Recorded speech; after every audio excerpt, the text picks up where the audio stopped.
Whoa! Oh, okay. Oh, there. Hello, everybody. Welcome back to the War Thunder Championship Series Open Qualifier, the first one, part two, if you know what I know.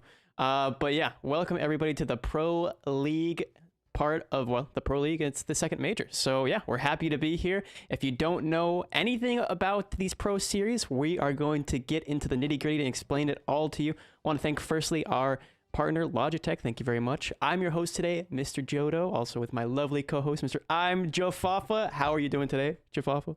Hello, everybody. I'm doing pretty good, pretty excited for today. See, our first 4 qualifiers will be for the finals. Yeah, chat, how are you guys doing in chat? 1's in chat if you're doing good, 2 if you're doing super, and 3 if you want to be unique. But yeah, if you guys are just now joining us today, this is a 4 versus 4 air tournament. So if you ask about tanks later, I'm going to blow a gasket. No, I'm kidding. We'll explain, throughout the series here, throughout the day, the lineups and what the dynamics are and what we've seen so far. But yeah, I thought we might hop right into it because our first match will be coming up in about 10 or so minutes, Ouroboros versus Voyager. I thought we'd go over the lineups quite quickly here. Why don't you take it away, Jeff? Yeah, looking at the lineups today, we have new lineups for this tournament. We have some of the 14.7s in here. We have the Typhoons with the ASA radars for Britain there, and as well as the F-18 late and F-18F. For America, they're getting the F-15C Golden Eagle and the Hobbit, the F-16CM. For Russia, they are getting the Su-30SM as probably their main vehicle that people would play if they were playing Russia, as well as Japan getting the Su-30M KM. But also for France, the Rafale C and the Rafale M, new to their lineups for this tournament. And over to China, they get the J-10C, J-11B, J-15T as well. Germany and Italy also getting their Eurofighters with the ASA radar there, as you can see. As well as Sweden getting the Gripen E for this tournament, and Israel getting their F-15s and F-16s with various modifications as well. Yeah, so those are the lineups for this 4 versus 4 tournament. Yeah, it's got a lot of different dynamics, a lot of different variations. And yes, there are also drops there, Mr. James. Yeah, listen, Twitch has made drops easier than ever to track. And maybe it's a little bit difficult on mobile still because they haven't quite caught up the same way that they have in the development side on the PC or the browser version of Twitch. But if you're on the browser version, whew, super easy now. Just gotta wait for the mobile version to update. Hopefully that comes out soon. But yeah, it's just make sure that you're listening to the moderators on how to connect your Gaijin and Twitch account, as well as keep track of your percentage on the drops. I think even now they've cut out percentages entirely, and they've just given you minutes. They've gone straight down to the brass tacks. Yeah. So that's a good sign as well. You're not like, I'm at insert percent here, although I think we've blocked most of the percentiles anyway, so good luck. So yeah, we are waiting on our first match, as I already said. In the dynamic that we saw yesterday, why don't we kind of give people an idea of what the shining teams were yesterday, what we sort of noticed, and that sort of thing, Jeff. I think I'll start off with some outstanding performances from Team Invictus, who last weekend, in what became a training weekend, actually didn't win against EFF, or rather, they took second place to EFF. Was it kind of them trolling around because there was a training session? Probably. But this time around, they've made it all the way to the finals. So they can the minimum that they can take is second place. They beat 5-6 out in the the quarterfinals, I should call it, in the A63 section of the bracket. And now they're just waiting there. They're the final boss of this qualifier, but they've already qualified for the playoffs. So have 5-6 as well, taking at minimum third place. So 5-6 and Invictus already going through. There's a lot of interesting prospects as well in the lower bracket. Jeff, any notable ones that you can see? Yeah, looking at the lower bracket, some other games going on today. It looks like AVR, yes, was able to fight their way out as well, to still be in it, as well as Covert. They'll be facing off each other this round. But EFF also, they got knocked out early of the winners bracket, upper bracket, but they are still in it. as well as Legit Bongo. We saw them last a week as well as yesterday, I believe. But they are also still in it. Some notable exits might be Team Miracles. They got knocked out of this qualifier by Team Blitz, and as well as Dodek got eliminated by Team EFF in this qualifier here. So if they want a chance to qualify, they're gonna have to do it next week. Yeah, I think Team EFF. Yeah, okay, they had to. Wow, EFF really clawed that back. Chat, when I looked at this last night, obviously we didn't watch any of the lower bracket games last night, but it was Dodek 2-1, I think. They were up, and so that means that EFF had to win 2 more rounds in a row in order to clinch that out, which, poof, I mean, I can't imagine what the morale is like on Team Dodek at the moment, but, you know, I mean, this tournament itself, not only because the lineups have changed, but also just as teams progress, as more players become interested in tournaments, I think that we've seen an acceleration, or rather a change, in that domineering effect that we saw from Dota 2023, 2024, and 2025. I think we're seeing a much more drastic shift, at least in the air combat scene, in that regard. So yeah, we'll have to see how they perform next weekend. But this weekend, they are out, as Jeff already mentioned. And yeah, in round 7, as Jeff was mentioning, we got Legion, Legit Bongo, AVRS Covert, which is going to be another interesting match, Ouroboros Voyager, and Neo Ace and EFF. And if EFF is able to beat Dodek, I worry for Neo Ace. I mean, it seems like they've got a good head on their shoulders, but regardless, it's going to be a tough battle in that section as well. So yeah, plenty of matches for us today here, chat. We have round 7, round 8, the finals of the lower bracket, and then we'll shoot back up into the upper bracket to see who is going to fight against Invictus there. Although that, for all sake, is going to be kind of just a show match, because at that point everybody will have already qualified who is going to qualify. So it'll be for. I think you still want to win. Still want to win the qualifier overall to get the first spot. It's true. That way you get a little bit better seating in the finals there. That is a good first seed. Yeah, and you also get more points across the board, right? These players are not only fighting for you know, I guess a bit of pride and a bit of extra golden eagles, but they're also fighting for some more points when it comes to positioning on the overall board for the grand final. So yeah, that's another point of contention.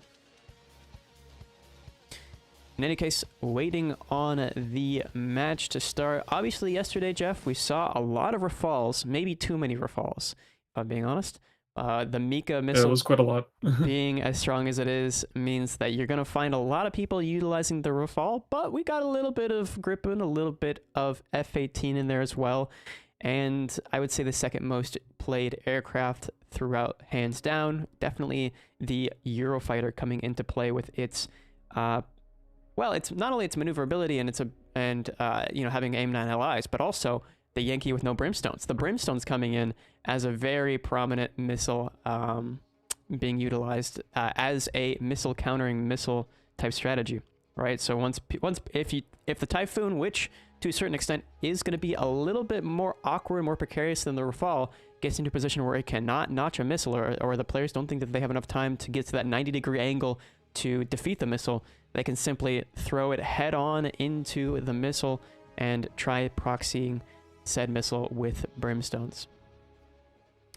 Yeah, we did see that a lot yesterday from Team Invictus, as well as some other teams trying to do it as well. So we will see if it will continue on to be a prominent strategy in this tournament. As well, for next week, we will have qualifier number 2 for the other 4 teams that will qualify for the finals. So we will see if some teams, what their strategies will be for next week, or maybe they'll change it up, especially being in the lower bracket. Probably want to do everything you can to what it takes to try and qualify this week, so you don't have to do it again next week. Definitely want to get that, maybe that extra practice in, or just have a little bit of a break. But yeah, lots of Rafales, as you said.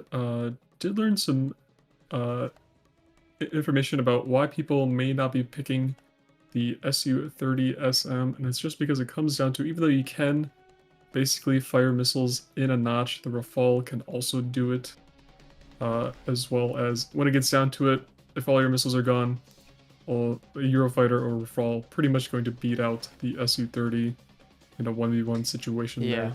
So that's why you might not see a lot of Su-30s, even though they do have a lot of missiles, a lot of R-77s. And correct me if I'm wrong, the R-77-1, is that the second most maneuverable missile in this tournament? Like off the rail? So. Yeah, that would make sense. You know, another reason why people might not be choosing Team Ouroboros over Team Voyager here, I mean, I don't really have a reason for you, but that's just kind of what's happening in the channel point realm at the moment. We're definitely seeing a 13% to 87% distribution. Yeah, not many believers in the Ouroboros this time around. However, you know, well, they'll have to prove the haters wrong, or the doubters wrong, I suppose. Because at the moment, it's looking quite slanted towards that Team Voyager, who played extremely well yesterday. You got to give them credit. They were able to beat several teams, but yeah, it seems as though... Let's see. Team Ouroboros lost to Team 5 Sticks, and before that... Oh, right. Wasn't Voyager the first one to get in like round 1? They fought AVRES? Or am I thinking of something? No, yeah. Yeah. Well, Voyager lost to AVRES in the first round, so they've had to fight, claw, and hammer their way out of the lower bracket here to make it this far. I mean, they've beat everybody thus far, but yeah, Ouroboros will be definitely a test of strength for Team Voyager. Yeah, getting knocked out in the first round of the qualifier here, and then making it all the way to, this is round number 7 in the lower bracket. It's no easy feat. So, yeah, had to win quite a lot of their games to make it this far. Definitely want to qualify in the qualifier number 1. Yeah. Definitely ones to look out for. Looks like the prediction going, a lot of people putting points into Voyager. It's about 80% to 20% there. So, we will see if Ouroboros comes out on top, but it looks like the game should be starting here in just a few seconds. It looks like we're going to get the entire timer, entire wait timer. They're going to milk it, chat. But you know what you guys can milk in the meantime? If you join our War Thunder official esports Discord, you guys can click on that giveaway button and get yourself the Skis Apache for an opportunity to get the Skis Apache in a giveaway. So yeah, go check out our official Discord. Not only can you participate in the giveaway, which is kind of the thing that I always like to get everybody's attention with first, but you can also, you know, find some like-minded tournament players who might want you on their team, or that can bestow some knowledge upon you if you're curious about a certain tournament, right? We not only have these types of air tournaments, we also have ground, naval tournaments as well, in all variations of the game modes: air, arcade, realistic, and simulator, etc. Oh, except for naval. No simulator for naval. We talked about this last stream. If you know, you know. Getting into the match, though. Here's our first match of the day. First match is going to be Voyager and Ouroboros. Let's see here. In terms of team lineup, we have 2 Eurofighters on Team Ouroboros there. Megan Fox 3 and Supreme running the Typhoon.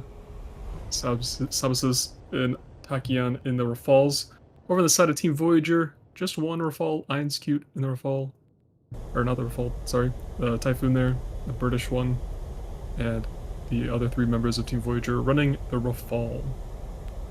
We are on this is... Mysterious Valley. Mysterious Valley. So, no Red Desert until, I believe, next round. We take a reprieve. Enjoy the green, a little bit of a break chat. from the desert. Look at that beautiful water and those beautiful trees before they're gone. And we become like SpongeBob in the SpongeBob movie, under the heat lamp. Alright. Well, having the 3 Rafales and the 1 Typhoon is a very common strategy, but so is the 2-on-2 as well that we see here from Team Ouroboros on the right there. It is interesting to utilize the 2 different Typhoon variants. I wonder if there's a reason behind that, or if it's simply the ones they prefer. Yeah, I believe the British and Italian Typhoons are the same, except for the British one does not get the 9L eyes.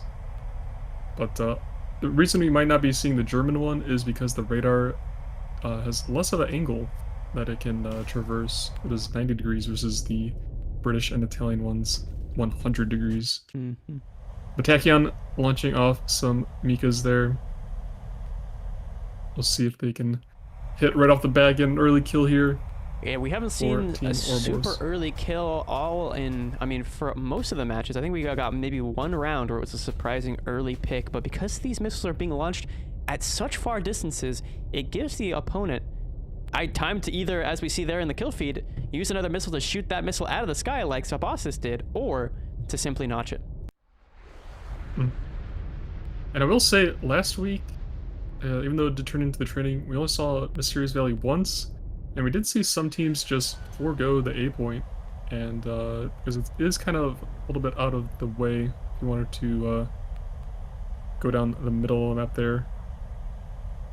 So, but it looks like both teams getting their respective home caps here to stop the ticket bleed. Supreme launching off some AIM-120s there.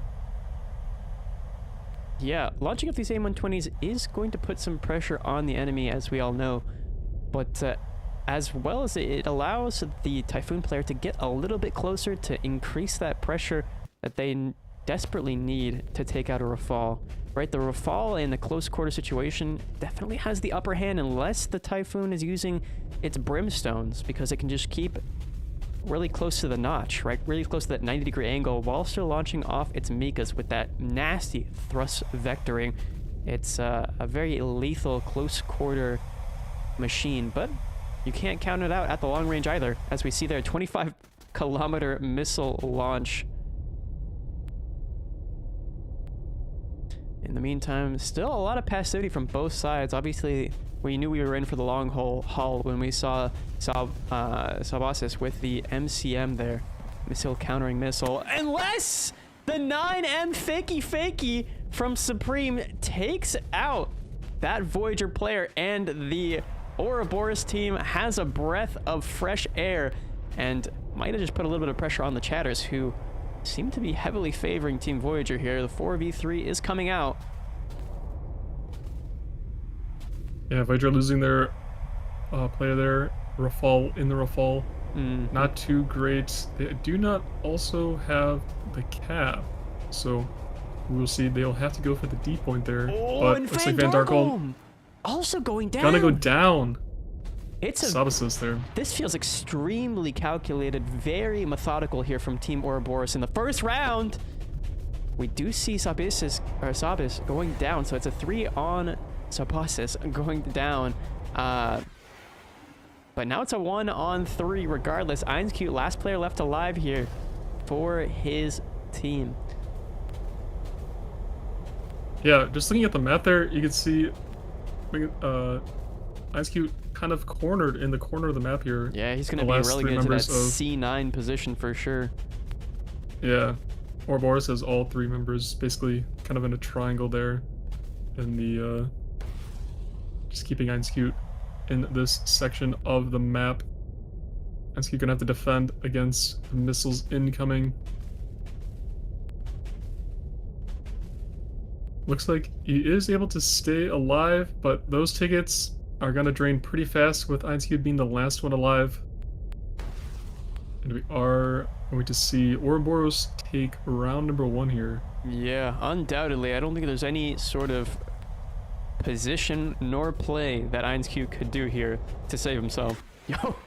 And right as I finish that sentence, the Mika comes in there from Tachyon and slams the hopes and dreams of the first round going to Voyager out the window, and Ouroboros winning round 1. What do we see in the scoreboard here, Mr. Jim Bamba? Yeah, it looks like Setup was able to get 1 kill there. IceCube, obviously with the cap in the beginning, technically did not take a death there. Was after the bell, so to say. But Ouroboros, we had Sabasis with a kill and a cap, Megan Fox 3 with a cap there, and Tachyon and Supreme both getting a kill. So, pretty strong start from Ouroboros coming out, obviously upsetting the the prediction a little bit. People might want to reconsider where they placed their bets. Team Ouroboros getting round 1 here. Obviously, it is best of 5, so Voyager still has a chance to even it up and come back and win it. Yeah. But looks like, yeah, looks like a little bit closer than people expected. You know, I think maybe part of it, the Voyager team could blame on a little bit of fatigue, right? From having to fight so many rounds in the lower bracket. Granted, it might have actually been an easier time than what Ouroboros had to do to a certain extent. But let's take a quick look at how many rounds did Voyager have to play. It would have been the exact same amount as Ouroboros, maybe one extra round over them. But regardless, yeah, it's going to be a little bit disheartening for the Voyager fans, no matter what the excuse might be, if they're not able to find the rhythm, find, you know, some sort of cohesion, because it felt like a lot of them were playing on their own, whereas Team Ouroboros in that match definitely playing as a stronger, cohesive team. But in the meantime, chat, all of the first battles have concluded in round 7. So we have Legion 0, Legit Bongo 1 in the B53 section, ABRES and Covert, with Covert winning the first round over ABRES. It's a very notable situation there. Obviously, we already saw Ouroboros and Voyager. Neo Ace versus EFF. No surprise there. EFF taking the first round. Best of luck to Neo Ace. But yeah, those are all the matches that have transpired thus far. Only 2, 4, 6, 8. 8 more teams. Well, 9 if you count Invictus. Well, wait, 9, 10. Okay, there's more than I think there's probably like 10 or 12. I can't see because my screen's kind of minimized and the bracket's not going all the way, but it's like 10, 12. In any case, yeah, so there's not a whole lot of slots. Obviously, in this, you have to qualify into the top 4. So it's these teams going to be trying to punch, you know, some of them above their weight, others equally matched, and we'll have to see who comes out on top. But any predictions from these other matches, Jeff, or even this match? And do you think that Voyager will be able to scrape around off of Ouroboros after what we just saw? I think they could definitely get 1 round. If they keep playing like they did in the first round there, a little bit discombobulated a little bit, not too much teamwork that we saw in that first round. I think Ouroboros would probably win out, but I think Voyager, if they can pull together, maybe communicate a little bit better, make a few more less mistakes, can definitely take a round off Ouroboros and possibly could end up winning the series, but we'll see. We shall see indeed as we get into the next round here between the two. All right, kicking it off, the lineups are going to be the Rafale domination from Voyager. No more Eurofighter whatsoever. And we see Ouroboros sticking with their same tactic. No need to change up what was already working. If it ain't broke, don't fiddle with it.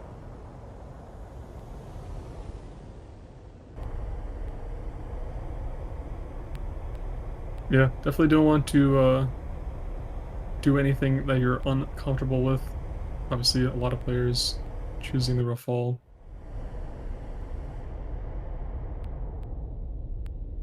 But it looks like in terms of the team spread, I believe most teams are just sending 1 player to the respective home caps, not sending 2, just because of the layouts of the cap points here, sending 3 players right up the middle, as we can see here on the mini-map. Kind of a trident of Rafales there from Team Voyager out the middle of the map. Yeah, it is quite fascinating to altitude. see that the C point, even though it is directly in the middle of the map, one of the only maps in the game to have the C point in the middle, it is the cap that is least, well, taken because of its lack of cover and exposure right there over the water. It's a very risky play to try and go for the C point, especially with all the players having a line of sight on you from said C point. We saw in the previous air superiority major that a lot of the teams would have their grip and kind of run it down to try and get that cap early, but because everything is predicated on altitude in these types of tournaments, it's very difficult for anybody to justify going for C. A fascinating choice here from Savas's to use the fuel tank. One of the rare moments where we see one being utilized, but missiles coming out from both sides, no connections just yet, and it looks like Supreme is in the notch. Yeah, I can see his missiles that went out on the minimap here. Looks like one not tracking there at the bottom, and the other two towards the top going towards the D4 player. Might still be, one might still be tracking, but it looks like they've all been successfully notched there. So Supreme not going to be able to get an early kill here for Team Ouroboros, launching out 2 more missiles to the players over by the B point here. Mm-hmm.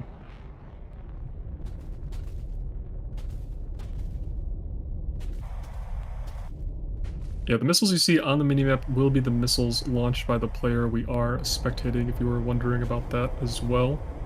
But it looks like Team Voyager kind of pushed off to their side of the map. Looks like Team Ouroboros in the control of the middle of the map. Might be going for the C cap here as well. And Van able to evade that missile. he will, but he's at such low altitude and at the mercy of all of these Ouroboros players. I can't see him being successful here. Maybe he gets that missile on Sabasis, seeing as he seems to be able to use his HMS to still keep a lock. Oh, no. Darkholm will go down to Supreme, and that AIM-120C finds a home in his fuselage. So that's going to start the domino effect that a lot of people are dreading to see here from Team Voyager. Yeah, Einskid over here is kind of isolated in the bottom left corner here of the map. The other 2 members of his team at the top, kind of in the middle there. But 3 players of Team Ouroboros against 2. Gonna be hard to come back from this. Extremely. A lot of missiles on the RWR here for Einskid. Gonna have to dodge. Pushed away more from the battlefield.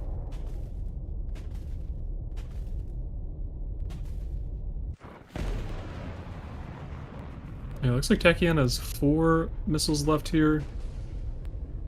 Setup able to shoot down a missile. Ooh, but Rafal goes down to Supreme's AIM-9M. Tachyon gonna have to notch this missile.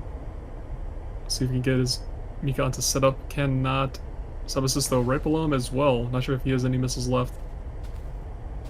And that's going to be trade. A rare trading moment there between Tachyon and the opposition, but still Ouroboros coming out extremely strong here. Einskid being the last player left alive. He was in the Typhoon last round, but this time he's stuck with the Rafal, and that might benefit him quite greatly here, especially in the 3v1. Yeah, still has 3 missiles left. Mega Fox 3 has a few as well. Maybe 1 or 2 more.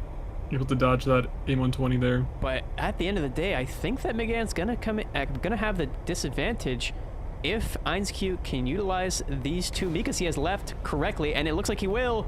Yeah, there's nothing that Megan can do there. But low altitude as well as low on energy is a formula that spells defeat here for Team Voyager potentially, as we can just see both players from Team Ouroboros playing for tickets, playing for caps, playing for positioning above Einskid, especially when he only has 1 Mika left. It's going to come down to a gun kill at some point here for him. Yeah, only 3 minutes and 50 seconds left on the match. If I get the timer up for the next round or next match. But yeah, looks like they're just going to play it out for tickets here. No reason to try and go for Einskid unless you both go at the same time. Face or to do a 2v1. Voyager, unfortunately, gonna go down another round here. This Team Ouroboros just slowly draining their tickets. Looks like Einskid Jade out, realizing that the game is over. Gonna have to go to round number 3 to have a chance to still be in it.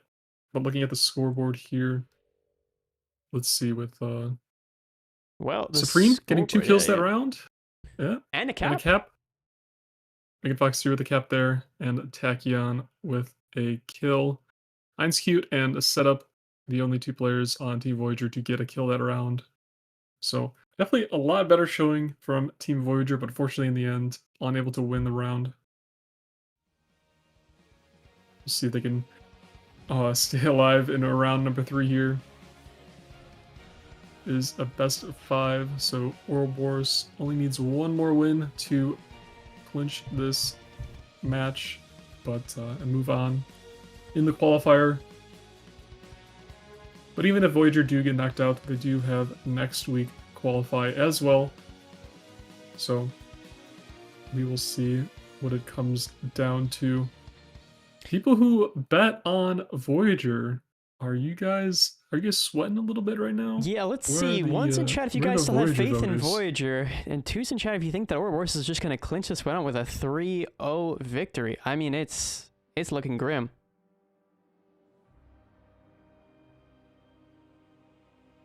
I mean, we got half and half at the moment. I'm sure Gabe Thunder's happy with his bet. Yeah, the 100K dropped on to Team Voyager. I'm sure he's ecstatic. Well, we're seeing some twos, so a lot of people either... Yeah, I mean, it is what it is, right? It's a tough situation to be in if you're Team Voyager, especially down 2 rounds. You have to win the next 3 rounds in a row, Jeff. It just seems almost impossible, right? Yeah, they're gonna have to do the reverse sweep. Very hard to pull off. Yeah. Does not happen very often. Obviously, mathematically, still in it, but obviously, when it comes to the performance that Team Voyager is putting on, not able to win against Ouroboros. Yeah, I don't really know going what the direction... Going Aura Falls, not helping them. No, not at all. But I don't know what the direction or influence was from chat in the first place to believe that Voyager would be better than Ouroboros. Maybe because of the performance that Ouroboros had yesterday. I mean, but even we saw Voyager and we saw Ouroboros yesterday get knocked out of the bracket. So, I mean, and Ouroboros at least got a round off of 5 sticks. Voyager lost straight up to AVRES in their entirety with a 3-0 sweep. I don't know. We'll see if this becomes a 3-0, or will Team Voyager try and force round number 4 here? We'll see. I have a feeling that it'll definitely be closer. This could be the caster curse coming to play, but I have a feeling it could. Yeah, it could just be 3-0. It could simply be 3-0. They've already resigned themselves Voyager, to next weekend, it would seem, in some ways. Yeah, it looks like Voyager not using Aura Falls, putting in a Eurofighter in the lineup again. Whee! And skeweting the Eurofighter. No Brimstones, though. No Brims.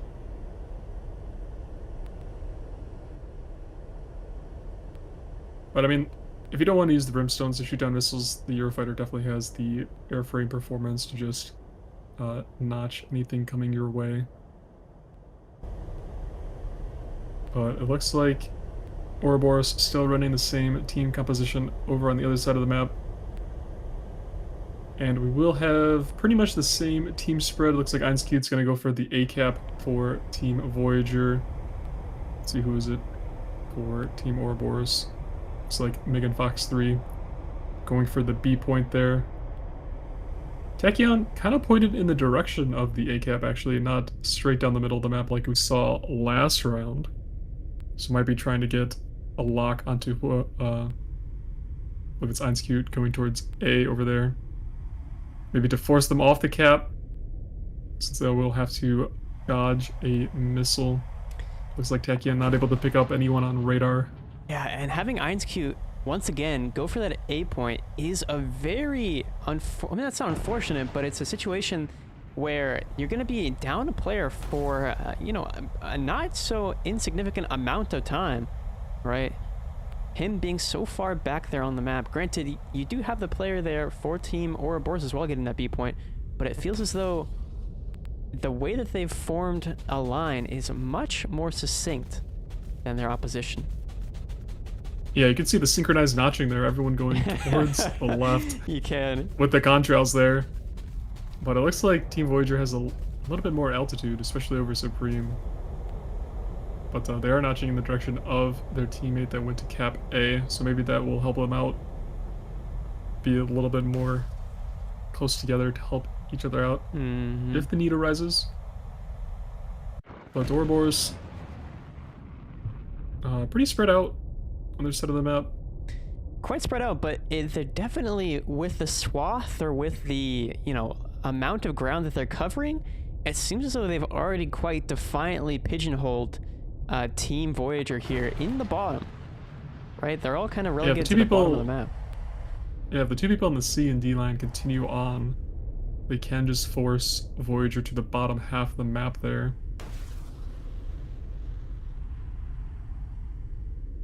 It looks like setup launching some missiles here. At that player in the distance there. Looks like his missile is still tracking on the minimap there. Looks like it is Sabasis able to notch it. Yeah, we do see this is the only player that has been taking the fuel tank, I believe, on the Rafale. We're gonna have to pick his brain about that So maybe later. a lower fuel load. Yeah, maybe a lower fuel load overall than just using the gas in the tank. But there's two different ways to rationalize that, though, right? You have the... If you just simply bring the fuel, the extra fuel load that you have, like the rest of the people, then... Oh, in theory... Wait a second. Hold on. Supreme notching that missile. But in theory, you're just going to bleed that fuel off and not sacrifice your aerodynamicy, or rather your, you know, the drag that the fuel tank would additionally provide. So there's two different minds of it. Darkholm going into the valley here, the shadow of trees, and able to dodge. Seems like that Fox 3 that was on him. Yeah, no kills coming out at all in this opening stage here of this round. A lot of teams, I mean, Voyager probably just playing a little bit more safe here. Obviously, if they get, if they lose this round, they will be knocked out. But it looks like setup able to severe Tachyon over there, so Team Voyager going to get the opening severe here, making Ouroboros go down to 3 on 4. Sabasis does have 2 members of Team Voyager right above him, going to be hard to dodge the missiles here. Going down into the city. Yeah, multipathing that missile, but having, as you said, Jeff, no missiles is a substantial disadvantage to be in. He's gonna have to try and fight this in a dogfight, but Darkholm is he's just gonna take the merge, and we skip right as he takes the merge, but Darkholm wins. Okay, well, that was all right, cameraman. So they take the merge. Darkholm seems like he's not damaged, or damaged enough to have any substantial... Oh, no, never mind. They trade. It does go down. Okay. So it's going to be a 2-on-2 here. We have Rafale and Einscute left for Voyager, and Megafox 3 and Supreme left for Ouroboros. Supreme and Einscute. Oh, it looks like Einscute and... Oh no, Tachyon is still spinning, falling to the ground, but Supreme able to get some guns on Einscute. I don't know if Einscute knows Tachyon is just dead there. But Einscute able to get on the 6 of Supreme here, launching a missile. And Einscute, the Probably an only A9 player LI left there. alive, as the 9 Alive finds its home in that second to last Voyager member's plane, getting into a rate here. And I looks like it only has A120s left, so not AIM-9 there. A fascinating situation to find yourself in, having an AIM-120 left and no more 9 Allies or 9Ms. In this case, I think it would only be 9Ms. You're right. Yep, correct there. But that AIM-120 out is going to put some pressure on Supreme here, who has to notch it and has to come back in. But that AIM-120 finds true Supreme, and it's down to a 1v1. Typhoon on Typhoon. Italian Typhoon versus British Typhoon. Let's see who comes out on top. Obviously, Einscute being low on missiles, or having no missiles, is going to play a substantial factor in how this game is played. But also going for the decap of the D point to stop that escalated pressure is going to be critical. I don't know. McGann Fox has not moved very far. Looks like they've kind of cut down on using their afterburner a whole lot, but still have some missiles left. They have the Euro with the brims. That's a notable situation to be in. So both Eurofighters not having any air-to-air missiles left, unless you count the Brimstones as air-to-air, but they're mostly air-to-ground there. So, but looks like he's just gonna go for the cap here, try and get the ticket bleed back into their favor. But I think we're just going to see the cap switch up here as Megan Fox 3 goes for A, and Einskeud's going to go for the B cap. So we will see the capture point shuffle, as it were. Yeah. I would have to say that currently with the advantage... It might come down to fuel. It could come down to fuel, but at the same time, look at the distance, look at the direction that Einskeud has over the opposition, right? Over McGann. Yeah, I think Einskeud will be able to get the B cap here, and I think there might be like possibly a minute, maybe 2 minutes left in the match. So let's see here. Minute 25 seconds left. Voyager less than 8,000 tickets. Ouroboros with 9,000. But I think Einskeud is pretty much going to get all the ticket bleed time here, probably around 45 seconds if I had to guess. And probably win for Team Voyager here, as Megan Fox 3 quite far away from that D point.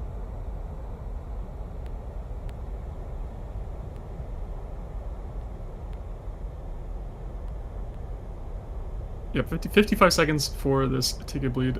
Megan Fox 3 not making it to the D point fast enough. Those tickets slowly going away. Yeah, going into the favor of... well, unfortunately for Ouroboros, but fortunately for the Voyager fans, I think this match is going to come down to tickets. Yeah, Megan Fox 3 not using their afterburners at all, possibly low on fuel. 25 seconds. This is going to be a close one. Voyager has the lead now, 6,800 to 6,100. I don't think that there's a... I don't think you can cap the point quick enough, but maybe. Yeah, I think it takes 5 seconds there. 10 seconds left. 5 seconds left.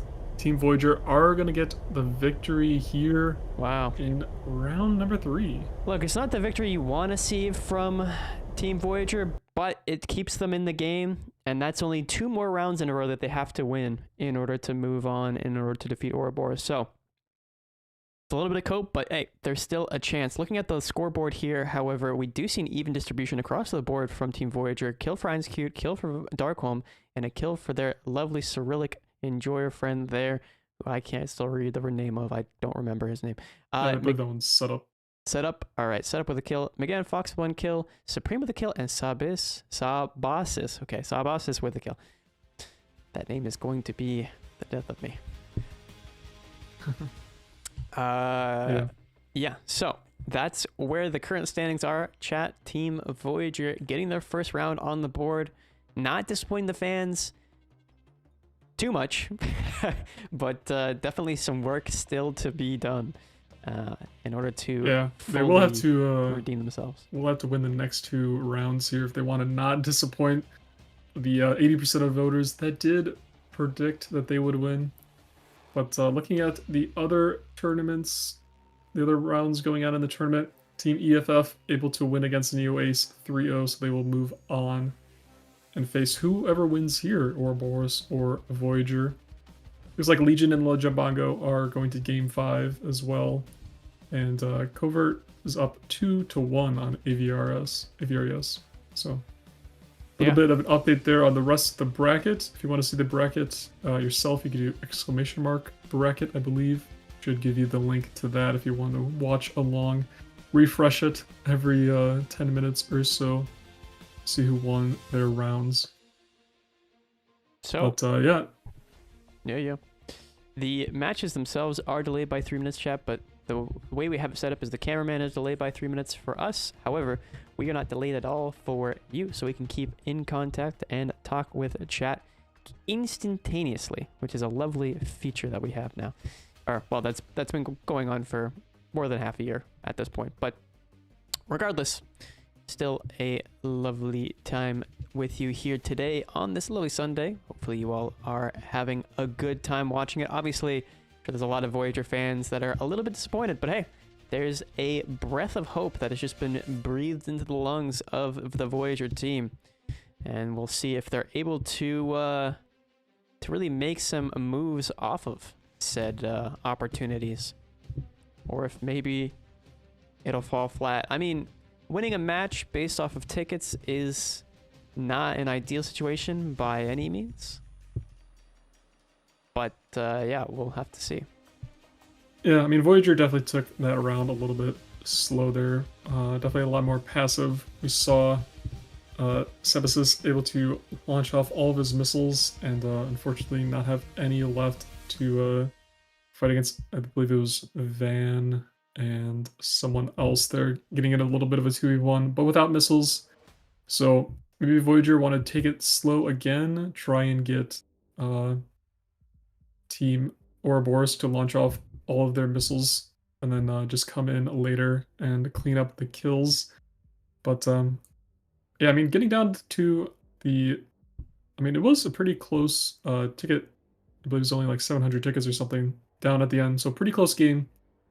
But obviously you have to be aware of if it comes down to that 1v1 situation and you're in a 2v1 and it gets down to a 1v1, do you want to go for the caps or do you want to go for the last player kill? Definitely have to make that decision. I think it definitely depends. Sometime in the match. Yeah. I'm sure your teammates also helping you out, looking at the timer, trying to calculate, ooh, should you go for the caps or just go for the enemy? But obviously both players not having any missiles left, well, air-to-air missiles, gonna make it a little bit harder, especially if they just extend away. But it looks like the next round has started. Will Ouroboros knock out Voyager of this qualifier, or will Voyager still be in it, forcing round number 5? It's a make or break moment for Team Voyager right here.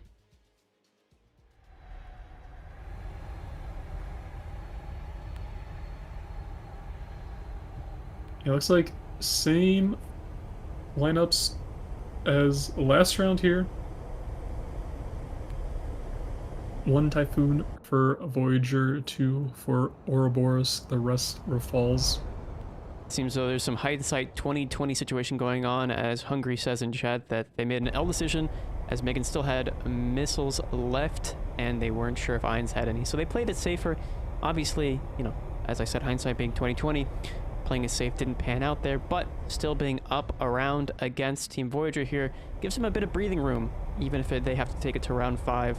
They've been playing so confidently in these first 2 rounds that I think it's definitely going to have a negative recourse on the mental or even the confidence of a team like Voyager.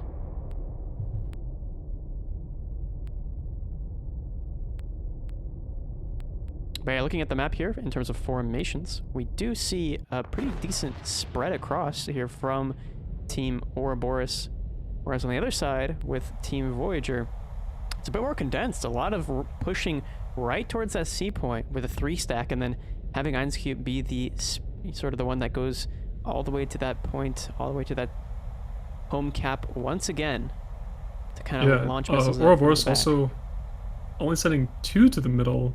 Looks like 1 is going a little bit higher up on the map there. But Rafal here in the Rafal, getting off 1 Mika towards the enemy Supreme, launching 2 missiles at the opposition there. Does have to play a little bit defensive, having to lose some altitude to try and notch a missile fired at him.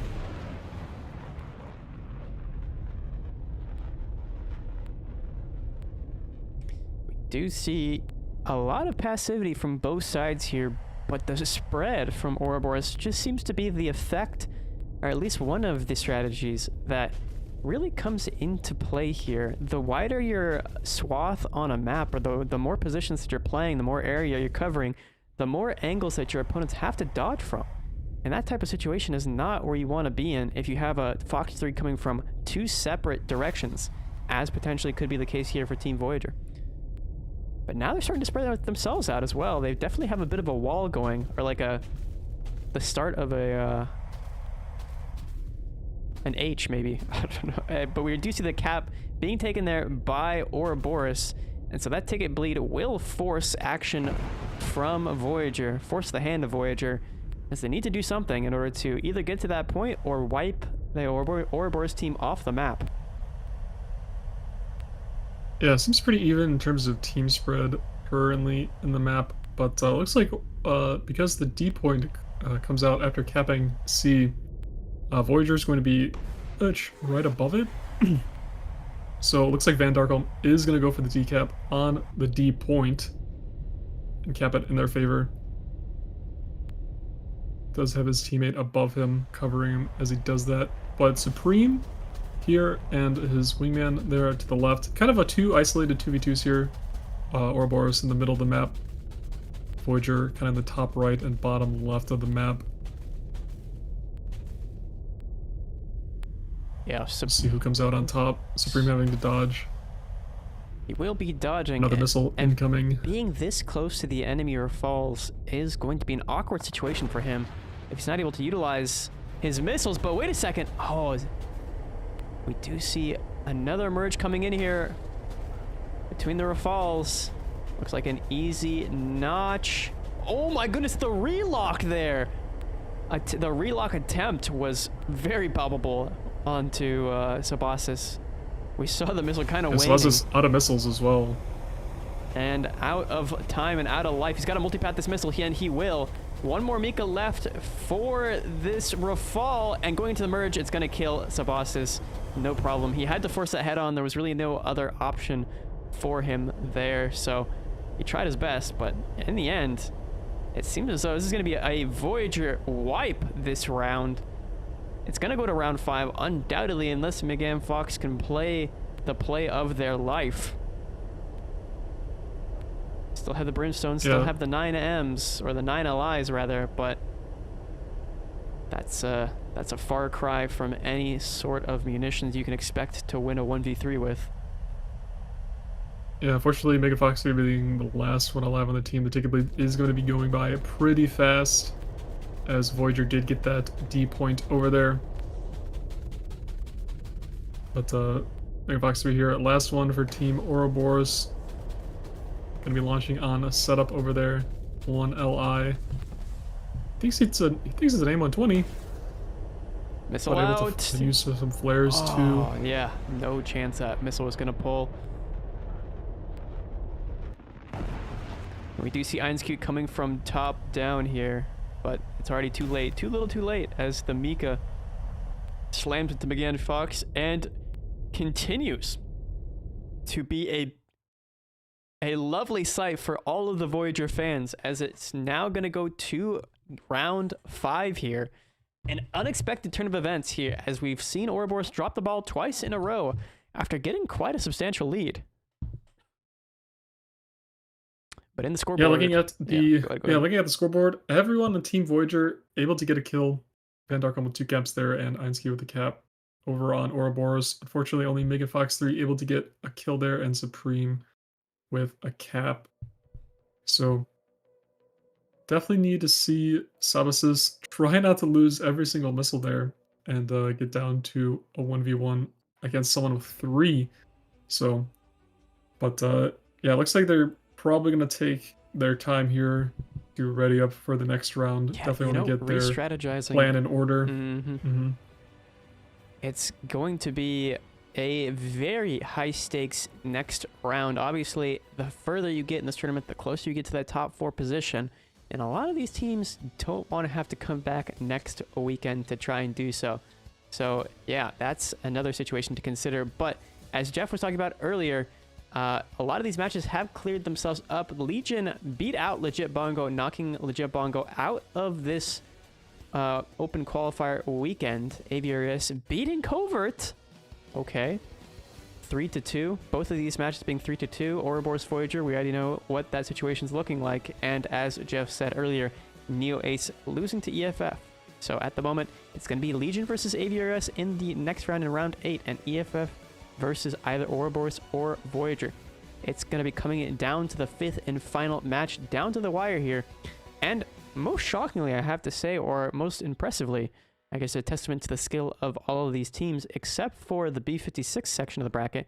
All of these rounds went to game 5. So these matches are quite close and closer than these players might care to admit or might like.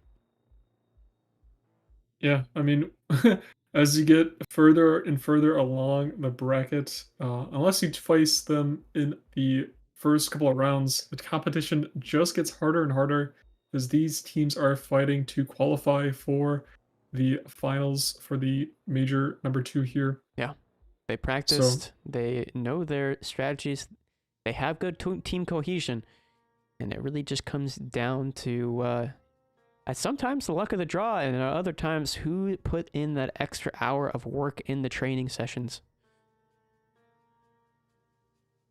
Yep, obviously chat loving the games going to best of 5s here. So down to sudden death. I mean, the people who voted on Voyager might be able to get not lose the entire house. Game Thunder. Yeah, they could have come back, and I mean, this would be a reverse sweep if they're able to pull it off. So This would be the first reverse sweep I think we've seen, at least broadcasted here. This weekend, for this at the very tournament. least. Yeah, for this weekend. So we'll see if they're able to do it. As I think there's just a minute and a half or so to go. Obviously, the teams wanting to use the time they get in between the rounds to just calm their nerves a little bit, maybe adjust their strategy. Obviously, Mysterious Valley being a little bit more mysterious than the other maps. Yeah. With that C point right in the middle of the map, and a little bit different team spreads at the beginning, because usually we see on the other maps you see 2 going towards the home cap and 2 towards the C cap. Maybe 1 person early on going towards the middle of the map. But here we're seeing 3 towards the middle and only 1 person towards the team's respective home caps here.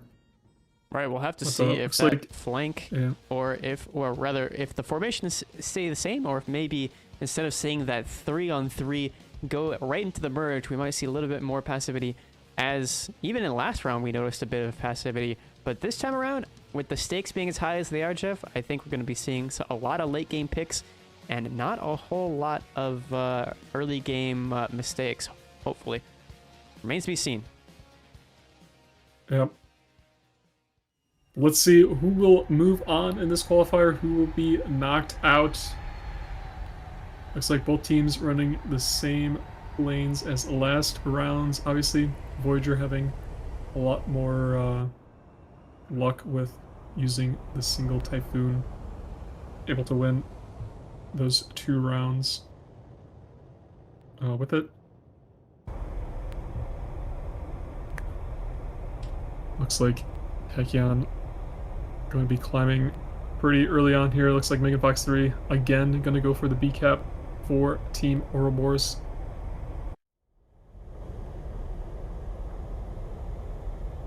And Einskute, the dedicated capper for Team Voyager here.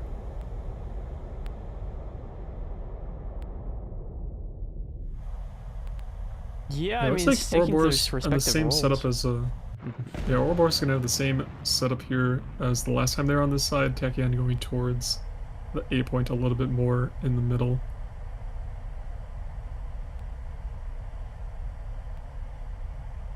But yeah, I would like to see Sabasis not use all of his missiles in this round. Well, you want to see him use all the missiles, but you want to see him go 4 for 4, right? You want. We have seen someone go. Well, not. I mean, utilizing all their missiles, of course, but we did see early on in this weekend somebody getting 4 kills. I can't quite remember. I believe it was the Voyager AVRES match, if I'm not mistaken, but it could have been another one.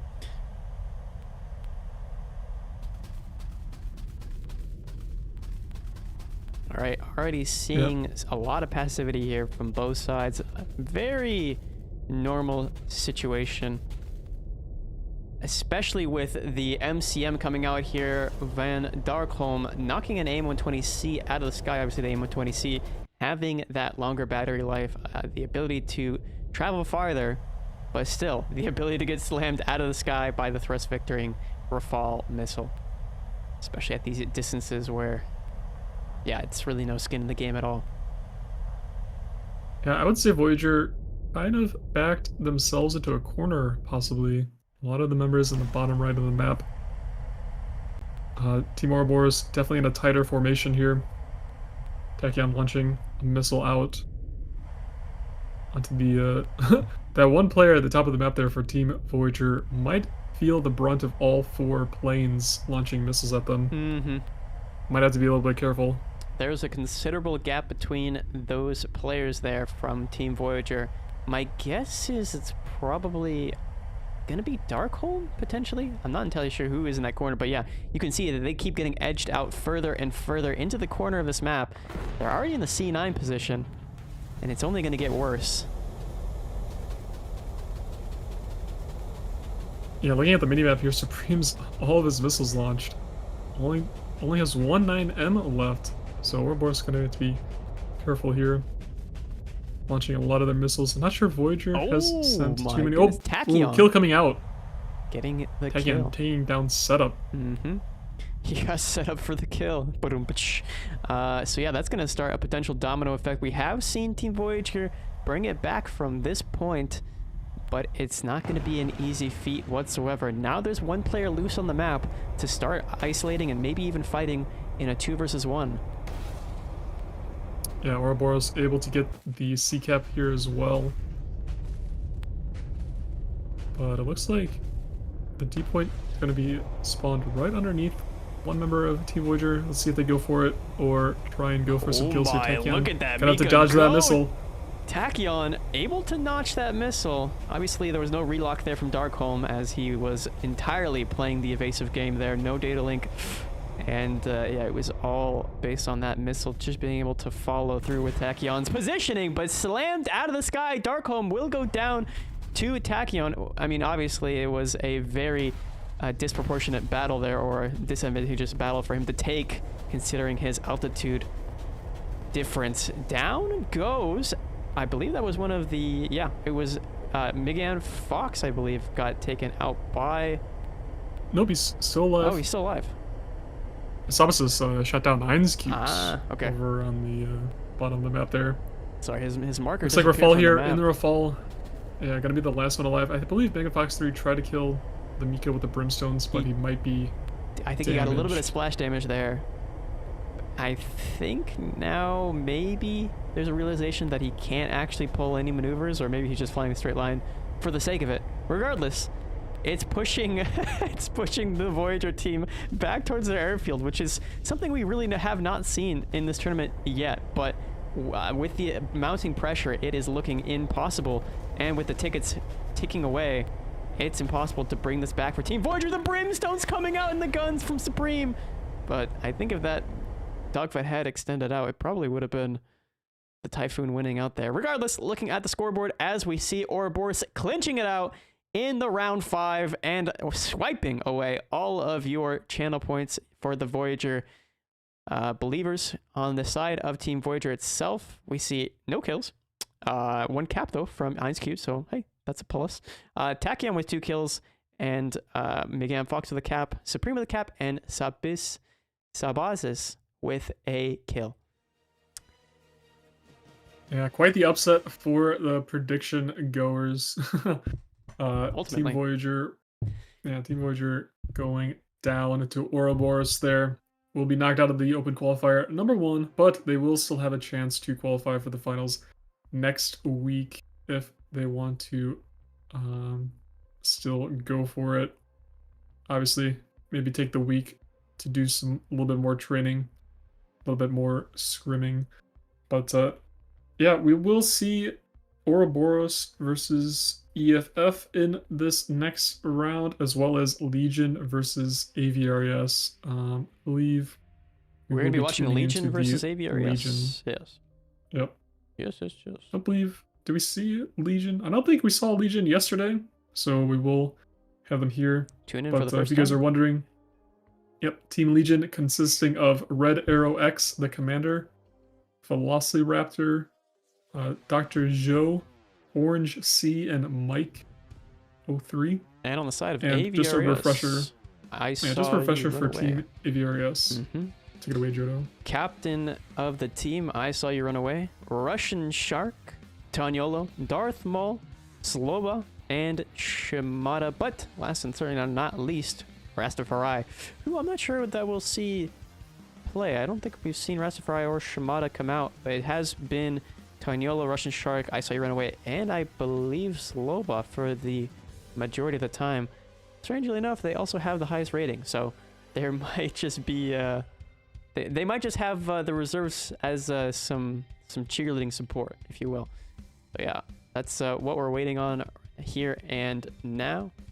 See if maybe we get a match going quickly, or if we'll have to wait some substantial period of time. Let's check it out here. But chat, Yeah, that was a lot closer than I think starts people. in It was automatically starts 8 in minutes. Okay. So plenty, a perfect amount of time to talk about chat. A little bit of decompression. But I want to get your take from that, Jeff. Did you think that Voyager was going to bring it back to that game 5, or did you think it was going to be a clean sweep? I did say I think they were able to possibly get one round off Ouroboros, but I mean, able to get almost a reverse sweep going, but unable to complete it. Yeah. Definitely pretty close there. A lot closer than I thought. But obviously, as we get later and later into the bracket here of this qualifier, team's going to be pretty evenly matched. So, going to have a lot closer games, I feel like. And it's just going to come down to who makes less mistakes here. Yeah. Obviously, that's kind of the name of the game. It's who has the better synergy, who can play off of their teammates better, and most importantly, and I think the domino effect that I always mention, is who can get the first kill, right? That first kill is a critical one. If it comes down to a trade, perfect, it's a 3v3. But if it's that 4-on-3, you have some sort of little fighter jet that could potentially 2v1 and continue that snowballing effect that you don't want to happen to your team. So, yeah, we'll have to see who comes out on top here. Already off the bat, AVRES coming out as the fan favorites in the channel point prediction, 76%. With 53.9k being dropped on it by Scriptlet and 20k being dropped on it by Trashcan. Okay, so we've got two different ends of the spectrum. They're both obviously being tournament players in their own respect. We'll see whose prediction comes out on top. Yeah, some would say they picked AVRS because that's what a lot of people picked, going with the rest of the chat there. But looks like BPA John, one of our fellow esports casters, rating us. Hello, John. Hi, John. Welcome, Thanks for everybody. the raid. Hi. Hello, everybody. Welcome in, guys. We just finished up the match against Voyager and their opposition, Ouroboros. It came down to the wire in round 5, where Ouroboros was able to clinch it out. But believe it or not, Ouroboros won the first 2 rounds in a row, and we saw Voyager then subsequently win I believe that was the 3rd and 4th round to get to get it to the round 5. So it was a nail biter there for sure. And I think like 80% of chat predicted for Team Voyager. So it stings a little bit. There's going to be a bit of a 2008 crisis here in the chat. Some people with a lot of channel points and some people with, well, no home and no channel points. So we'll see. The great channel point prediction incident of 2026. Mm-hmm. The big redistribution of wealth between chatters there. Yeah. But yeah, get you guys' channel points in this best of 5. Should be starting here in a couple of minutes as we wait for Team Legion to join the lobby and ready up. But yeah, looking at the other side, Ouroboros, who just won against Voyager, will be facing off against EFF. And then the winners of these series, so Legion and NAVRS, they will go on to fight they will be going on to fight Team Apex, and Ouroboros and EFF, whoever wins out there, will be facing Team Amiti, if you're wondering about future matches. And then, obviously, 5-6 is kind of the final boss, winning at the end of the losers bracket. And then whoever wins that one will be fighting Team Invictus. In the finals of this tournament later on today, that'll be the last match of today. Yeah, I think Oh, Invictus smart is... Cheddar, not betting all of his points at once so he can keep gambling. Very Wait, smart. You can do that? I shouldn't just bet 200k on one team? What? I shouldn't have bet my life savings? What? That's an option?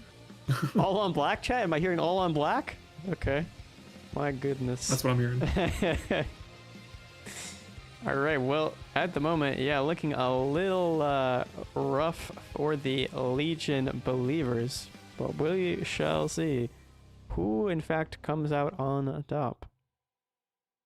The ratio at the moment is if you put down, say, 1,000 channel points, chat, you could get 3,000 channel points back. Or, well, 3, almost 4.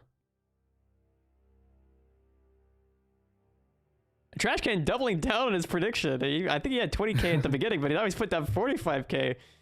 This is a defiant sort of, you will. Jodo the maths expert. 2 + 2 = 4 - 1. But yeah, those are good payouts. Listen, man, for channel points that can get you an esports camouflage, if you get 150k, I'd say those are some decent odds. All right. I mean, if you vote for the AVRS team, maybe it's not the best odds or the best return rate, but if you vote for the underdog here, you got a pretty good deal going on. That's all I'm saying. Hey, again, I'm not a financial advisor, nor a doctor, nor a lawyer. So what I'm missing? Nor a statistician. I just got into this game called War Thunder. I don't know if you've heard of it before. I'm not. No, yeah, it's kind of... Tell me all about it, Jodo. Well, you see, it's got these planes, right, Jeff? It's yeah, they shoot these rockets off. Really? Yeah, I know. Interesting. I know. So anyway, back to the waiting session here. Only about a minute left until we get the match here on the road. But if anybody was curious as to what the lineups are, I know we haven't gone over them in a little bit here. So yeah, let's just check out the lineups really quick, just to give people a little bit of a refresher. All right, here it is. Starting off with the UK, obviously the Eurofighter coming out to play, the F-18s as well, and the South African Gripen as a notable, I guess, mentioned, but it's never going to be used. You have America with their F-15s and F-18 and the Pobit, my adorable Pobit. The MiG-29 are going to be used, the Su-27SM, Su-30SM, and the Su-34. The F-18 being there for the Japanese as well. F-15, the F-2A, and the Gripen, as well as the Rafale, and, well, doesn't really matter what the rest of the French lineup is, to be honest, because you're only going to see Rafale. For China, you do have those J-10s, but PL-12s nerfed. Doesn't really matter. You do have the Mirage with, I believe, Mika, so you might see that, but no one's going to be bringing it. But in any case, you have Germany and Italy, Sweden, and Israel with similar denominations of different aircraft. The only real difference in any of these lineups is going to be the Gripen E. All right, getting into the match here as we see the players taking off. AVRS on the left and Legion on the right. And what's the composition looking like here, Jeff? Yeah, AVRS taking all Rafales there, each with different skins, so a bit, I guess you could say variety in the skin choice there. But Team Legion having the, I believe that's the Italian Typhoon, as well as 3 Rafales. But we have not seen a whole lot of Team Legion. I'm not really recognizing any names that I've seen before in past tournaments, maybe in the air tournaments, not remembering too well. I think Red Arrow X is a name that rings a bell to me, but you definitely have a more notable team composition in terms of infamy when it comes to the Avarice team. Also, your Runaway Russian Shark, Sloba, and Tuaniolo definitely have their fair share of hours on the screen here. So let's see if Legion can pull some plays to write themselves into the history books potentially here. Missile coming out from Russian Shark, long-ish range, and the composition is strange from Team Legion. The clump there at the C point, all starting to notch, trying to fly back towards their airfield to a certain extent, is not a great sign as we see this wide swath from Team AVRES. Yeah, Aviarius all in a line right there. Legion a little bit more clumped up in the middle. Mike, launching a Mike out on Team Everest there. That was what you But it did looks there. like, yeah, looks like Team Aviarius definitely putting a lot more pressure here on Team Legion. Might be able to get C-cap here if they want, but probably wanting to stick with the higher altitude advantage. Yeah, Russian Shark, pretty high up. We'll have to lose a little bit of altitude trying to notch, But but not overall, enough to it want to go for the won't. cap. It really won't matter. I mean, look at the Look at the map. Look at the map, positioning. Jodo. Yeah, they're just being enveloped Legion and pushed being back pushed towards their back. airfield. This is looking tragic for Team Legion here. The absolute pure pressure from Team Avarice is palpable. Not only in the map, but also just in the fact that we're not seeing many missiles being launched by Team Legion at all here. First missile we see going out from Orange, but yeah, low on altitude, low on speed, and I think he might be the first one to go down here, or he is getting the most amount of pressure at the moment. Oh, it looks, yep, Orange is severely damaged by Russian Shark and will go down. Mike there, at, I think the highest at altitude, will be the next target more than likely here. Unless Red Arrow isn't paying attention, he's flying in a straight line and he will get clipped by Zloba, uncontested entirely. And Zloba's just having a field day. He's gonna try and MCM that missile. Okay, all right, Zloba. And take out Mike as well. We're gonna see a 4K from Zloba here? Well, Russian Shark takes out Orange, and so that is only Dr. Jarix as the last player left alive. I don't know how to say it. Zhou. Zhou. Yeah, Dr. Zhou. Dr. Oh no, that is too many missiles coming in at you while you have no counterplay. Yeah, it doesn't have any missiles left as well. Toniolo coming in, Russian Shark coming in as well. All wanting to get the last kill here on the last member of Team Legion.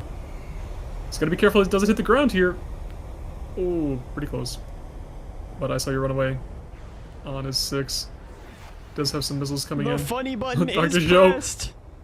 Dr. Zhou going for the spin maneuver, the spin cycle. I never Looks seen- like he's just gonna be upside down and spinning. I never seen a washing machine like this before. And down he'll go into the dirt. But the tickets, I think, kind of, well, stop the entire death there from coming through. On the scoreboard, we do have Zloba with 2 kills and a capture point. Taniolo with a capture point. Russian Shark with a kill. And I Saw You Run Away with nothing. Mike getting a capture point.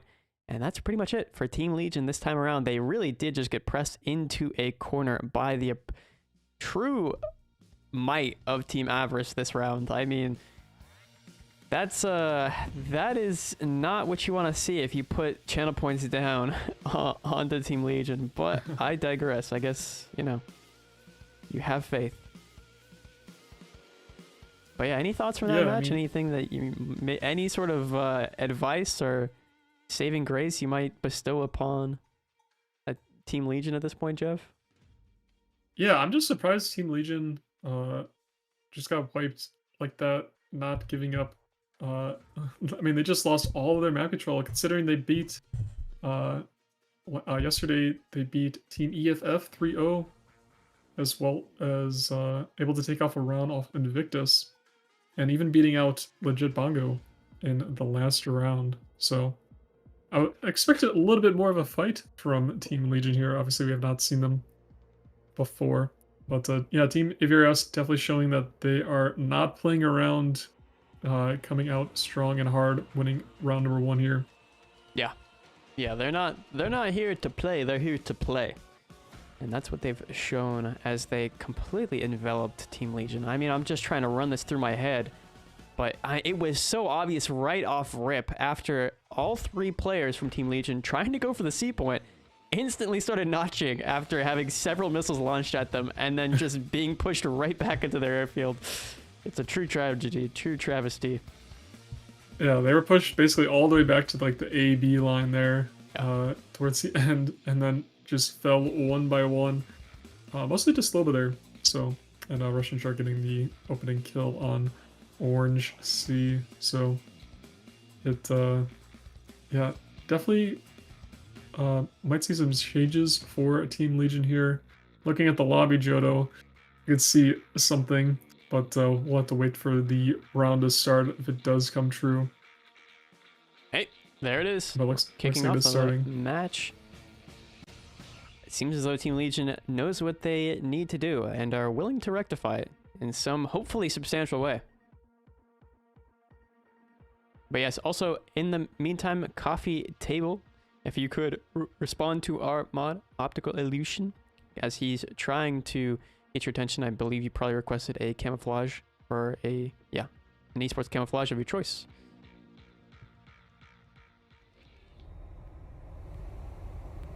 Yep, getting into the round here, it looks like Legion will be going full Rafale. So, no more Eurofighter for them. AVRS still running all the Rafales there.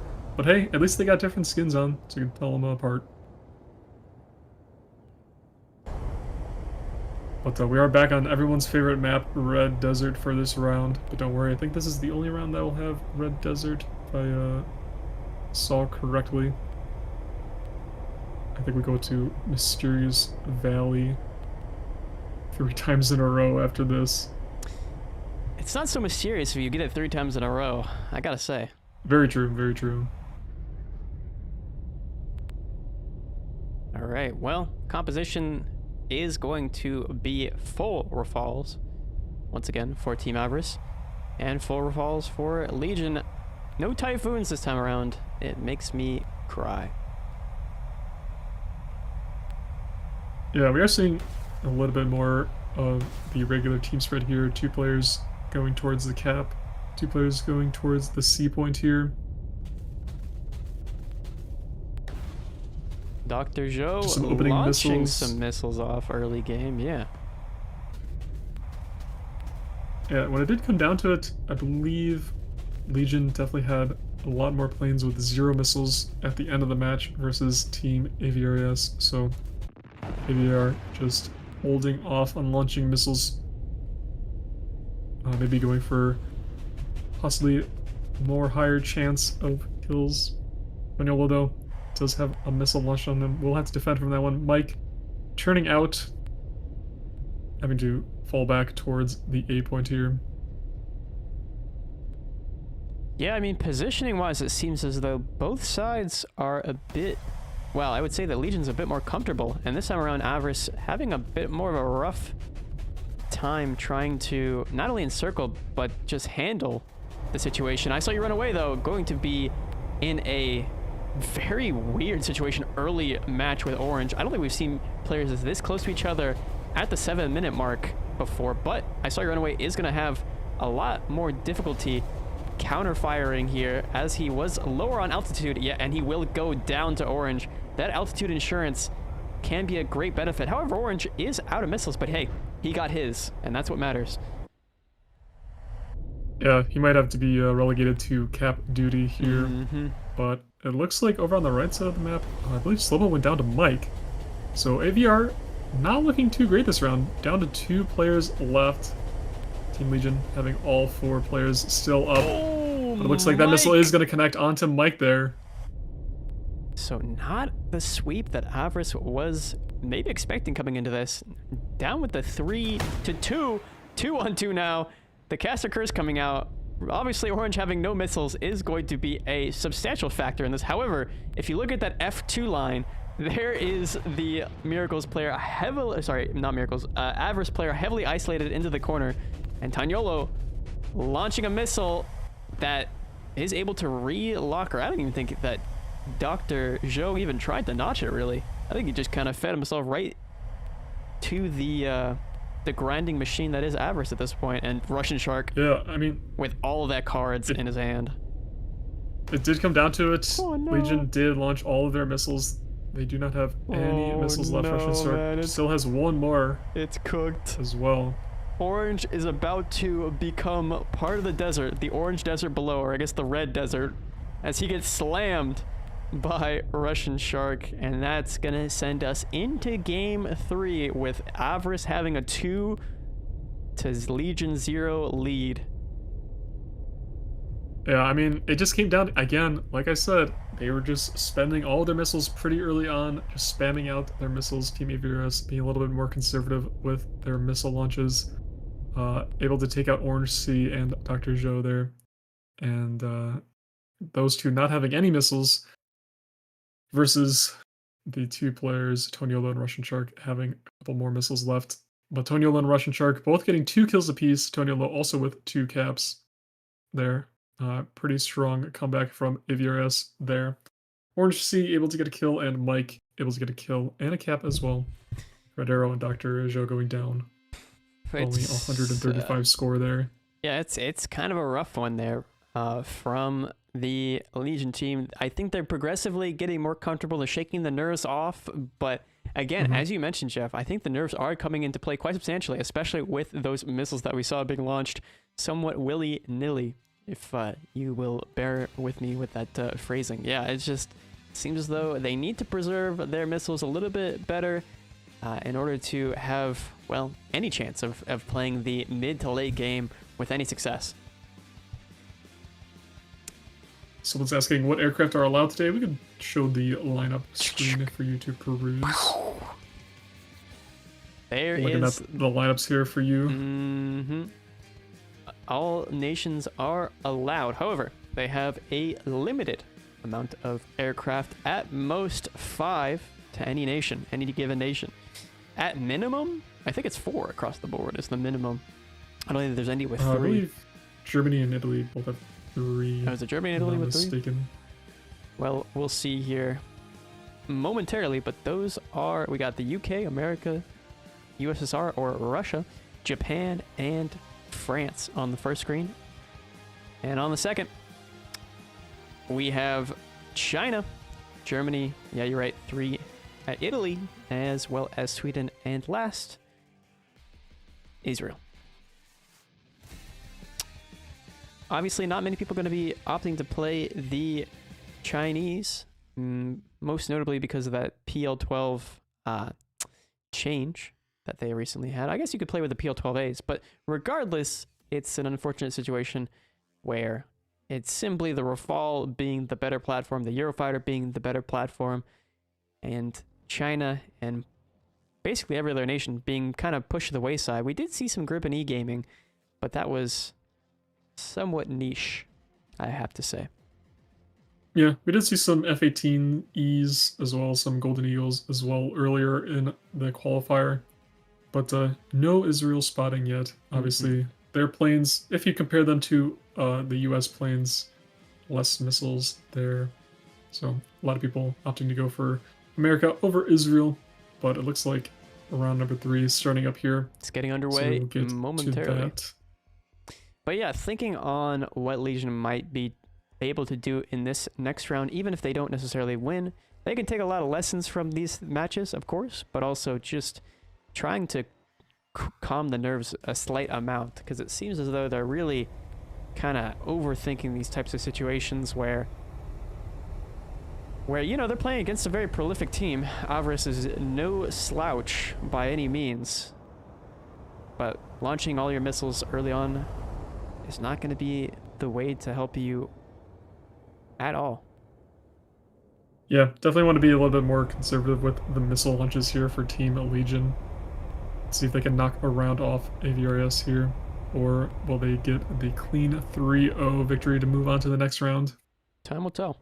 Time will tell, but the positioning so far, it looks like a very standard play here from Team Avarice. They seem to be taking a wide swath, whereas, I mean, it's a similar play, I suppose you could argue, from Team Legion as well. 2 going towards that C direction and 2 going towards the home cap. Obviously, altitude being a life preserver in these types of scenarios where you're going to be utilizing your aircraft's maneuverability, bleeding a lot of speed, and as you pull those maneuvers, diving as well, allowing you to, you know, keep your maneuverability threshold so you can keep continuing to notch and pull back in. Already seeing a missile off the rails from Red Arrow, putting a bit of pressure on the opponents of Avarice, but obviously I don't think anybody expects that missile to connect. Yeah, Tornillo with a launch there on the opposing players. Has to defend though. Does have a missile on his RWR coming in. Looks like it is against Mike 03 there.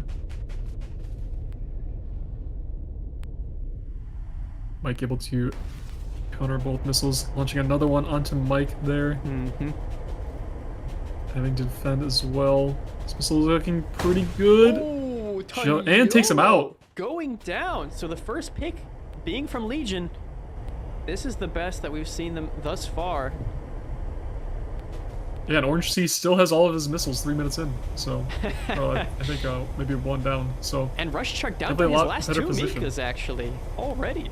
And getting another 2 launched at him there by Red Arrow. I mean, decently timed and putting Russian Shark in a very slow, very precarious position. Obviously launching one of his Mikas off. I don't know if he's going to be able to dodge this one, though. And he won't, as that relock is an absolute menace. Last missile there from Red Arrow. Another missile coming out there from Mike. The Zloba at the moment in a very bad position. Very slow. Cannot follow through to take a shot at Mike here, I think. And I think Mike just baited Zloba into death, as it's going to be a 4 versus 1 here. Where does the time go? Where do the plays?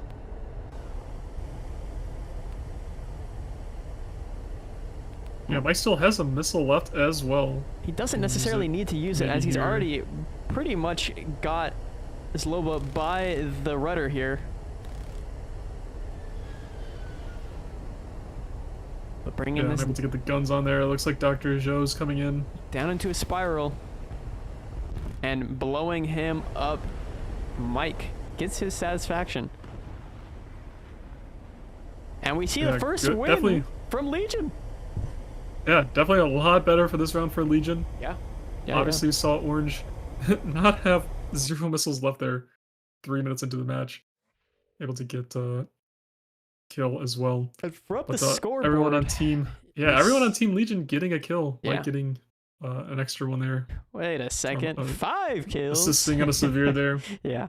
But AVRS not able to get a single kill in this game. Tony Lowe only with the cap. The rest of the players only 135 points. That's just what you get from Dime. That's brutal. That is brutal, especially from Team Avarice here, who were probably expecting this to be a clean 3-0 sweep against a team such as Legion, but Legion's pulling it back. They're reeling it back in. They do need to win the next 2 rounds in a row, whereas Avarice just needs to get this next one. So it's going to be a lot of mounting pressure on Team Legion still, but Avarice obviously going to be trying to kick it into high gear, as you know, maybe the hubris, maybe a bit of the ego got in the way of their overall planning in that match. Having a clean wipe by a team such as Legion, not what you expect from Avarice. Yeah, really nice plays by Legion there to stay alive in this open qualifier. Number 1, still have hopes to qualify for the finals in 2 weeks' time. So we'll see if they can continue on, have the momentum swung back in their favor. Can they go and win another round against AVRS, or will they go down in the next round? Obviously, playing a little bit more passive there, a little bit more conservative with their missile launches. Not launching all 8 at one target right off the bat, or even 2 targets. But yeah, definitely a lot better plays from Team Legion. Team AVRS might have to adjust their strategy a little bit to take down Legion now that Legion is up and running on all cylinders. They definitely have found the right pacing. You know, you could kind of see it in increments, right? Round 1, complete disaster for Team Legion. Round 2, a little bit better, looking a little bit more confident, but bleeding a lot of their missiles too early on. And then this match, you know, 3rd time's a charm. They've definitely found, as you said, the right way to tune their engines in order to properly position themselves. So yeah, it's going to be coming down to these last, well, couple rounds here. Obviously going into round 4, And then if we get to round 5, that means that disaster has struck for Team Avarice. About 3.5 minutes. Looks like these teams are probably going to be going into it here momentarily. And there it is. Hi, Sean. Yep. Right as you say it. Mhm. All right. And we are going to get underway here on the second to last time we have to see Red Desert for a little while. Thank you. Yeah, after this is Mysterious Valley time. But I believe the actual finals will take place in Japan, so pretty cinematic finals for today. Looks like both teams gonna keep with the 4 Rafales. Legion not gonna bring the Eurofighter that they did in round 1.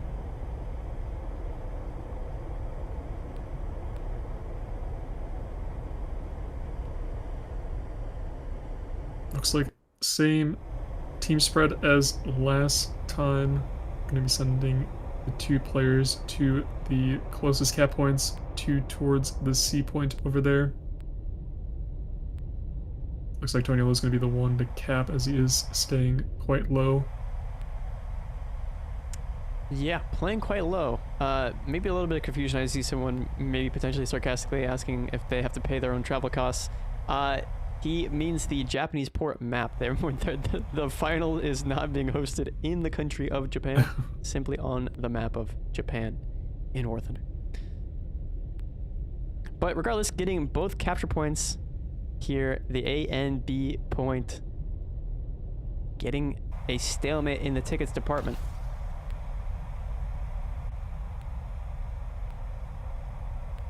Yeah, I saw you run away with the first missile launch there.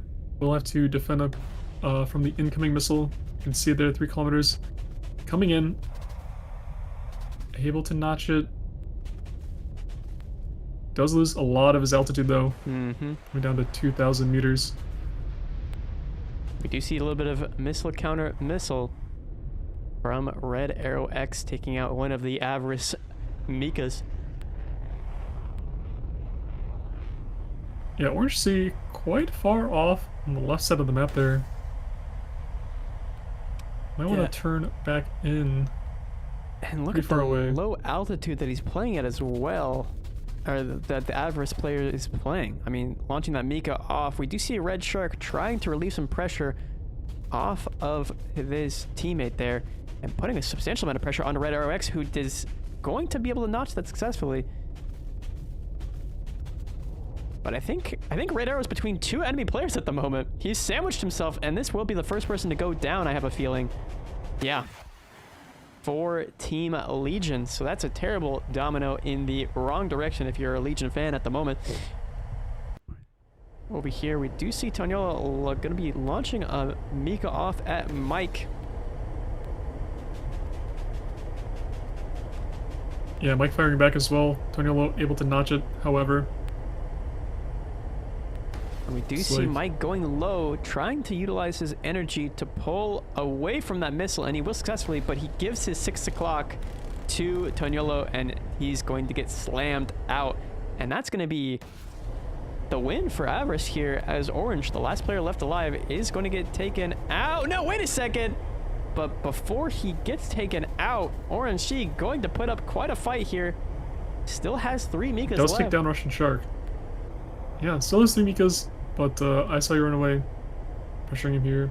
He does have another AVRS player in his vicinity. Going to have to be careful about that. Is 3v1. Mike, I believe, is just spinning his way down towards the ground.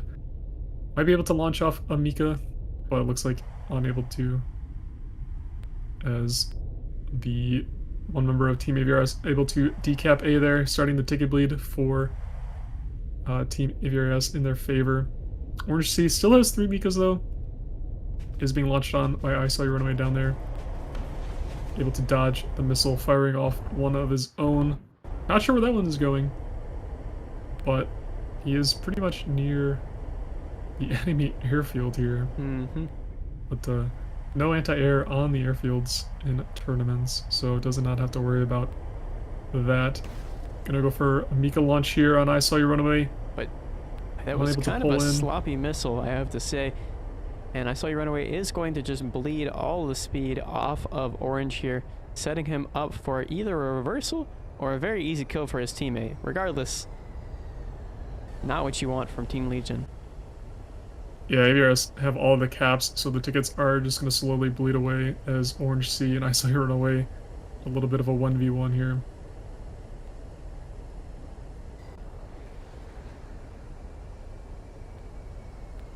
Looks like Orange C might... No, they look pretty even here in terms of energy, both of them.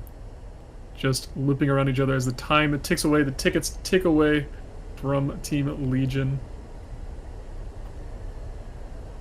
Just gonna be spinning around here. I Saw You Run Away. Might be able to get the guns on here in the last couple seconds of the match. No more energy, no more anything from Orange as he gets shot to bits. And that's going to be AVRES or Avarice moving on as Team Legion gets absolutely grand slam. Thank you, ma'am. Okay.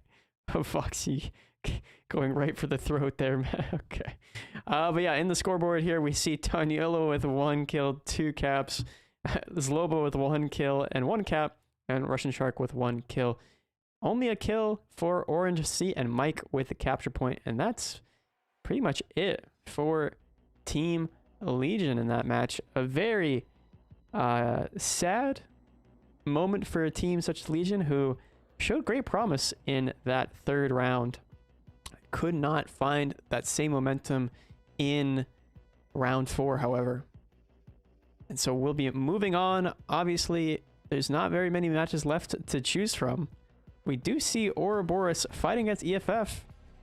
And it's 2-1. Ouroboros has the upper hand here against EFF in the B58 section of the bracket. Are we... I think we're going to actually watch that match, in fact. Yeah. Yeah, I believe the match is starting in 5 minutes unless the team's already up. So we will be able to get Ouroboros versus EFF here in the meantime. Waiting for the next round to start off. But yeah, it looks like a lot of the team members are readied up, so we might get here a bit early. That's the hope. But then again, because it's kind of... change the score down below there, Yodo. But because it's because that situation is, you know, kind of precarious for EFF, they might take that whole time just to strategize, right? I mean, yeah. I mean, EFF definitely one of the favorites. Obviously, winning a lot in last week's impromptu training session there, and being the only Chinese team, I believe, in the matchup still around. I don't think their EFFS team is still in this tournament or participated this weekend. I'm not entirely sure. But I believe they got knocked out in the first round and then knocked out by Legit Bongo. Okay. Earlier in the losers bracket yesterday. So the sister team not in it, but EFF still in it here. Obviously down 1-2. But hey, I mean, like we saw earlier with the Ouroboros and Voyager game, the reverse sweep definitely can be on. And chat against Ouroboros. If you have liked any of the camouflages that you've seen here that you might encounter on our catalog, obviously the Voyager camouflage for the Rafale being one of the more prominent ones to be shown, we also have our new Trophy 4 camouflage crate, which you guys can check out on the Gaijin Marketplace. And here are some of those camouflages from our catalog of the marketplace. Obviously, the F-15C Golden Eagle camouflage, the Straw Dog M10 Booker, 2 letters off disaster, and also up next as well, the LA7.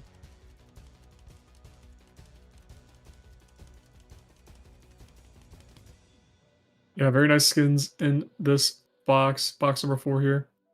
Obviously, we do have 3 more boxes. If you want to check those out, I believe you can do exclamation mark camo, get a full spreadsheet of all of our esports camos that we've made throughout the years. Very nice camos. Use a lot of them myself.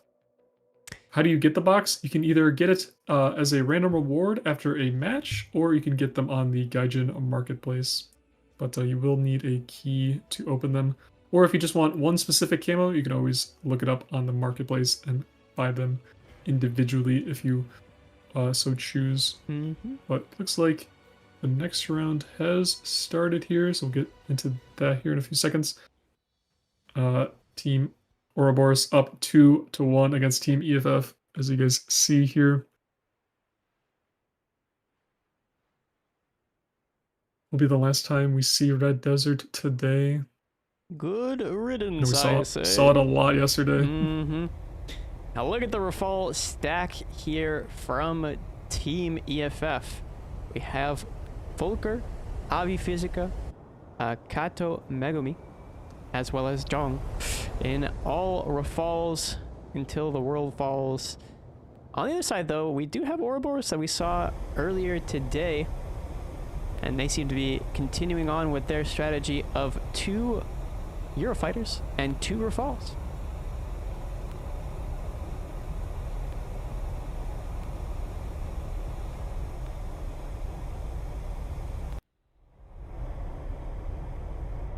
Yeah, it looks like I can't tell. Is Ouroboros? They have 2 players stacked up there going to see. It looks like right on top of each other. Yes, it looks like it's Tachyon and Supreme there. So a little bit hard to see that, but looks like pretty much the same. Looks like the teams like to play Red Desert the same way, sending 2 players towards their home cap and 2 players out towards the middle, towards C a little bit.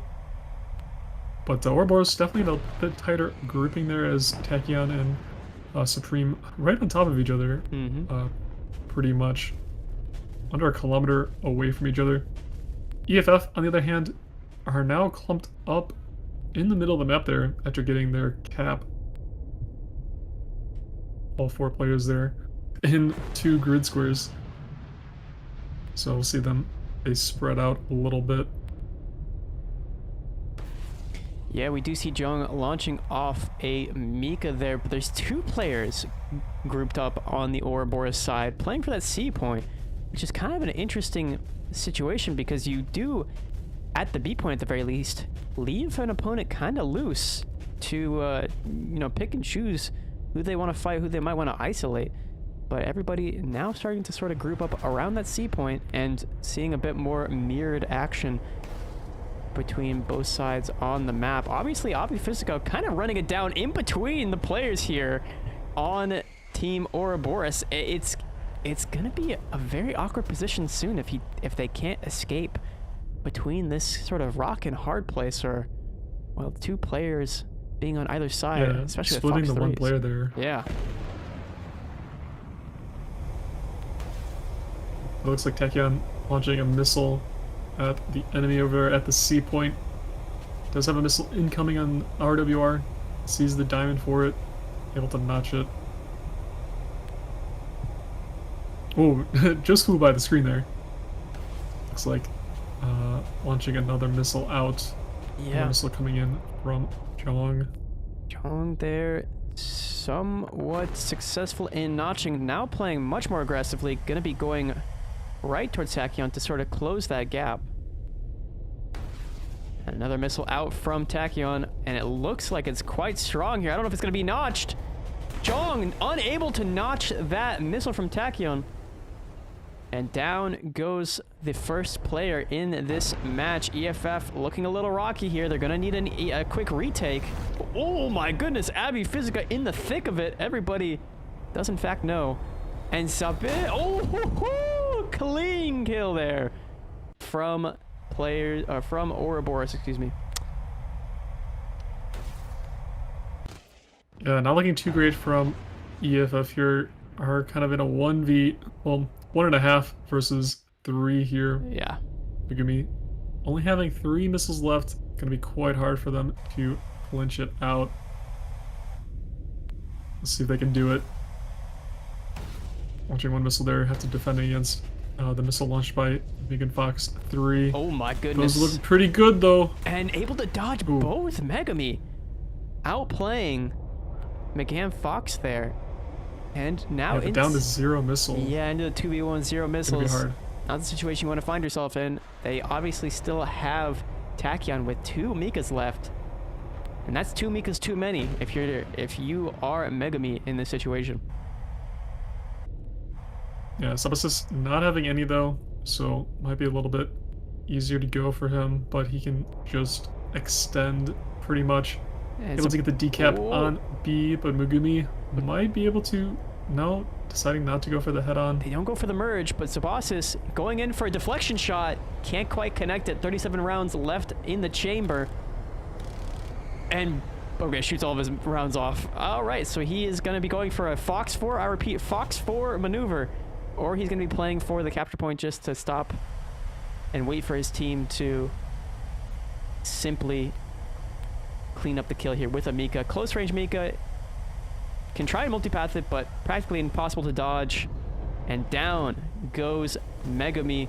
The tickets, if that didn't spell disaster, that final Mika definitely did.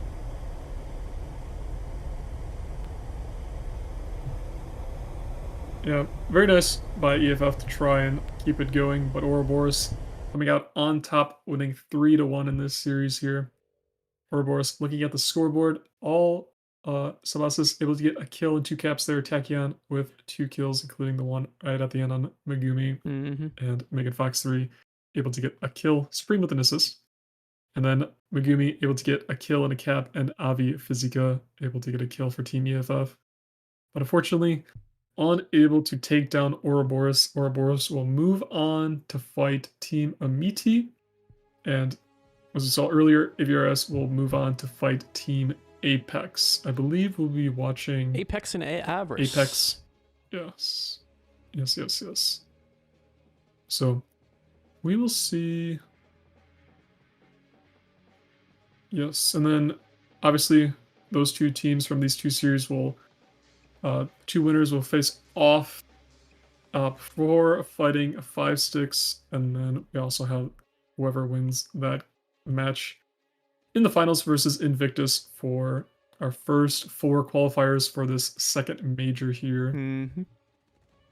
Yeah, we already have the 2 qualifiers already, obviously being 5 sticks and Invictus. So waiting upon that other half is going to be a battle. And it's all going to be really culminating here in the B59 and B60 section.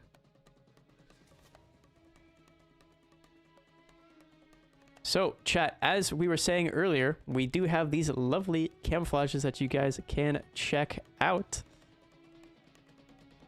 Obviously, continuing on with the Dumbo. Got the Dumbo 76, the Yingzi, the SU30 MKK camouflage. Absolutely love that skin. Yeah, this one's very nice. I quite like it. I have to say, in game, I think that the video here does it a bit of a disservice. There's a bit more of a glossy tone to it than what you see here in the video, which I think is a very nice artistic choice. The Anarchist camouflage for the Challenger 2 Black Knight.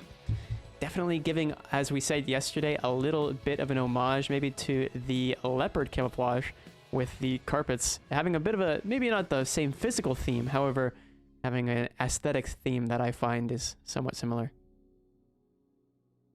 Yeah, we have seen this skin in the tournament as well, the new Eurofighter Asa skin. This one is the Italian Eurofighter Baracca skin. Very nice camouflage. Very nice gray and orange. And the nice white painted underbelly there. Yeah, with a bit of an very homage. Beautiful skin. Oh yeah, the Jukai here, I do quite like this camouflage. However, the tank it's on is, I wish I had played it more in like 2016 maybe 2017, but now it's a bit of a rough one to play, I have to say. Maybe I've seen some interesting decal combinations with the 2 Japanese flags on the front there as well. Yeah. But I do remember the Cheery used to be pretty insane during that 1 week when they changed how ready rack Oh, reloading worked. true. I remember that. That was pretty fun. That was the highlight of that vehicle.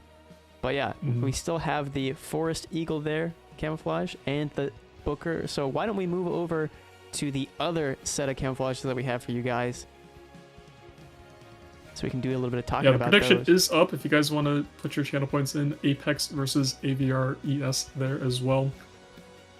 The bad karma camouflage. Yeah, make sure you guys put your channel points where your prediction is. Yeah, if you guys want to know who is on Team Apex, we saw them yesterday, but it's going to be Fine Apple Pizza, Unknown Aircraft, McCoy_AI, Mr. Noin, Kayun, White 9, and Ironic. But I believe we saw Fine Apple Pizza, Unknown Aircraft, White 9, and Ironic as the 4 players, I believe, yesterday. And did see Team AVRES earlier, but their team's going to be I Saw You Run Away, a Russian Shark, Tonyolo, and Slova there as well. There are 4 players playing in the air tournament here. But yeah, lots of... All in again from Scriplet. My goodness. This guy, he doesn't know when to stop. He doesn't know when to stop. The 74k is really telling. 140k, but slapped on top of that by Aztec to really drive the point home that Team Avarice is the team to really intimidate Team Apex here. But hey, still 30. 1 to 23 returns right now. Yeah. Well, you know, when you have 25k in total for Apex and 500,000 for Avarice, it's, that does skew the margins a little bit, Jeff. I'm no mathematician, but I think that might be a factor of sheerly for brevity's sake, or sheerly for the fact that you believe in Avarice, you're putting down channel points, because let's get down to the brass tacks here. Like, you're not making anything if you're voting for Avarice at this point. But I mean, you're making a small bit back, a 1.1 at the moment.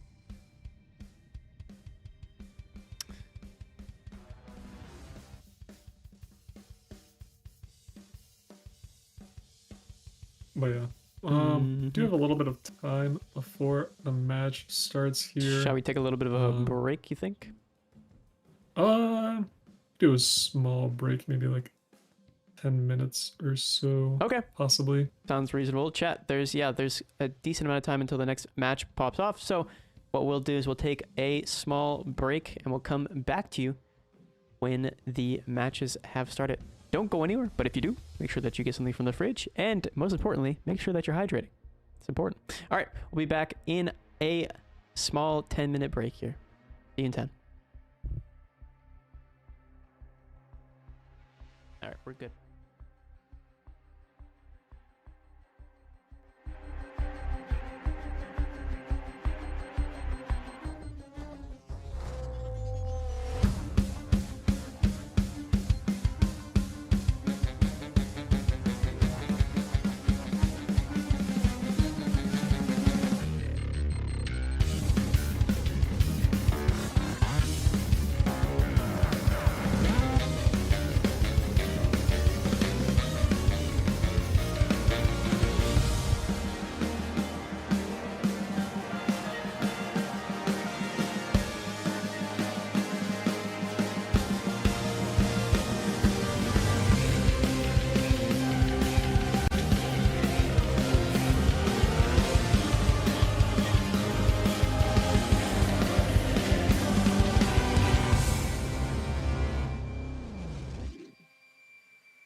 Hello, chat. We are back and better than ever. Hopefully, you guys got a little bit of a drink and a snack on the way. Let's see what everybody's talking about in chat.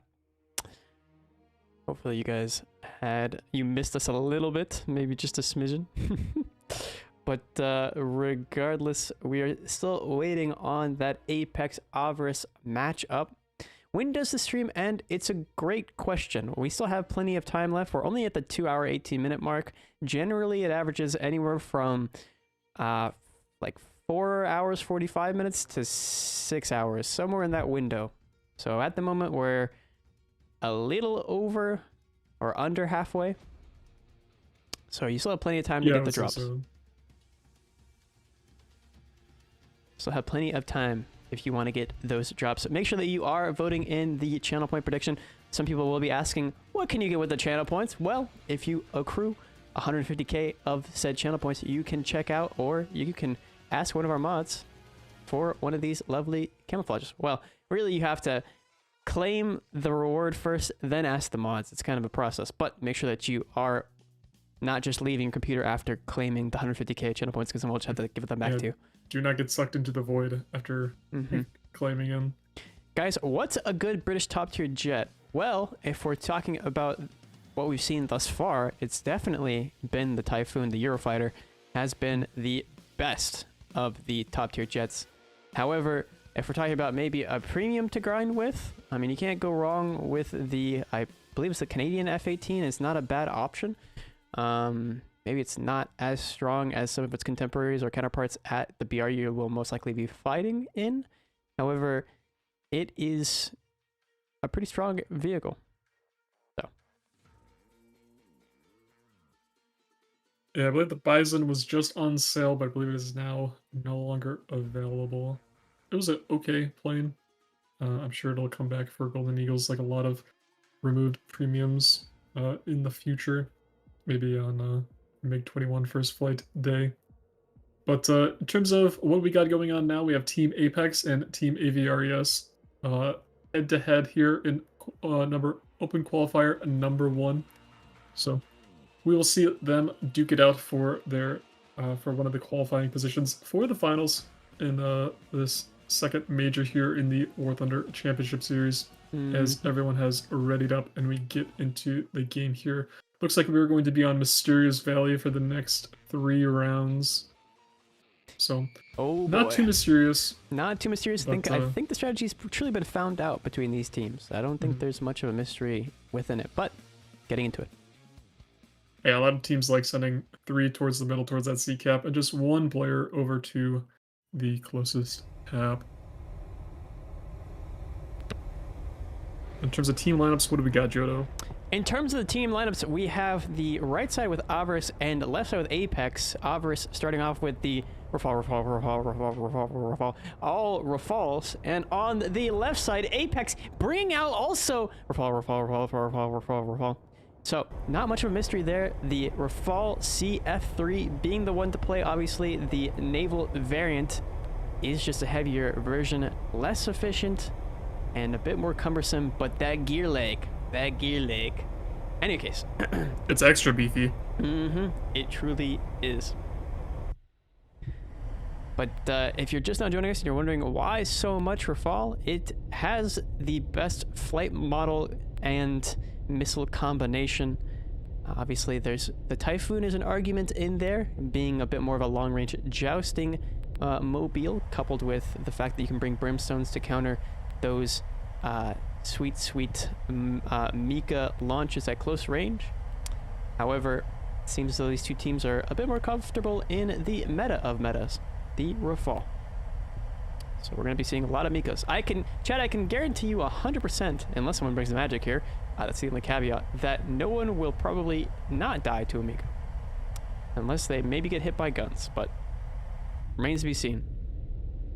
Maybe one person bringing 1 magic to mix it up, but I highly doubt it. But yeah, it looks like Ironic here able to launch off some missiles at the enemy Rafale there in the middle.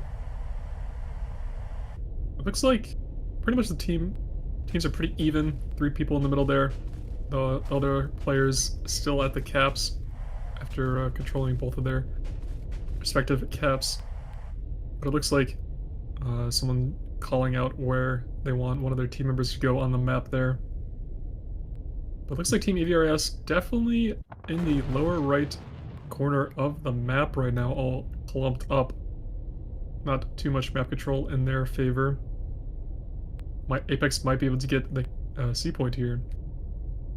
Yeah, it looks as though that's going to be their aim. However, flying at too high of an altitude, it seems as though they're just going to pass right over it. Pineapple Pizza being the player that could have potentially got it, but instead opting to continue to maintain his altitude, as that is really, realistically, the better play. I think maintaining your altitude instead of diving down for a C cap and losing positioning and potentially risking your teammates' lives is not worth the extra pressure of a ticket bleed.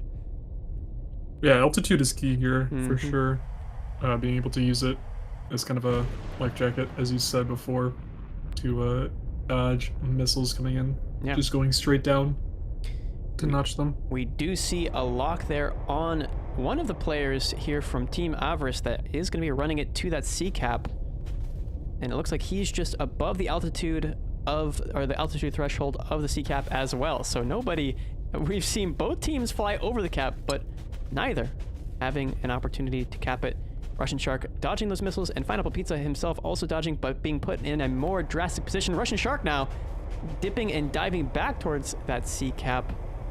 But then again, coming back in for Pineapple, who is objectively in a lower energy state and will be struggling quite substantially as Russian Shark continues to circle in behind Pineapple Pizza here. Not sure where that Mika was going. I think he was aiming it at Shark.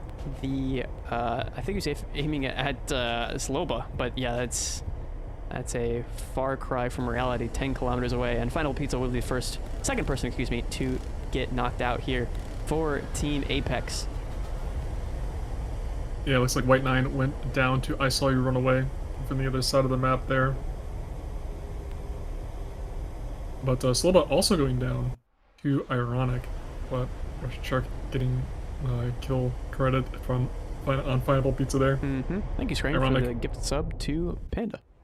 Yeah, but Unknown Aircraft versus Toniolo here. And I think Unknown is going to be a substantial disadvantage. Well, when you don't have any wings or a pilot, that is, I think, the biggest disadvantage. But a 2-on-1 here, we do still have Ironic, who unironically has one more Mika left. So he's going to have to make this a gunplay at some point. Yeah, not sure how many missiles I Saw You Run Away has. Haven't seen too much of them this round. Russian Shark not having any missiles left. Oh, he's going to go for the C cap here. I Saw You Run Away does have 2 left, just launched one at Ironic. We're not going to have to dodge it here. And he will do so successfully. The second one, however, looking a little bit more lethal, and it will take him out in a trade. Yeah, there's no way. I don't know if that would... I mean, he was already dead, so I don't know how that relocked, but yeah. Russian Shark being the last one left alive here for Team Avarice. Missile knows where it is, because it knows where it isn't there. But AVR able to get the first round here in this best of 5. Let's see the scoreboard here, Jodo. The scoreboard here is 2 kills for Ironic. White with 1 capture point. Unknown Aircraft with an unknown aircraft kill. I don't know who he killed. Pineapple Pizza with no kills. Kind of getting really just trapped into a raid fight that he could never win, or energy trapped. Toniolo, on the other hand, with 1 kill, 1 cap. Russian Shark with 1 kill, 1 cap. I Saw You Run Away with 2 kills, and Zloba with none. So, I mean, bringing it down to a 1 versus 1, or a 2 versus 1, technically, I suppose you could say, from Apex, is still a very impressive state of affairs, especially when you consider the prowess of Avarice throughout this tournament. So yeah, I think that Apex definitely, with a little bit more time, a little bit more adjustment to their strategies, could definitely clinch this one out in a more substantial way. So yeah. Yeah, definitely looking pretty even between the teams there. AVR just having the slight edge over Apex in that round. Obviously, can't go down to the planes that shows they're all flying the same exact plane. Just comes down to the player and the teamwork between them at this point here. So we'll see as the teams look like they readied up pretty quickly. So we'll get into the match here. Second round. See if AVR can continue their win streak here, or will Apex turn it around?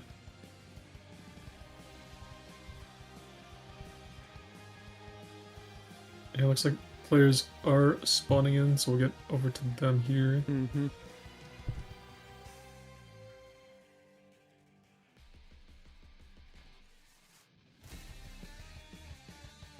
All It right, looks like getting into it and taking off with the flyby. We do have Zloba kicking us off here in the Rafale. These teams are not waiting around whatsoever to get into the match.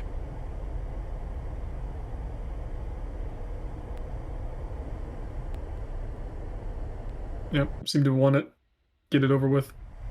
Reading up, just wanted to get right into the action here for you guys. Mm-hmm.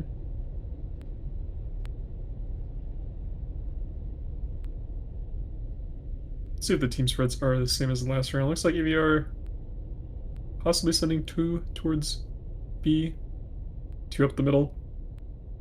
Looks like Apex a little bit more fanned out, all going in different directions here.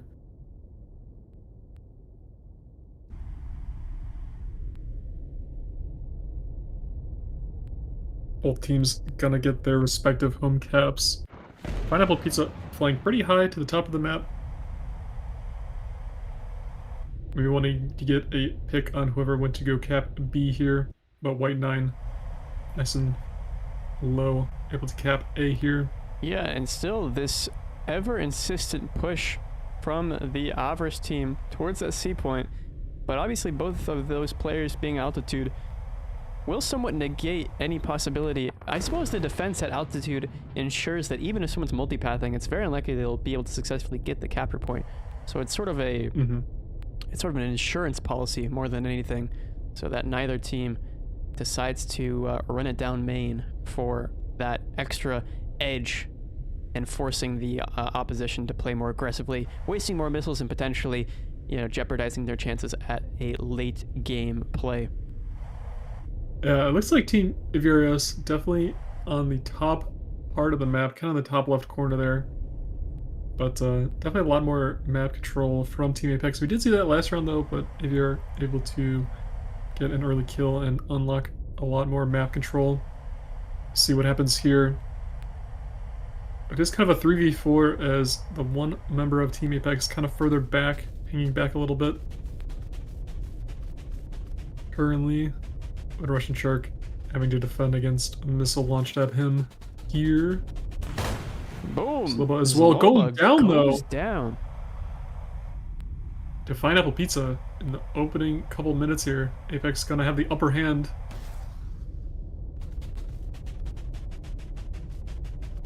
Toniolo notching that missile successfully. Looks like unknown aircraft trying to push Toniolo. Toniolo launching back. Looks like it's successfully notched there by Toniolo. And so we will see the, you know, unfortunate situation that losing a member from Team Avarice this early on in the match might, you know, accrue from a situation like what we're finding out right now. Toniolo and unknown aircraft with another missile. I don't think that Mika knew where it was from unknown aircraft. It just kind of forgot entirely. But this one pulling off the rails very drastically will give Toniolo a run for his money and might even take him out, but couldn't quite get there. Yeah, one Mika left for unknown aircraft here. Let's see if he saves it or uses it here. He will use it. Is going to be able to dodge that missile there. Toniolo able to dodge as well. Not sure if Toniolo has any more missiles left, but it looks like Ironic shoots down Russian Shark with a Micah over on the other side of the map. Toniolo just preoccupied with unknown aircraft here. I saw you run away, going down to 3v1 over in the middle of the map. Oh. Toniolo, last one alive for AVRS. But the positioning here from Toniolo is going to give him the upper hand, as unknown aircraft can't utilize any more altitude in order to pull unknown aircraft. Going back in the vertical to try and energy trap Toniolo here, but Toniolo going to flip end over end to try and get a last-ditch aggressive line here that is going to be fruitful and take out the first player of Team Apex in this match. Yeah, Team Apex though, 3 members still alive. I'm sure they have a couple more missiles to launch at Toniolo's way. Toniolo It's kind of stuck in the bottom left corner of the map here. Team Apex, a lot more control over the map. Can just send one player to go cap B if they really want, but probably going to go after Toniolo here, as they only need one more kill and they have quite the numbers advantage.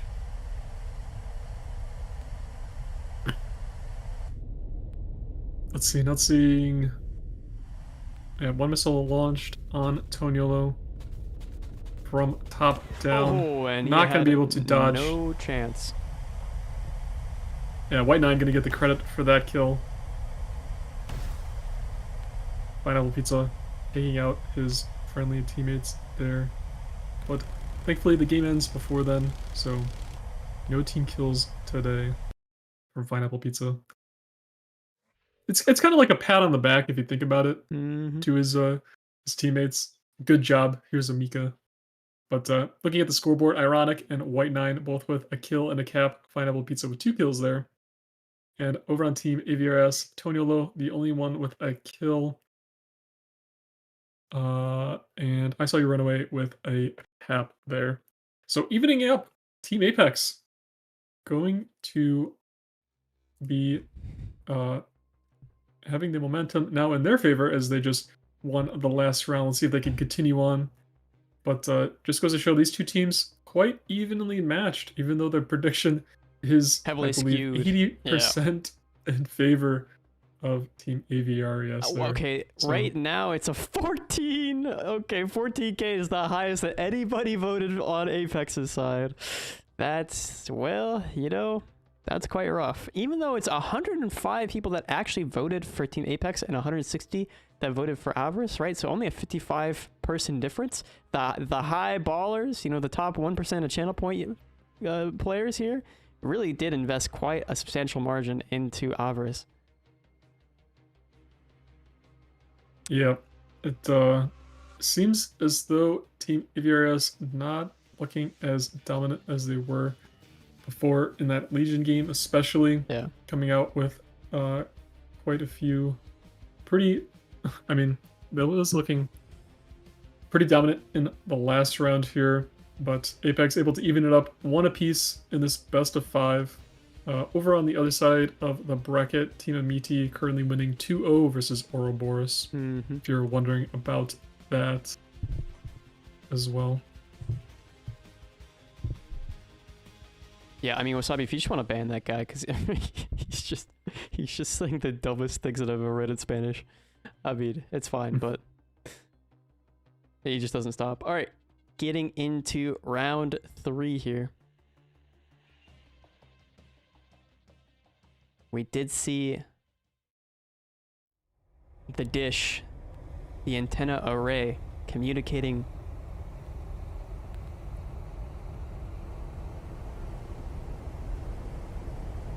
It's not a ban. No, I'm saying you might as well, because he's just gonna come back and say the same things.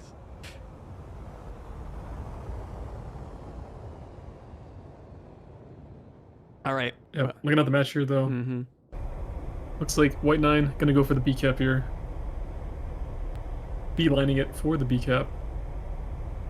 Ironic, Final Pizza together, and Unknown Aircraft end up going up the middle here. AVRS looks to be, might be able to sending 2 people towards A there. Usually we only see 1.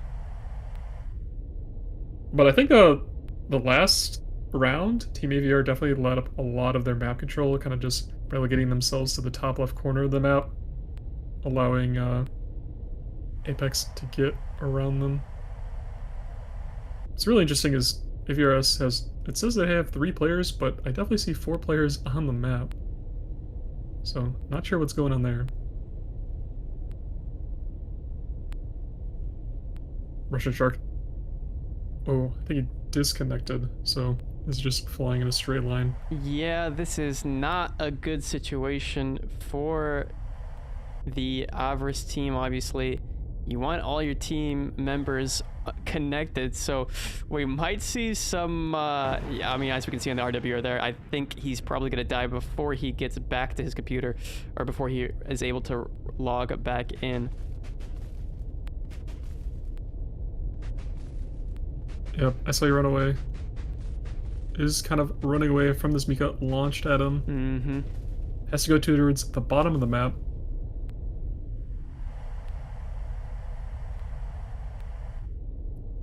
And still no Russian Shark is response, up there. and down Russian Shark goes to the freest kill Pineapple Pizza will ever get in a tournament. Oh, I just connected too. Unfortunate. Dang. But yeah, unfortunate from Team AVRS there. So that's really going to just lay the cards out where they might lie. I mean, there is a chance that Team AVRS has the ability to bring this back. Obviously, being round 3 when it's 1-1, it's not the highest of stakes, but you still don't want to lose this round regardless. Yeah, 3-on-4 isn't the worst situation. Obviously, if you're able to get one kill, you swing it back to a 3-on-3 here. But that will sacrifice a substantial amount of your missiles as well to consider. Mm-hmm. Definitely do want to play a little bit more safe here. Definitely not impossible. The White 9 having to defend against a missile launch at him. Fly a little bit away. Pineapple Pizza launching some Mikas out on the enemy Rafales. AVR kind of back themselves into the corner again, into the bottom left corner of the map here, but definitely do want to stick together. Probably is their best chances here. Maybe get some Mika launches on one person from two sides. Pineapple Pizza launching some more missiles. Unknown aircraft as well. Still with a plethora of missiles here, so he's going to be a very lethal opponent to fight on the side of Avarice, especially with that man disadvantage.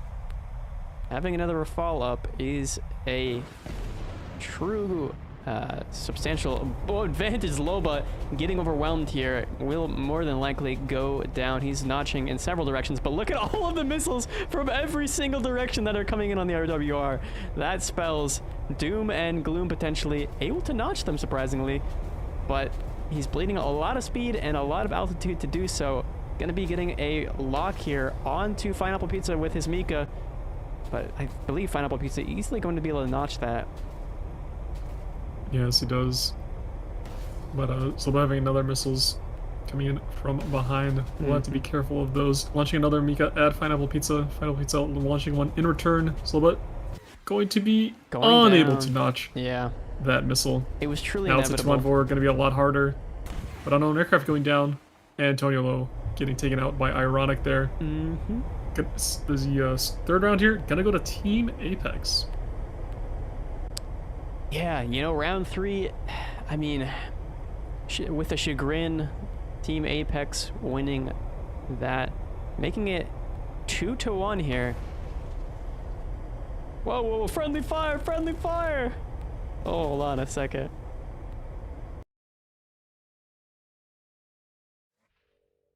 Yeah, well, in the scoreboard here, we see Taniolo with the only kill for his team, taking out unknown aircraft, and White on the side of Team Apex. White 9 with a kill and a capture point. Pineapple Pizza with 2 kills, and Ironic with a kill. Unknown aircraft with 0. All right. Well, that means that it's going to be a very uphill battle for Avarice here, having to win the next 2 matches in a row. It's not impossible, and we've seen such things happen before. However, still puts a lot of pressure, unnecessary pressure on you, especially if it's out of your control in a situation such as what we just saw in that last match. Yeah, I mean, Team Apex were able to beat Team AVRS, just heads up, in the 4v4. So they definitely can do it if they want to knock AVRS out of the qualifier here. But AVR definitely pretty strong here. Definitely won't take lightly to be knocked out. Will definitely be playing their hearts out to try and stay in the open qualifier number 1 here. So we will see what happens in this next round here. Just have to wait for everyone to ready up. But who in chat, who do you think is Apex going to clinch the victory? If you think they're going to win, type 1, or Will AVRS complete the comeback and win this match type 2? What is everybody thinking? One for Apex, I know a lot of people who two for probably voted Outburst. for, yeah. A lot of people who probably voted in the prediction for AVRS are going to type 2 there. But I'm seeing quite a bit of ones. Seeing a lot of people ones. having faith. Okay. You can all tell by Apex. the people who put ones, though, they all voted for, in the prediction for the Team Apex as well. So, you know, they stand to gain quite a bit. It's an 8-1 return.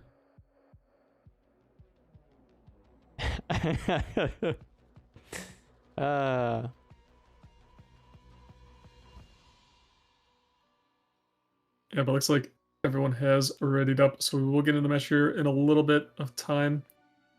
Apex, AVRS, who will continue on? Who will get knocked out?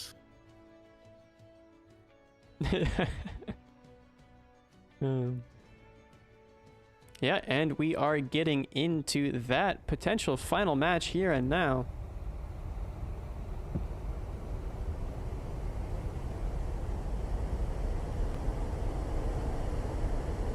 Yeah, no changes for either team. Still rocking the 4 falls here. I mean, it is, unless you have mastered the Typhoon, the fall is the meta. I'm just going to be thankful for the amount of Typhoon we saw today, because it might be, well, actually, when we get to Invictus, I'm sure we'll see some Typhoons, at least from Ecstatic, so I have that to look forward to. Yeah, we'll probably see that in the finals for today. But yeah, so far in terms of the formation, position, both sides looking like they're spreading out relatively similarly. Obviously not mirrored entirely because they still have to go for that home cap in order to maintain the ticket bleed neutrality.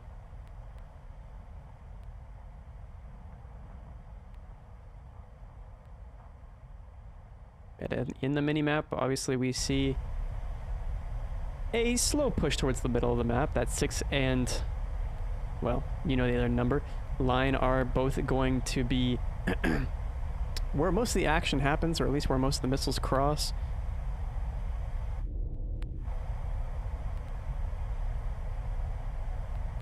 Yeah, Russian Shark flying out the middle here.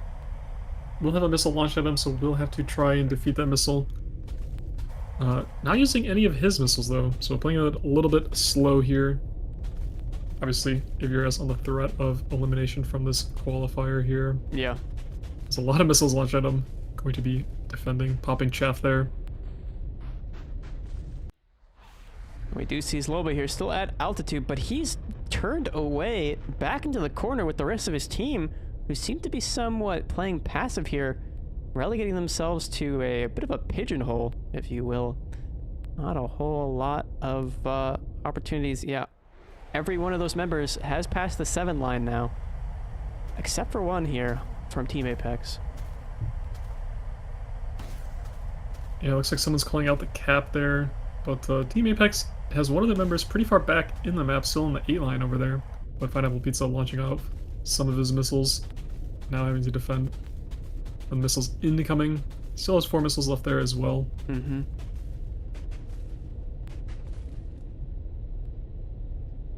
Pineapple Pizza pretty low on altitude already. Yeah, Apex definitely has to be careful here. The 3 members that are currently grouped up together kind of getting surrounded by AVRS, and I saw you run away. Not able to spot the 4th member there. Another Russian missile Shark out. launching on. Probably on Pineapple Pizza, I would imagine. I don't know. Being that low on the deck seems to be a trap that the Apex team has fallen for. 2 missiles out on Ironic, who unironically might get hit by those. No, dodges the first and the second, but can he dodge the third? Pineapple Pizza not in a position to help or counterattack to help his teammate, but that Mika is looking quite strong. Ironic will go down to Russian Shark, so a good start to the match here, as it seems like the Apex team maybe getting a little bit boisterous, maybe a little bit overconfident in their abilities, really have just fallen into the trap of Team Avarice here on their side of the map. Yeah, it's kind of an isolated 2v3 over on the left side of the map, and then top right you have I Saw You Run Away, and I think it's White 9 as well. So, unknown aircraft trying to take down Toniolo here, has a missile coming right for his face. Oh, the MCM into the Mika, actually still following, and the relock from... Oh my goodness, unknown aircraft relocking there and hitting Toniolo. I mean, that was dirty in so many levels. The missile fusing within the right threshold to, well, to a certain extent. Yeah, that was like a last second launch there. Yeah. And White 9 actually shoots down I Saw You Run Away. Team AVRS down to 2 players, 2v3 here. But Team AVRS probably going for the C-cap there, it looks like. Yes, they're going to get the C-cap. Russian Shark in a 2v1 over on this bottom left corner of the map. White 9 able to take down I Saw You Run Away in the top right corner. But the D point does spawn a little bit closer to the 2 Apex members. Russian Shark going to have to be careful with his missile launches here. Does have Pineapple Pizza behind him. Trying to extend away, has a Mika on his 6. Looks like he's able to successfully notch the first. And also probably could, at this point, kinetically defeat any missiles launched at him from that angle. Going into the valley here to disguise his radar signature. Team Mountain helping him out in that use case. Going back up into the vertical now to try and gain some insurance, but in the meantime, it's down to 2 versus 2 as Russian Shark, I suppose he finally cleans up Pineapple Pizza, or maybe that happened earlier on. Yeah, not sure if he got a Mika off while he was down a low. I believe it was just from a residual kill that Pineapple Pizza was still already cribbed.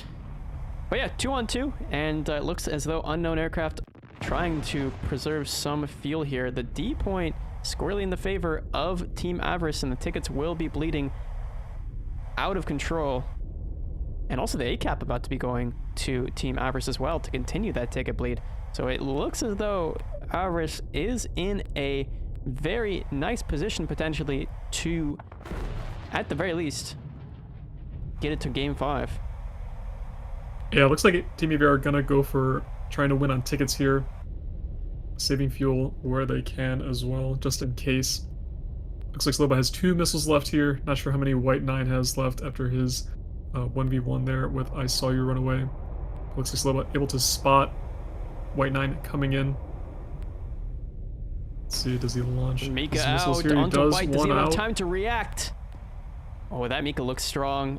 That looks really strong. Able to dodge it.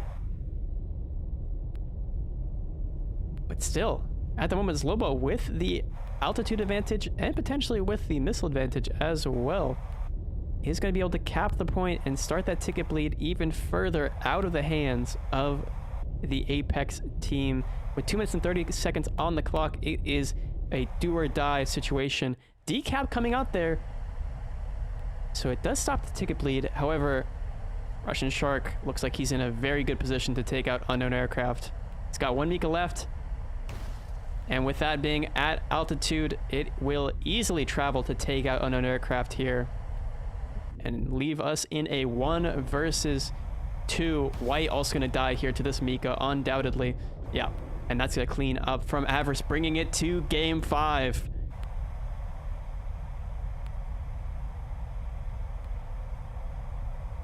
Yeah, very nice comeback from AVRS here. Able to win game number 4. Gonna go to game 5. Sudden death. Team Apex, Team AVRS. Who will move on in the qualifier? Looking at the scoreboard here, Jodo, what can you see? Well, I'm glad you asked, Jim Bamba, because what we can see from the side of AVRS is a wish, a dream, a desire to continue on into Game 5 with determination. Zlobo with 1 kill, 3 capture points, Russian Shark with 3 kills, Toniolo with a capture point, and I Saw You Run Away, Bare Bones Jones. On the other side, we got White 9 with a kill, 2 caps, Unknown Aircraft with a kill and a cap, and Bare nothing for the 2 remaining players of Apex.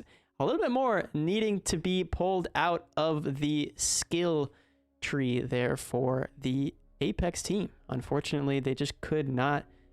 Yeah, they kind of got cornered in the bottom left corner of the map there. Yep, yeah. But the White 9 winning against I Saw You Run Away in the top right in that isolated 1v1. Unfortunately, didn't get, weren't able to see it But that kind of gave him the upper hand, it was looking like. But Pineapple Pizza going down to Russian Shark, as well as I believe it was Ironic. So definitely switched the favor of the match back towards Team AVRS, especially since they got that early C cap as well in the middle of the game there, able to get the ticket lead in their favor, forcing Apex there right at the end to try and fight the last two members of AVRS. But unfortunately, unable to take them down, so it is tied at 2 apiece here. Round 5. In terms of an update on the rest of the bracket, Amiti won 3-0 versus Ouroboros. Ouch! So we will have next game we watch will be Team Amiti versus whoever wins here, AVRS or Apex. Man, this is coming down to the wire, Jono. It really is coming down to the wire, and I guess a good call from the cameraman not to check out the Ouroboros Amiti match, because holy stompa-moly, 3-0 is not what we expected from the performance we saw from Ouroboros in the previous match that we had seen them in. But yeah, it's down to the wire here. Apex versus Avarice. And it's all going to be, hopefully, with a 4 versus 4 type situation. That's kind of what I've got my fingers crossed on. No more disconnections. Very unfortunate there on round number 3. Yeah. In terms of the time left in these matches, we have, let's see, we're at the 3-hour mark. I'd say at least an hour and a half more. Max, probably 2.5. So, yeah, there's about an hour difference. Yeah. We have 3 matches left to show you guys. We got this one, whoever wins this versus Amiti, and then 2 more after that. So 3 more matches here for today for this open qualifier. Number 1, we will see the first 4 teams to qualify for the finals. Should be pretty good as we get into the game here. Sudden death. Who will continue on? Who will get knocked out? I'll have to qualify next week. No changes from either team.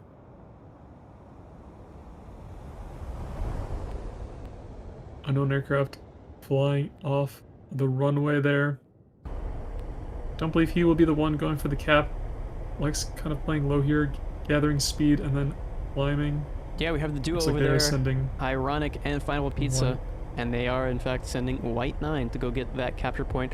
On the other side, it looks as though it's going to be, I believe it'll be Toniolo's duty to get that capture point as his team sprawls across the map here, trying to cover as much territory as they can, also in order to, you know, keep tabs on their opposition.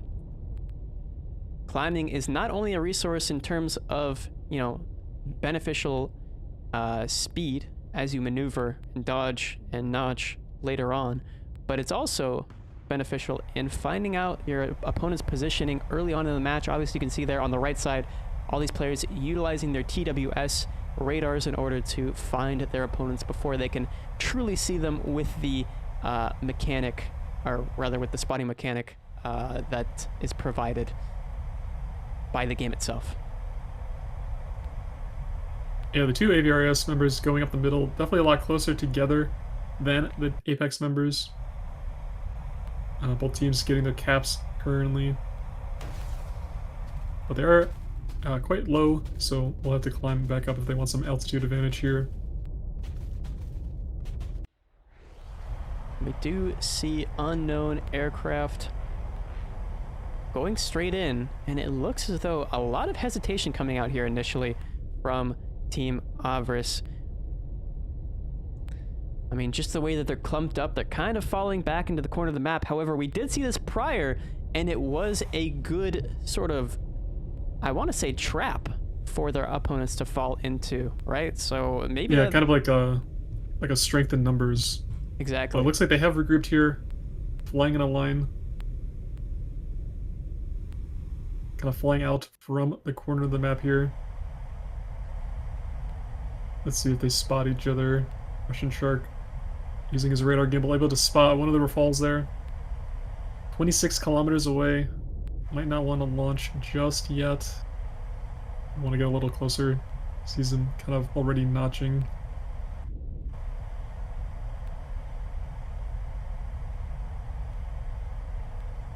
under 15 kilometers now. Might go for a launch here. There's a Mika There out it from Russian goes. Shark. And he will be diving back down in order to both continue with energy and to pitch it back up into the opponent there. As you can see, he's actually uncontested at the moment, Russian Shark. It's Loba getting into the thick of it. Looks like they're going to be trading missiles.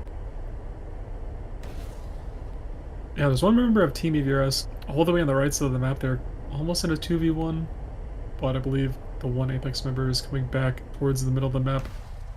As the C-Cap is being captured by Team Apex. There's the multipath coming out. Might be a little bit of splash damage on Final Pizza, who looks like he just lost a wing potentially there. Or he lost some component of his aircraft. That missile will surely take him down. Yeah, the top-down Mika is no joke. Sloba getting the early first pick for his team. And that might resign any chances of Apex to bring this back. But you never know, chat. You never know. They did get the capture point, which is good. That puts a little bit of pressure on Team AVRS there to go for kills or the caps.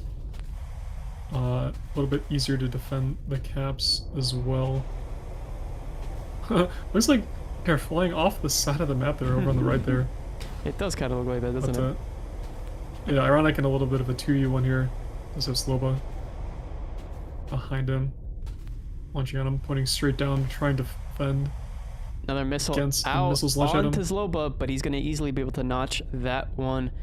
At the moment, Ironic with a greater energy potential here might be. Does only have one missile left though. And there it goes. 0 missiles left, able to easily notch Zloba's missile, and he's going to have to put this into a merge.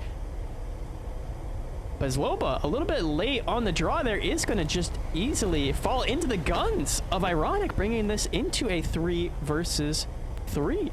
Or, well, I think actually I saw you run away is out of ammunition entirely, so it's really more of a Fox 4 with 2 players who still have missiles left on 3. Yeah, Toniolo also not having any missiles. I saw you run away, not having any missiles or ammo as well. And no missiles. Russian Shark as well, no missiles. Either. Oh no! We'll have to see what Team Apex has, but AVR are able to get the D point there. So we'll start the ticket bleed in their favor. 4 minutes left here. See if Team Apex can do anything about it. Looks like one of them is being chased down on the right side of the map there. Obviously that radar lock towards onto Ironic is kind of just an intimidation tactic here, clearly, as I think they're both trying to feel each other out in the situation to see who might actually be bluffing and who might actually have a Mika. But it might come down to a dogfight here in round 5. The tickets bleeding into the favor of Team Avarice, and then bleeding out of it as soon as I say something. Unknown Aircraft going to be forcing a dogfight here with Toniolo, but he's going to be taking a bit of a... It looks like he chickened out there, understandably so. He didn't want to get a deflection shot. Didn't want to get hit with a deflection shot. So the cap going to be going back into the favor of Avarice here. But then Unknown Aircraft coming back in! He's circling back in to try and maybe get guns on to try and fight Toniolo here. It's a real mind game we find ourselves in here at the satellite dish. Yeah, it looks like Russian Shark might be going for the B point, or I saw you run away, as Team AVRS will get the triple cap there, which might not be too great for Apex. Unknown Aircraft not having any missiles left as well. But look at the plays from Toniolo, just knowing the limitations of where he can fly out of.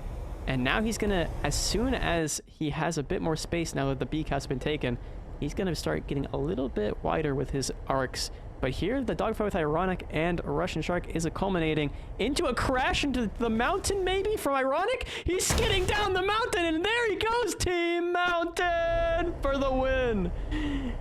And that's gonna leave us in a 1 versus 3 with Avarice surely winning. Yeah, Unknown Aircraft just taking the head on there. Switching back now, Toniolo a little bit on the inside. Just clips. the right wing of Unknown Aircraft, taking him out, forcing him to spin. Team AVRS looking pretty dire from them in the beginning of the game, but able to win 3-2. Tell us about that Moving on scoreboard. in the bracket. Yeah, looking at it, looks like Toniolo with a kill there. 2 caps, I Saw You Running and Russian Shark, each with a kill and a cap apiece. And Sloba able to get an assist before being taken out there by Ironic. And over on Team Apex, fortunately only White 9 and Pineapple Pizza with a cap, and Ironic with a kill on aircraft. Going down to the mountain there at the end, trying to fight Toniolo there. Yeah, so that's Avarice winning it out against their opposition Apex. And now, as you can see, we will be checking out the Amiti Avarice match that will be coming up here, I'm sure shortly, because of how long that match ran for. Getting to the round 5 really is a blessing for us casters, not having a whole lot of time to wait in between the matches or lobbies. So yeah, good game to both sides there. Obviously, getting knocked out this weekend will be Apex, but I'm sure they'll be here next weekend to try and duke it out. And yeah, unfortunately for some, unfortunately for others, the 8-to-1 ratio, return ratio, did not come to fruition for the Avarice believers.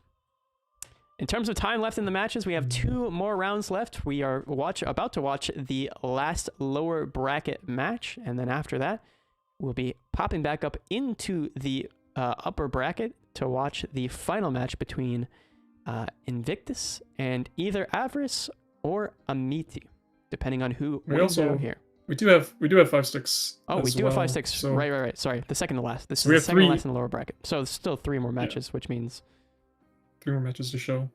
yeah, 3 more matches. So to show. Team Amiti, I believe we saw them yesterday.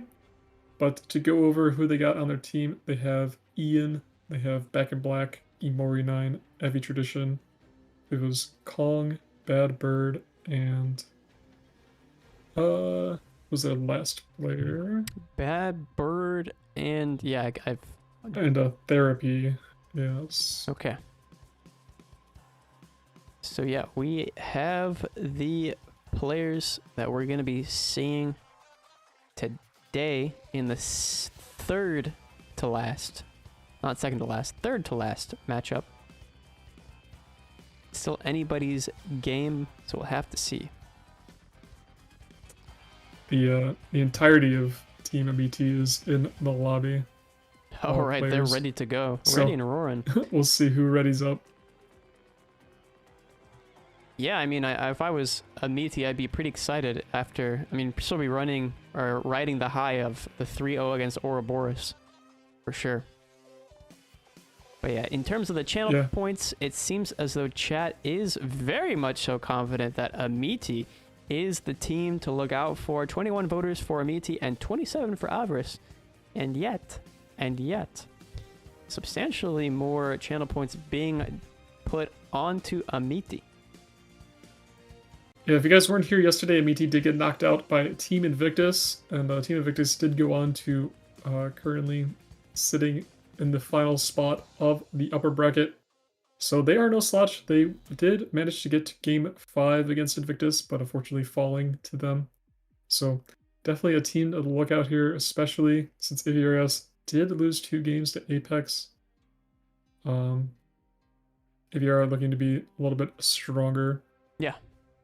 Definitely. Then Team Apex, but Team Amiti definitely looking strong as well. So I can see a pretty close series between these 2 teams here. For sure. Yeah, I think that we'll see how it plays out. I think that maybe there'd be a bit more fatigue on the side of Avarice after getting all the way to round 5 here. I think that's something that we have to consider. Whereas, you know, the clean sweep, I don't mean to bring this up as a sore subject for Ouroboros, but it is a very, you know, relevant topic to bring up the 3-0 sweep of Amiti on Ouroboros, which is a team that seemed to be looking very strong throughout the tournament, of course. So definitely a team to watch out for. And I believe the second time we're watching Amiti, if I'm not mistaken. Yeah, the second time we're watching Amiti. Yesterday was the first time. Yeah, we did see them yesterday. Yeah. Bad Bird with that reversal. That was a very nice clip. Yeah, Yeah, but that clip, I'm not sure I think if Grotto clipped anyone it. has it. Yeah, it's in Yeah, the I'm not top sure if 30 anyone has the clips. link to it, but you can look at the top clips and the top of the chat there. Yeah, the big bad bird reversal. Mm-hmm. His name's not Ernie, but he will reverse. But yeah, chat, we also, not only do we have our trophy collection, but we also have a very special pack, or a couple packs that you guys could check out. We have the Battle Veteran and the Winter Warrior pack for the sake of relevance in this tournament, especially. We'll check out the Winter Warrior pack here and now.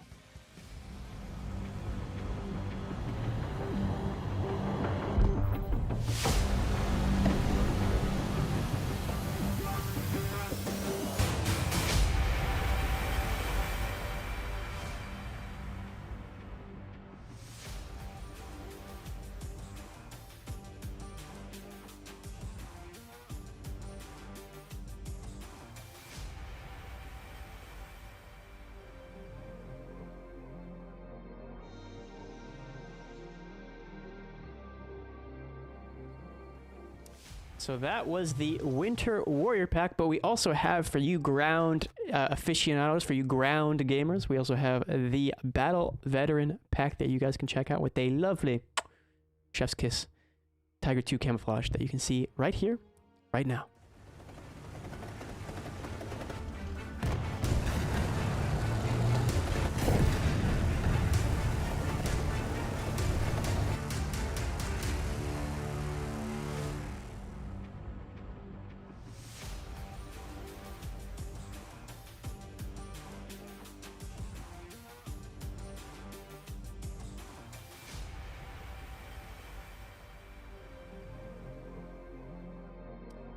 So, chat, those were both of the packs that you can check out in the panel description if you'd like. Both come with 300 GE, if nothing else, but they have some amazing cosmetics as well for your profile to flex on all of the players that you find in your matches. Obviously, the Winter Warrior having the SU30 SM2 camouflage, the background, the profile frame, the title, as well as that silly snail in his SU30 as a decal. As the other pack, the Battle Veteran pack, has the Tiger 2, obviously with a very serious snail. He's looking very mad. And the profile, background, frame, and title as well. So all of those lovely cosmetics for you guys to flex on the matches with. Personally, I gotta say, I really love the profile frame for the Winter Warrior pack. There's just something about the combination of sort of, I don't know. It just fits. It fits with the profiles that I like to see, or the themes I'd like to see a lot. So that's the one I generally opt for. Jeff, what do you like about those packs? Yeah, I currently use the profile background from the Battle Veteran pack. The packs are available individually if you just want one or the other, but they are available in a bundle. The link was above, and you get a little bit of 15% off for buying both. If you own both, definitely like the Battle Veteran profile background, like I said. But Winter Warrior, I mean, that SU30 skin, very cool as well. Both very, Hello, very Prey nice. FG. Hey, it's Prey. Yeah, both of those very, very nice packs to pick up. And even if you aren't interested in either of those, there are many different opportunities or different little goodies that you guys can check out. Obviously, we've talked about the Esports trophy camouflage with 40 new camouflages available, but we also have our lovely sponsor, Logitech, or partner Logitech, that you can click the panel down below and check out any of their new products as well. Jeff and I were talking about this yesterday, but I believe they came out with a new keyboard recently, which I thought was, it looked quite thick. That's what I'll say about it. It looks extremely, I think it was the G512, if I'm not mistaken. I can't exactly remember. Yeah, the G512X75 or the G512. I think there's a larger iteration of this, but no, a very nice looking keyboard with, I'm sure, lots of tricks up its sleeve for you guys to enjoy. But yeah, not only we have that, we have the Discord, we have our social medias, and we're also streaming on YouTube as well, if you want to check us out there. if you're just now joining us as well and you know nothing about what we're talking about, that's okay. We'll do a little bit of a refresher before we get into the semifinals of the lower bracket here. This is a 4 versus 4 air tournament where there are specific lineups. Every nation is included into these matchups. However, there's this very specific lineup that these players can choose from, and we'll pop it on here and now. Take it away, Jeff. Yeah, these being the lineups for our tournament, the major number 2 here. All nations included, a lot of fan favorites being the Eurofighter Typhoon. We saw some F-15 Golden Eagle as well. Not many, if at all, people playing Russia and Japan. Those people would probably be playing the Su-30, but France, lots of Rafale being one of the most played plane in the tournament thus far. Overwhelming majority of people playing France, but that's okay. Also, for the other nations in the game, we do have China. Have not seen anybody playing China so far throughout the tournament. Do see the Eurofighter coming out from Italy as well as Germany. Sweden, we did see some Gripen E on the first day as well. That is new in this lineup for this tournament. And no Israel sightings, though, with their F-15s and F-16s. Obviously, America having the better versions with more missiles. But obviously, Israel having more fuel load, and I believe some of the F-16s have more countermeasures as well. But those will be the lineups people can choose from. Choose one of the planes from the lineups of the nation. So, yeah. No SM2 and no. Not in this tournament. There's a clip of the Tonyolo MCM kill where the frame perfect launch of the missile not only defeats Tonyolo's missile, but also absolutely demolishes the competition. I mean, it was a filthy clip. Let's just see. Yeah, from Unknown Aircraft here. Frame perfect timing of the Mika. And just absolute decimation onto Tonyolo. Man, whew. If I was Tonyolo in that match, I mean, they won that round regardless, but still, if they didn't win it, I would be fuming even more, because, yeah, I mean, that's a tricky situation to find yourself in. Almost like a last-ditch effort, and then when it works out, you're like, oh wow, that was awesome. Yeah. But obviously, if it didn't come out that way, obviously that clip would not be there. It's so true. Definitely good play there. But looks like the team's wanting to get into the action here. Just have to wait a little bit more as the team's ready up. Obviously, Team AVR coming off that 5-round win in the best of 5 there. Yeah, it's either they're still high on the adrenaline or they might simply be fatigued. It'll all depend, and we'll see it even in the first round. Yeah, I want to cool down a little bit after that best of 5 there. Yeah. But I did see, Jodo, have you seen the KV-8 at all? Have you played it at all? I saw the last task went up. I've been playing the Pac Puma for... Oh, you're hunting them down, I see. For unknown reasons, for no reason in particular. And my god, are the people playing the KV-8 an interesting type. That's what I'll say there. They love launching their flamethrower at distances, but yeah, I mean... It's definitely an interesting group as we get into the second to last lower bracket match here. That's all I'll say. I don't think I have anything more to elaborate on the KV players, really. I mean, they have the BT-5 gun and a flamethrower, and they're in the body of a roided out KV, so... Oh my, I do see someone what am I seeing on my screen? Goodness.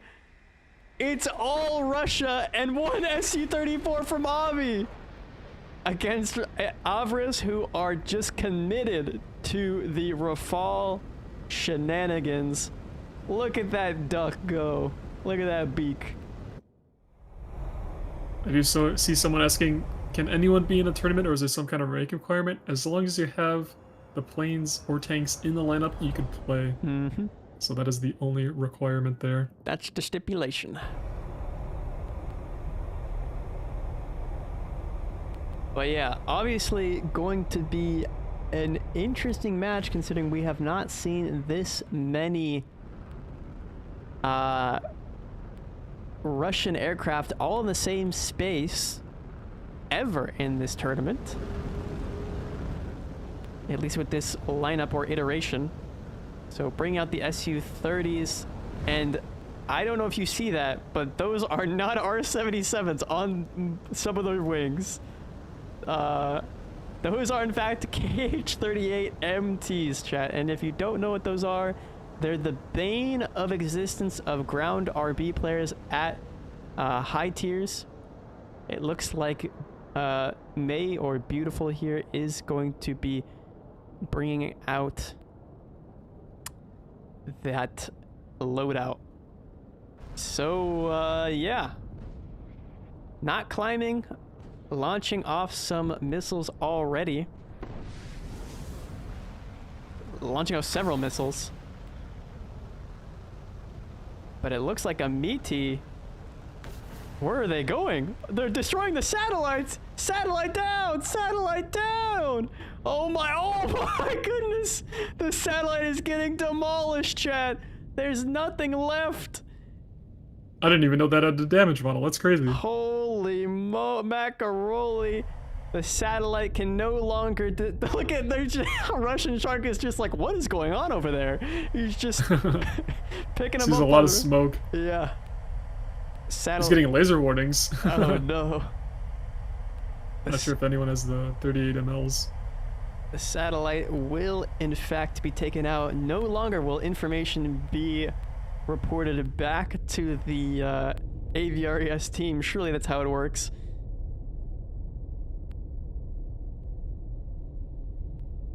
Yeah, AVR were able to get the C point there, so the tickets will slowly start draining away from Team Amiti there. Still grouped up. AVRS definitely with a lot more map control. Russian Shark just turning around. Alright, we're seeing Sloba launching off a Mika there, and I don't think that's going to get dodged. I think that is just going to get full frontal absorbed by... Oh, never mind. We're going to be seeing a notch come out here. No, okay, yep. Still getting taken out there. The fascinating part about this, isn't this a fight for 5th place? Or, I mean, it's a fight for 4th, but... It's a fight for 4th. It's a fight for 4th, but whoever loses gets 5th. So Amiti is just forfeiting, unless they're so confident that they're just both of the teams would be qualified, because it's just 5, 6, and Invictus left. That's a good point.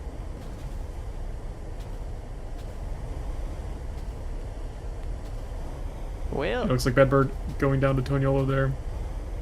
Still have Avi Tradition in the SC-34 and one more SC-30 left. Tickets slowly coming down for Team MET. Toniolo having to defend against an R-77. Well, maybe Team Avarice will find their sense of humor, and we might see some differing lineup or loadouts for Team Avarice here. Obviously, I'm not endorsing that, but that is a possibility.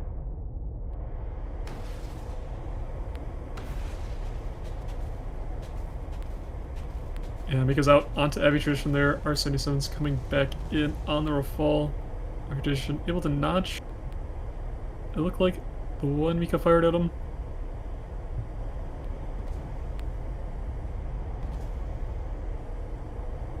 Not sure what the other SC-30 is doing on Team MET, but the ticket's slowly draining away. But thank goodness they kept the SU-34 safe. This duck is not dying today. Maybe. Okay, Toniolo is looking very threatening, I'm not gonna lie. This is, Come on, tickets! Bleed a little faster, tickets! Toniolo's diving in! Mika out! Oh, instant notch! Or instant chaff from Avi there. Trying to go for a reversal on the Rafale and saves the SU. Thank goodness. We breathe a sigh of relief. I don't think we really need to look at the scoreboard here, Jeff. I think that's all for brevity's sake, but... we did in fact have the radar dish get knocked down. Didn't know that was possible, but now we do. Now we do, Jeff. Yeah, crazy. I didn't think that had a destructive damage model. Was what the pretty devs cool in this there. game design. I mean, what they put their time and effort into is a mystery to me, man. I don't know if because there is also a very large dam in the middle of the map here. I'm not sure if that has a destruction model. Maybe we'll see here. I wonder in the next round if it what looks starts if like the water starts to fall like on Campania if you destroy the dam. Oh, the waterfall. Yeah. There's not too many waterfalls in the game if I'm recalling correctly. It's just the Campania there. I think there's one on a naval map maybe. That's the only two I can think of. Yeah, not too many waterfalls in War of Thunder.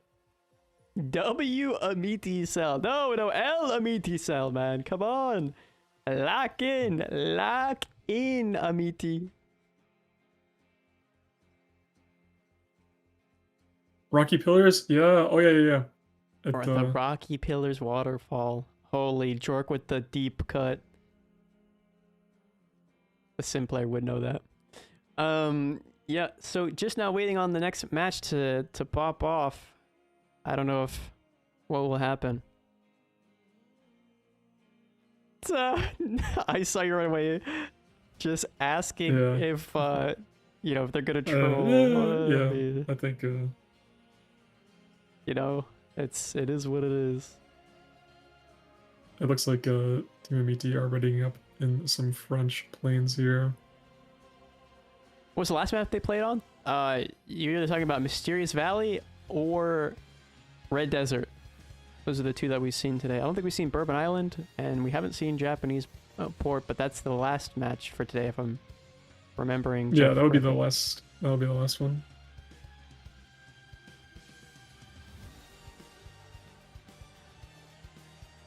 The Twitch drop inventory is the link that they provide. If you, let me see, exclamation point. Drops. So the link inventory is this link that I'll baby spoon feed here. Here it is. That's the link in the chat. All right, getting into the second match here between Avarice and Amity. Doing well today, Rex. Hope you're doing well as well. Doing God's work. Hey, gotta help the mods out when I can. All right, I don't want to give you guys the Atlas burden all to yourself. All right, looking a lot more competitive here. Rafals versus Rafals.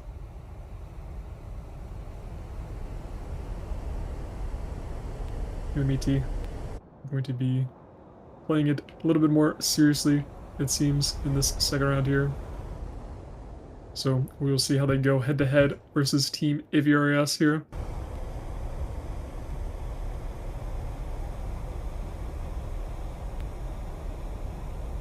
Looks like Toniolo going to be the dedicated A-point capper here. Mm-hmm. You know, I have not seen the runway model here in this map. It does have like a crossing strip. Don't think I've seen that before. Usually I'm just used to the ground RB. Yeah, the ground RB airfields. Gotta up your air RB game, Jeff. I'll pass. In any case, we are seeing a much more standard lineup here from the Amity team. Back in black with the Rafal, Kong with the Rafal, May with the Rafal as well, and Bad Bird with the Rafal. To mirror their opposition, Zloba, I Saw You Run Away, Toniolo, and Russian Shark. Yeah, I'm one to use my brimstones against helicopters and tanks, and not to proxy incoming air-to-air missiles. Hey, fair enough. Different brims for different... Can't think of anything that rhymes. Oh, there's a joke in there somewhere. Well, we are seeing... It looks as though Team Amity are going to play this in a standard line. Obviously, Bad Bird being the spearhead there, pushing just to the precipice of the C point, but not pushing past it. So it's all going to come down here on the 7 and 6 line.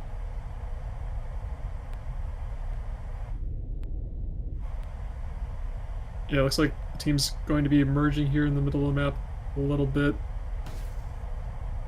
Do have one trailer from the people that capped their that B and A point there.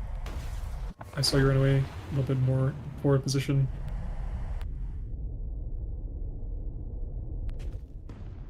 It's like Team UT kind of controlling the airspace above the C cap here.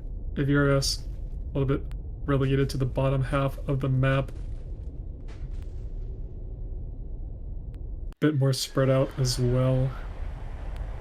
Definitely spread out, yeah. And that looks like an undodgeable unless MCMing. Okay, back in black with a blatant MCM. Oh, but gets instantly punished by Russian Shark for his transgressions. And I don't think there'll be any counterplay to that. So it's going to be a 3-on-4 for a decent while here, as Bad Bird is now getting extra pressure placed on them by Zloba, who has a decent angle that's going to be kind of difficult to dodge. It's going to be purely defensive here from Bad Bird thus far, getting a counter-attacking missile.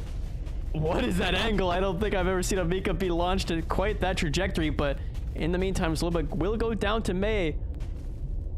And with 2 missiles left, Bad Bird survives, so it's a 3-on-3. Yep, evened it up here. Looks like one member of MET kind of surrounded by the 2 AVR players, but not sure what direction they are heading. Looks like it is this player here in the Rafale, able to get a launch onto I Saw You Run Away, who is quite low, so quite the altitude advantage for this player here. Does have a AVR member behind them. We'll have to be careful from the Micah's coming in from behind. Bad Bird almost dodging between the trees here. Almost, you know, roosting in the tree there. He's got to be careful. His nest is not where that belongs. Missile might be going out here on the 6. Oh my, I Saw You Run Away trying to do the arcade up, down, left, right strategy, but Bad Bird just putting 30s straight down the center and slapping the wing off of I Saw You Run Away there. Yep, down to a 2v2 here now. Oh, and right as I say that, Toniolo shoots down one of the Rafales on Team MET. This looks Bad Bird, like last one alive. This doesn't look good for him. Top down, Mika might spell defeat, especially with no missiles. Yeah, Bad Bird not in a great position here. Russian Shark launching another missile. This one is able to be dodged. Another one out on Bad Bird. Able to not dodge that one though, and does go down. AVRS gonna go up 2-0 in the series here.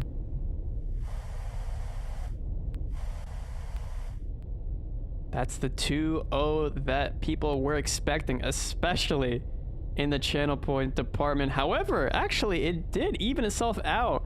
Although I'm sure a lot of the Amiti fans are now fuming that they did such tomfoolery and trolling in the first round and lost the second round as well. But yeah, looking at the scoreboard, Russian Shark at the top of the team, 3 kills. Toniolo with a kill and a cap as well. I Saw You Run Away got an assist. Sloba unfortunately getting taken out there. Over on Team Amiti's side, we had Bad Bird and May with a kill. Although it says they have 5 players there, but Heavy Tradition was not in the game. he was just hanging out as emotional support, maybe. So, yeah, that will be the second round. Going into the third round here, hopefully quickly, Team Amiti, knowing that they've already qualified, I believe, will be kind of just playing around with their food a little bit. No pun intended. Yeah, it seems it is pouring outside for me, Jodo, so... we traded the weather, hey! Stays good here. I mean, yeah. It was a little bit sunny today, but mostly cloudy with a lot of humidity, which kind of, here when in the north, it's more so just like a cold humidity. Like it gets in your bones, Jeff. It gets in your bones. It's not comfortable at all. So hopefully as the summer ticks on out, or as spring ticks on out into summer, I get a little bit more Florida-like weather. Less rain though, preferably. You get that rain that's kind of like warm rain. It's not really, not a cold rain. It's like a Yeah, freezing cold rain is definitely not on the something Florida that happens too often. I mean, schedule. usually you just get like an afternoon shower pretty much every single day. An and that's about afternoon it. shower. Fair enough. Fair enough. Yeah. I guess the thunder outside. Hopefully, Stay with no us. lightning Stay strikes with us, nearby. Jeff. Don't go into the light. Ning. Here in Oklahoma, we just wait for Mother Nature to make up her mind. You guys get any twisters out in Oklahoma? I'm imagining so. It seems like it'd be flat land. Yeah, there's quite a few that happen in the Midwest there. Mm-hmm. Ladies and gentlemen, today's weather report. Hey, listen. Today's weather report is going to be rainy with a chance of rafal. Meatballs? Oh, I believe okay. that is Rafals. weather Yeah. forecast. Yeah, we did see a few 38 MTs, but that was only for a brief moment. But chat again, if you are curious and to get on getting any of these camouflages, you guys can check out the description below for the Gaijin marketplace where you can purchase said camouflages. But looking at the victim of a slaughter on round 1, our poor satellite, our poor dish rather. That dish was decimated. You know, I will say they're pretty fast at reconstructing Oh that. my goodness, we are going around the world with Amiti. We've been to Russia, we've been to France, and now we're in China. China with the J15Ts and the J10Cs. Okay. It's a telescope. Well, it's destroyed is what it is.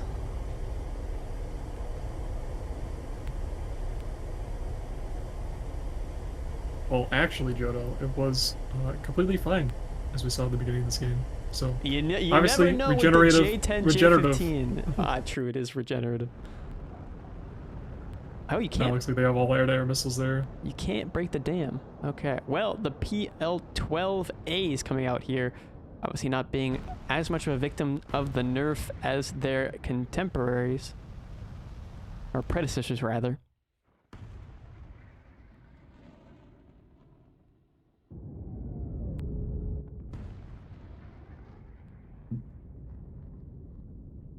Yeah, beautiful it's- skins on these J10s, though. I it's- must say, Yeah. very nice skin. No, those camouflages are very nice. It's because they've already qualified Jork. That's why they're doing this. They're already Yeah, in all the these top teams 4. have already qualified. Yep. But obviously, you still want to win to get the best seeding possible. But it seems like the media are just content with qualifying.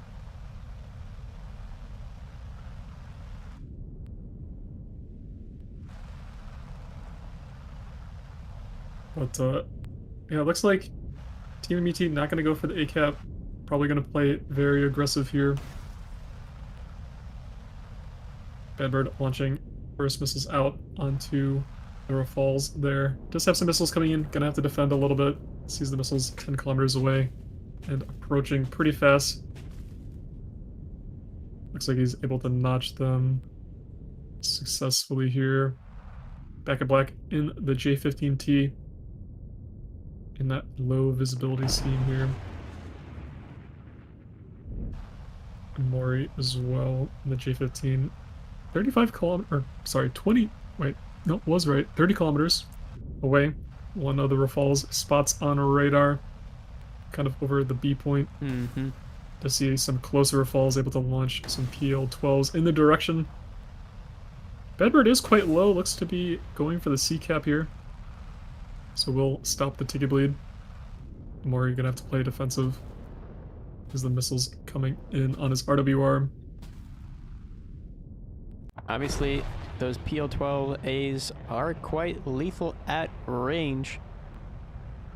And it looks as though there's going to be several of them launched out at Zloba there.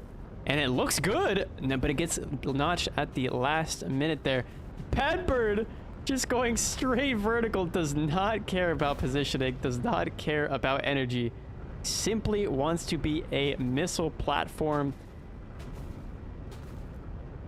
And it looks like that may be a counter MCMing, but it does not fully work. And it's all chaos on the Mysterious Valley as 2 players die and 3 players die for Team Amiti, with only 1 dying for the side of Avarice at the moment. It's all. Starbuck looks really slow though. Yeah. Not sure if he might get punished here by PL12. I think he's alright. The power of China behind it. Will that PL12 connect? Blackbird, or Back in Black, sorry. Combining 2 players' names together, and he will notch that missile at the last second. Has very little countermeasures left. Instant death from Zlova. And yeah, that's going to be Team Avarice moving on to fight against 5-Sticks in the finals of the lower bracket.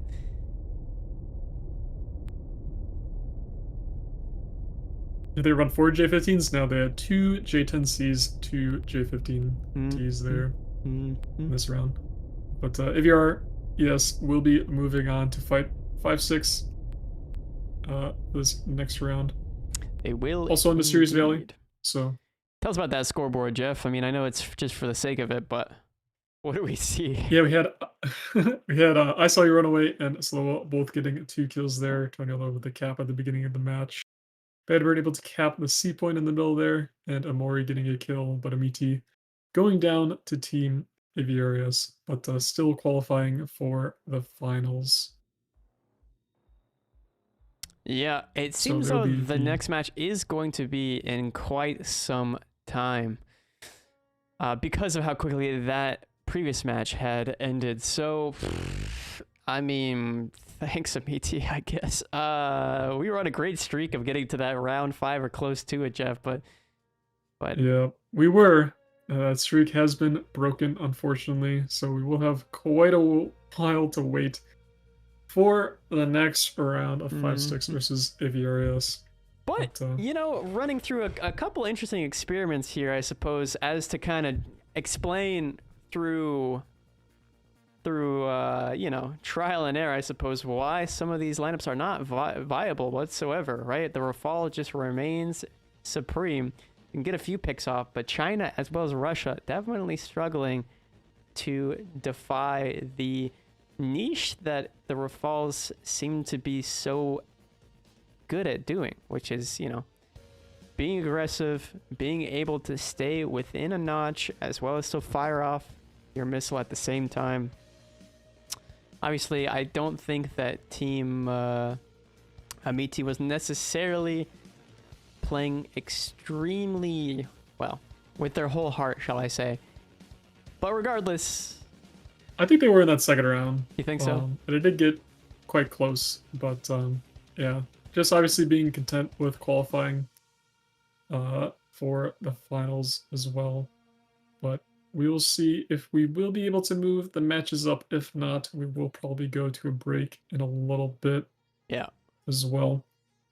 But yeah, talking about the qualifier overall, if you guys did miss out on yesterday, was Invictus beating out 5-Sticks in the upper bracket, the winners bracket, yesterday. So we will see them in the final match of today. But right now we will have 5-Sticks versus Aviarius. Yeah.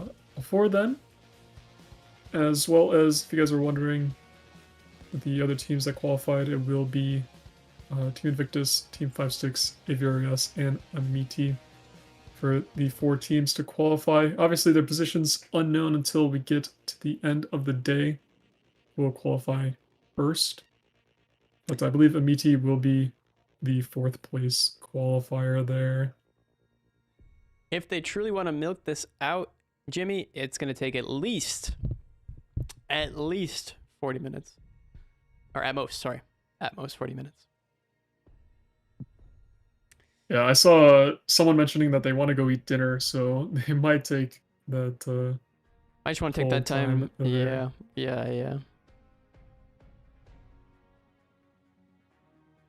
So, yeah, I mean, obviously, Chad, we've given our spiel about pretty much everything that we have available. Obviously, our socials, Twitter, Instagram, Discord, as well as YouTube. You can check all of those out in the description below. If you want to participate in tournaments, I recommend it personally. I have a fun time whenever I play with my friends in tournaments. Obviously, there's 1v1 tournaments if you're into that as well. Some upcoming tournaments for you guys to check out. There's the 4v4 Firestorm tournaments. It looks like it's going to be the A8 division, so you're going to be seeing some pretty high tier lineups here. You get America with the M1A2 SEP V2 and every other denomination of Abrams from there. Germany with their a plethora of Leopards. Russia with their T90, T80 BVM, T72B3, and T72B3A. Obviously, you get the UK with their Challengers series, the Black Knight and the Vickers Mark 7, if you're into that. The Desert Warrior as well. We saw earlier this year, the Desert Warrior actually was remarkably strong in some maps. It could play a hyper niche position where it just was able to top down some of the top tier tanks that it was going up against. Obviously, Japan with the TKXs and the Type 10s, the Leopards for France with Leclerc's as backups.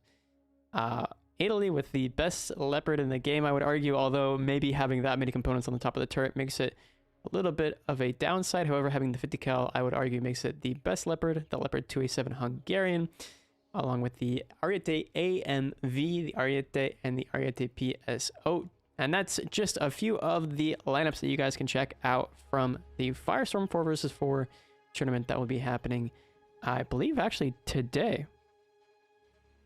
If you want to try and corral 4 friends together here last minute.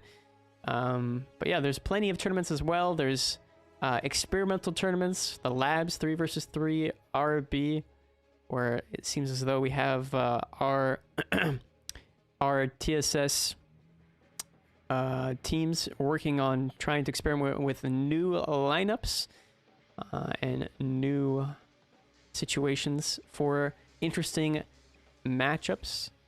And yeah, there's plenty of different tournaments for different players. We also have our cadet tournaments as well, which are obviously, well, if you didn't already know, the tournament website has a rating system. So if you're above a certain rating, I believe it's 12 or 1300. If you're above 1300, then you can't play in these cadet tournaments. And so that gives a little bit of breathing room for some players who might be less experienced to give it a go.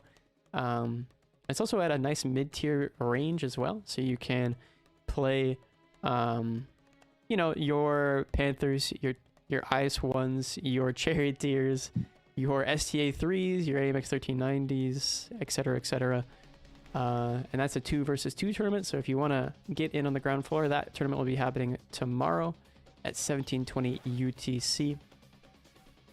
And yeah, again, plenty of tournaments for different players, naval, air, and ground, as well as combined. So if you're interested, go check it out.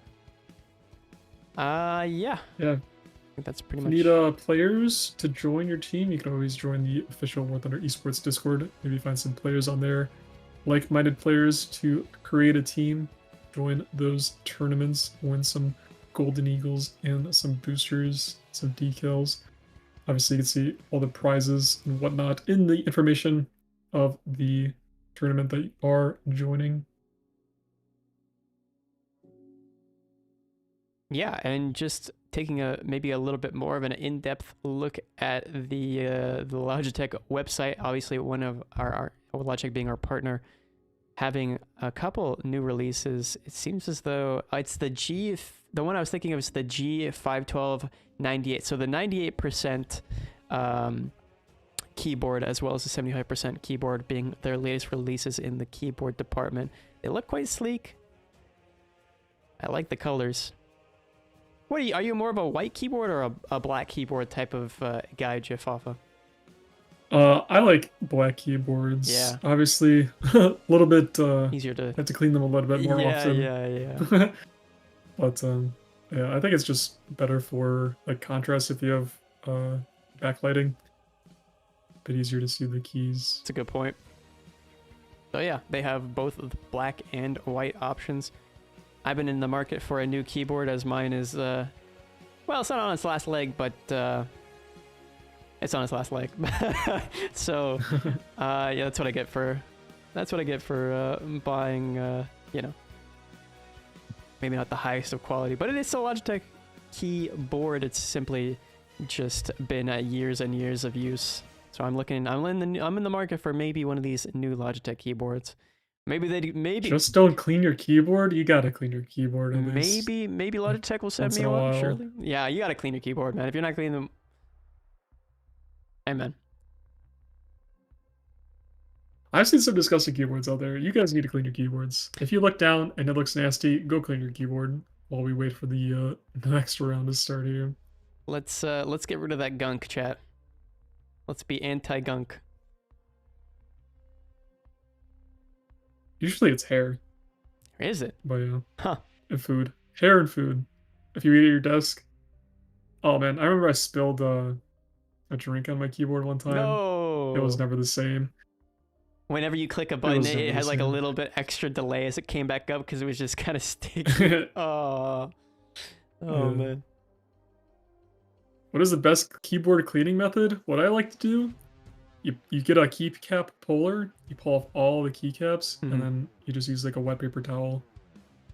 And what And if then I you can't think pull the there's keycaps also- off? You can also use compressed air. That's a good point. Compressed air is another one.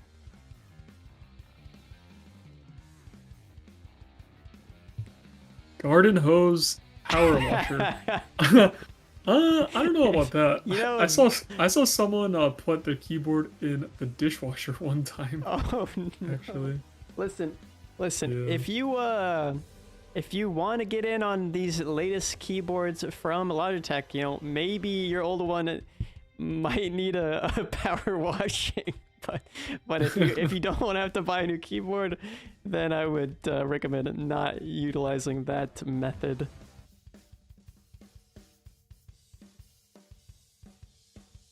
Jeff, do you know the difference between the G915X Lightspeed and the G915X? Is there, aside from it the might be- name? I think the name might imply its polling rate. I'm not sure on that one. Are you looking at? Because I'm just the- seeing the prices, and they're the same keyboard, but drastically different in terms of the pricing.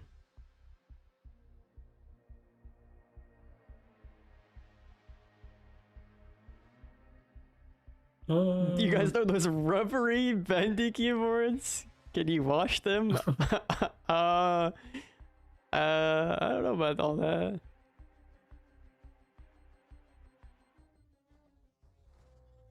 Yeah, you would have to look at the. I think it's the switches. It's probably Oh, switch true, input. true. So, is magnetic the most modern version of switches? Yeah, I have a magnetic keyboard, and you can basically set the height you want yourself. Interesting. So it'd Do you, be so you nice. notice a substantial difference, Um, or is it just for my the last sake of it? keyboard, I believe I had brown switches, and obviously I think those all have a set Height. input height. Yeah. I think it's release and a like when you depress and when you release it, you can set it to two different settings, and you can also have like a rapid snap. I think it was that is banned in like some other games like Counter-Strike, I believe. Cannot use rapid tap. I know there's a couple keyboard manufacturers out there Yeah. that have that ability, but I think that's just on magnetic keyboards. Gotcha. But yeah, I think the problem with magnetic keyboards is you don't get the tactile feedback when your key depresses. Sometimes that can be a Ah. hindrance. So there's Okay. no okay, I see. So mechanical. Yeah. But would you say that magnetic might have a longer lifespan?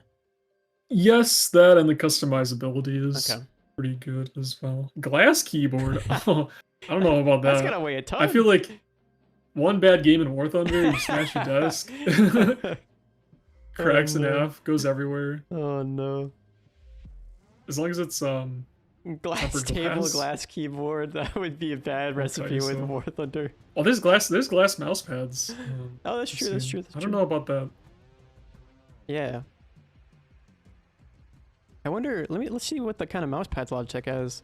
They have some pretty standard ones. I don't see any glass ones on here, but yeah, they have good options. They even have one that's called the Power Play 2. Yeah, I think that one recharges your wireless. Your wireless It's mouse. Huh. pretty cool. Yeah, that's pretty neat.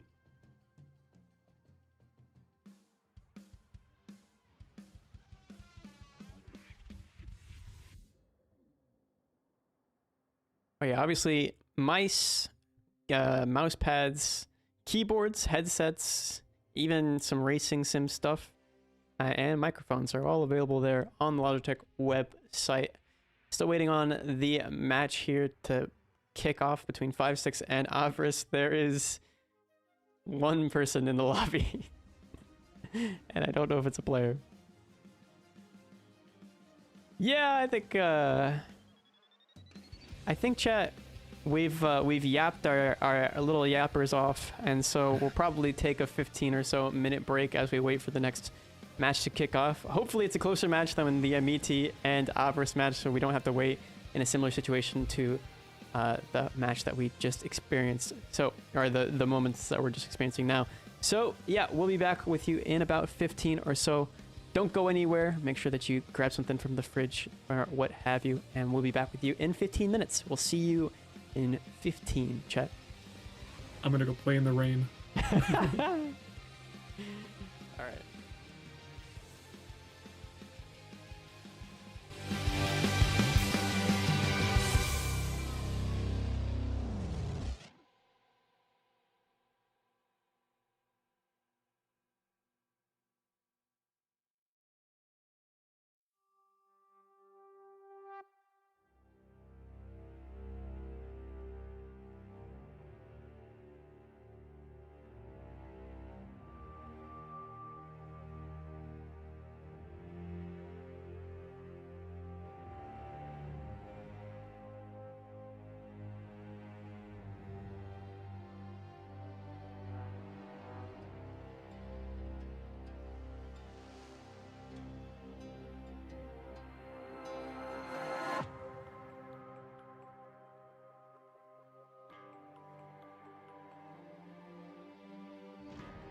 all right, chat.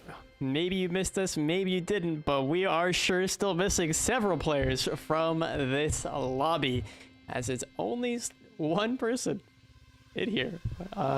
It's looking kind of bleak at the moment. Hopefully both of these teams do show up.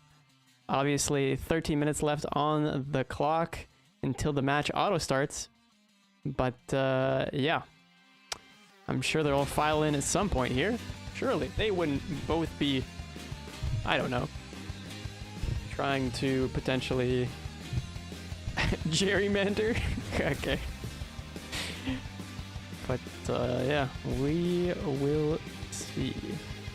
Fafa, any predictions for this match in particular? Any team that you think might win out?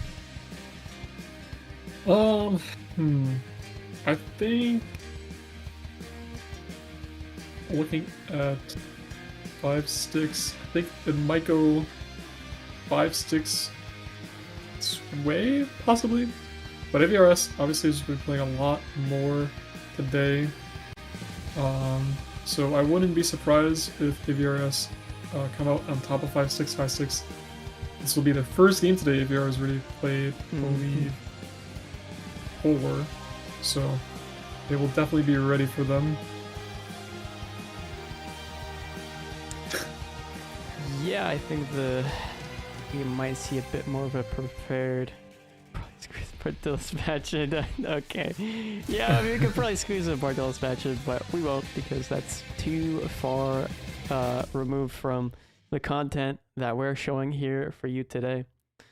Logitech actually sent another Pro X set of headphones because just the ear pad ripped, and that was sweet. Oh, that's pretty nice. Another reason why we are partnered with Logitech. They have great policies like that.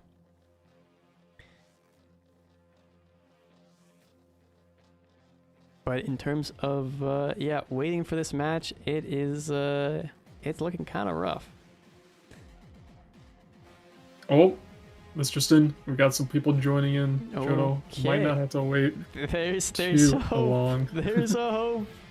We won't have There's to. hope. We won't have to wait hours for the final match.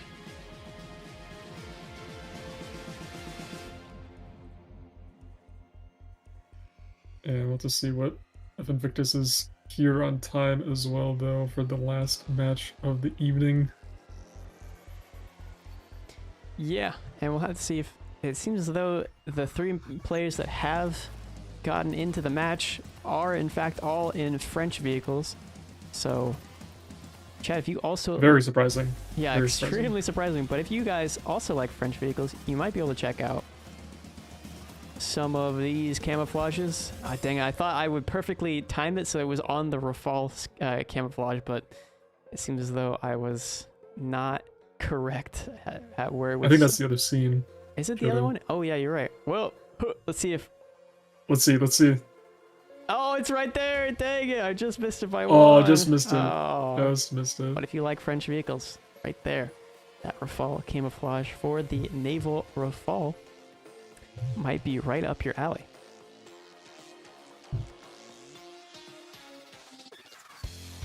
Yeah, wonderful skins in this esports trophy number 4. If you want to see all of them, you can do exclamation mark ammo in the chat as well to see all of our esports camos that we have to offer. Obviously, this being the 4th box, we have 3 more with a plethora of skins in them. 260 some odd camouflages for your viewing pleasure.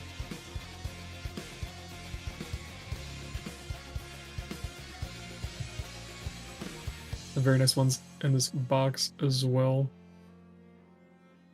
The Bad Karma T34 coming up, pretty cool. And the as well. Bite Me P51D30. I still have not played the P51D30 in a long time. Probably need to give that thing a fly out at some point. I usually go between the P51D10 and the P51H, but I guess this is a good excuse. Yeah, I was gonna say, if you're gonna play a Mustang, usually it's the H there. Yeah, the H is the vastly superior to all the other models of P51, but it's fun to fly out the D10 in my opinion because it's a more unique one, and it's one that I've had on my account for a long time. But yeah, looking at the back, Karma 234, and then obviously the 109 G14 Eagle camouflage. If you know the Der Adler camouflage from the original War Thunder Thunder League. A very nice camouflage, similar in homage to that, maybe. But I think that one for the Der Adler might be on the G4. So, the G14 minus 10. The Prussian Eagle, another nice Tiger 2 camouflage, if you're in the market for one. We also have one in the packs available.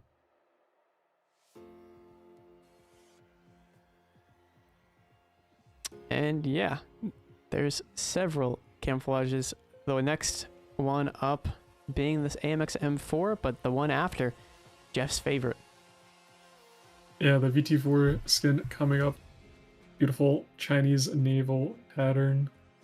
Very beautiful. Mm-hmm. Looks like the match should be starting here in just a few minutes as well. So should be able to get right into it.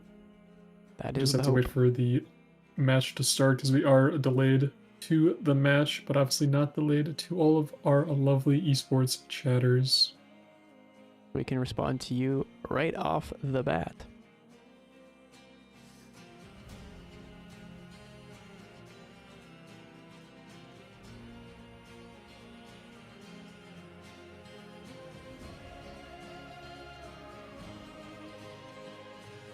Someone realizing that jets are very complicated. Yeah, lots of keybinds to play these top tier jets. Obviously, getting right into them might take some time to learn, but obviously you can learn over time, become a master, join up with some friends, maybe join the tournaments as well.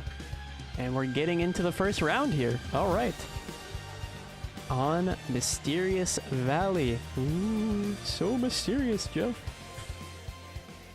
Very mysterious. Mysterious on how they got that telescope and the dam in place and how it just regenerates every single round. Very interesting. Quite. They have a really resourceful engineering and construction team. It's like what are the Terminators made out of? Yeah, I know what you're talking about. Is it? No, I can't remember. I need to go back and watch the Terminator movies.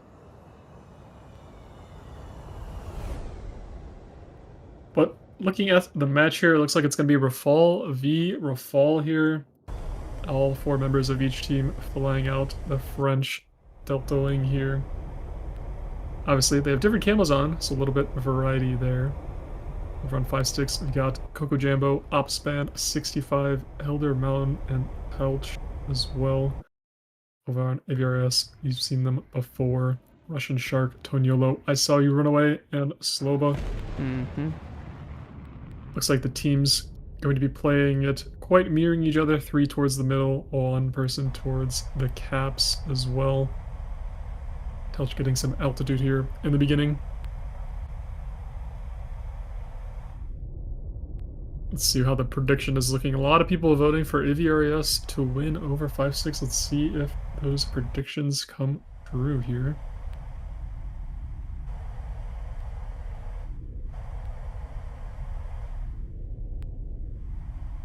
Someone's going so fast, he's shaking in the camera a little bit. Airframe can't handle the speed that those 2 engines put out from the back of their fall. Looks like someone is going for the C-cap possibly. For Team 5-6, looks to be quite low there. Yeah, I think So that they're launching a missile from weapon. Zloba will find its target true. It's going to be very difficult to notch a missile, especially top down.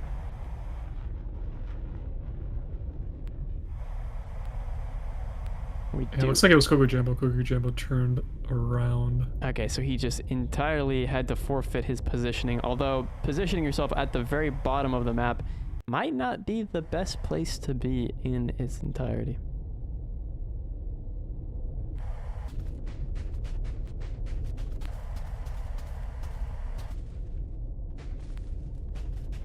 Yeah, both teams playing it safe here in this opening round of this best of 5. Definitely don't want to be the first ones to go down a round.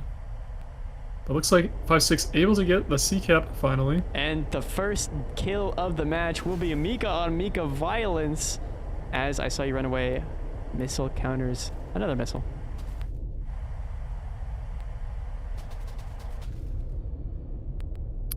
Yeah, so those spots someone on the radar, but missiles not flying true to their targets, either hitting the mountains or being multipath there. Well, we are seeing this kind of conglomerate furball that's happening. Telch taking out I Saw You Run Away, but down goes Russian Shark as well, so it's a 2-on-4.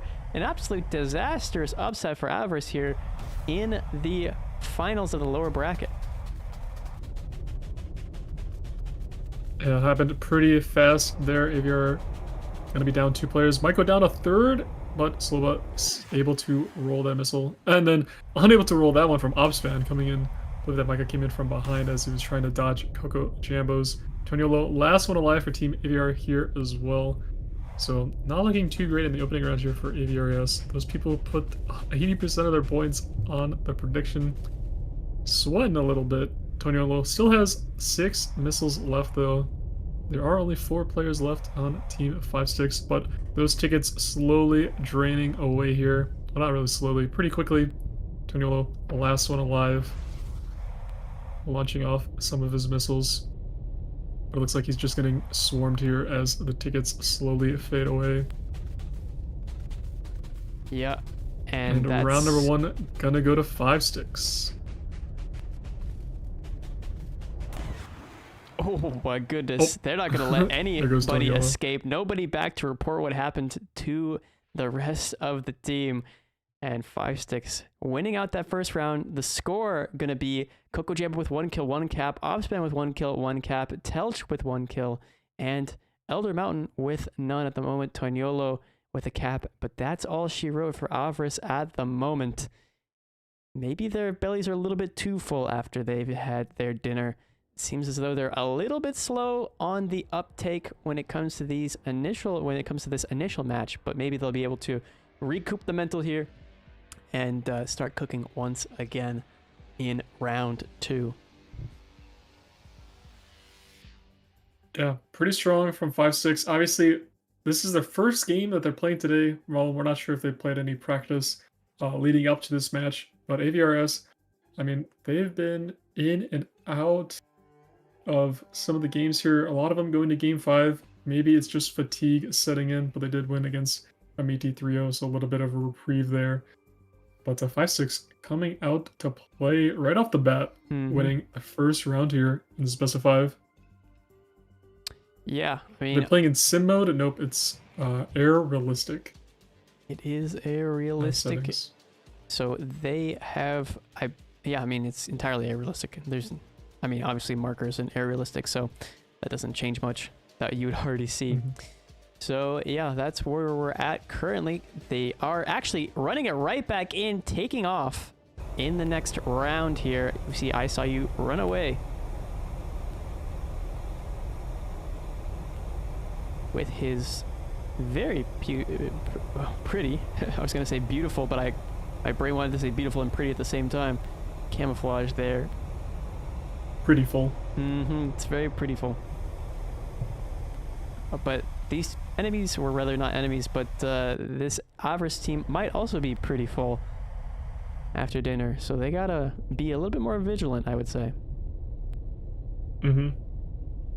But looks like both teams doing the same strategy as the last round. We do see this strategy pretty often here on Mysterious Valley, just because of how the caps are laid out. Definitely want to try and get control over the home caps as fast as possible, and then possibly go for the C cap just to start a ticket drain. Obviously, being in the middle of the map, pretty hotly contested spot as well. Obviously, on something like Volcano Valley, you just have a massive volcano in the middle of the map, so can't really control that. Looks like Telch picking up Rafal on the radar there, 30 kilometers away. Will be the 1 member high in the D5 square there. Launching 2 Mikas out. 3. Three Mikas out on the opposition here.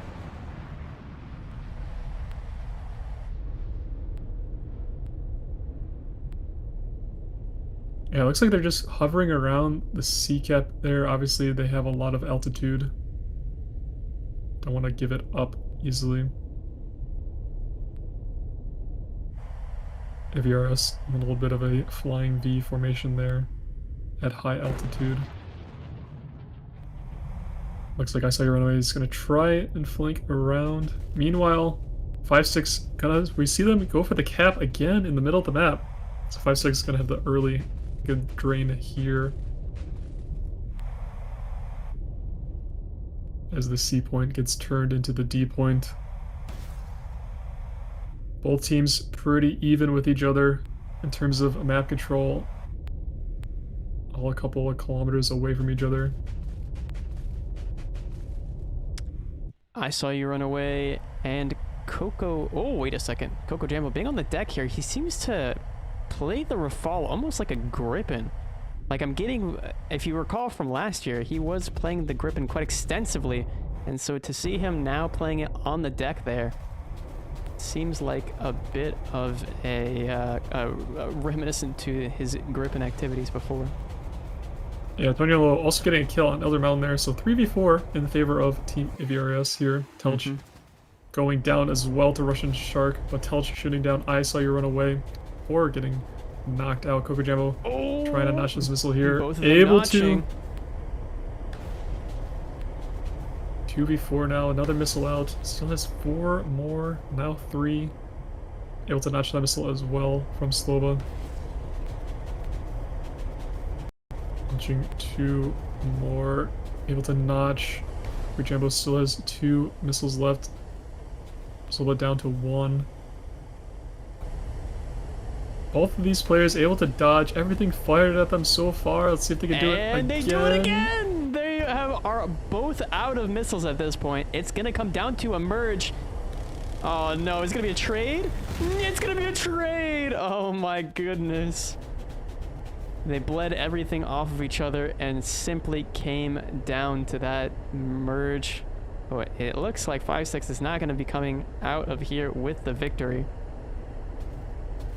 I mean, if Opsman can just stay alive for a couple more seconds here, the tickets are draining in favor of 5-6.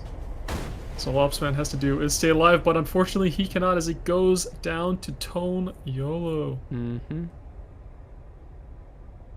I mean, if he keeps spinning for a couple seconds, no, it looks like AVR were able to decap the D point. So that will seal 5-6 fate, and we will be 1-1 here. And it's best of 5.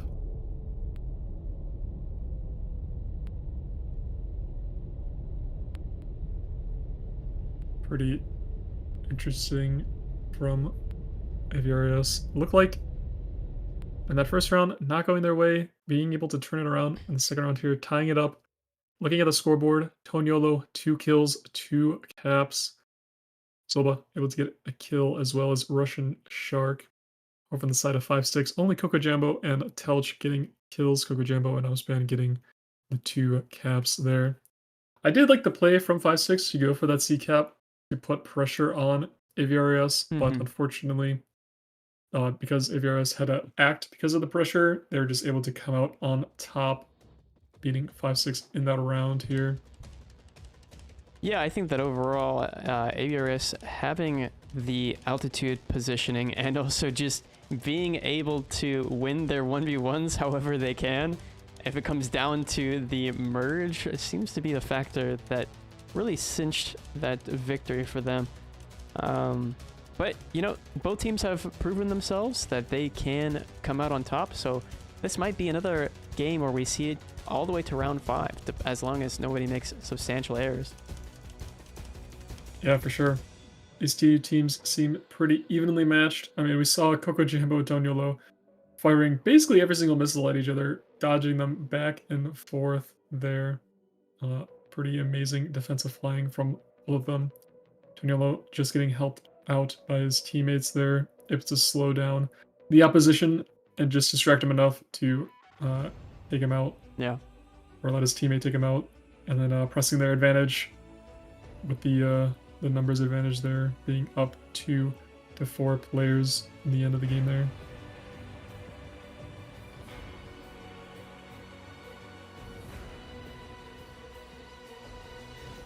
So we will see who will come out on top, who will get a better qualifying position for the finals, Team AVRES or Team 5-6.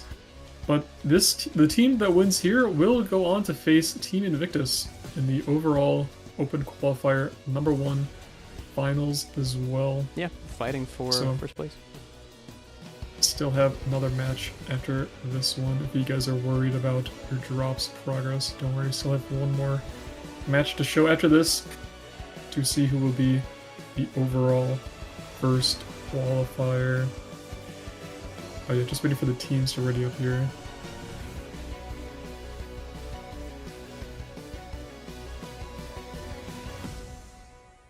Jodo, do you see anything during that match that might sway you to think that one team or the other might win? Well, I think that coming into it in the first round, 5-6 was a lot more confident when it came down to the overall positioning that they had over Avarice, and also being able to utilize their missiles more sparingly. But this time around, it seems as though Avarice was able to get the upper hand just from poor positioning or simply from trading, as we saw in that match in one scenario. So I think it's going to really come down to whichever team utilizes their positioning and missiles more sparingly, as has it been for a vast majority of the matches that we've watched. But as well as this map and the way you have to play it being kind of different, I have to say, from the rest of the maps in the pool, right? Having that center C cap is one of those situations where it can leave you extremely exposed, or also having to go for that home cap being a bit of an awkward position, leaving you in a 3 versus 3 at points, and just kind of hoping that your teammate comes back in time so that you're not going to get overwhelmed. Yeah, that third cap usually being highly contested, because obviously if you are able to cap it and the D point appears on your side of the map, you can just play a little bit more passive, just whittle down the tickets little by little, and then eventually you might have such a large advantage that if it comes down to maybe like a 1 versus 2 and you're able to extend for quite a long time, there's not much time left on the clock, can win out that way as well.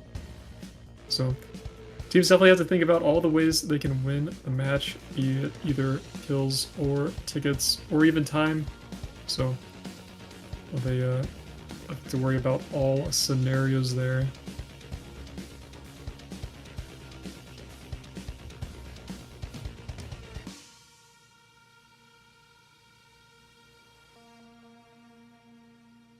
But we will see who comes out on top. Looks like teams waiting on their last members to join in the lobby here. But should be just just under a minute here to go before the game automatically starts.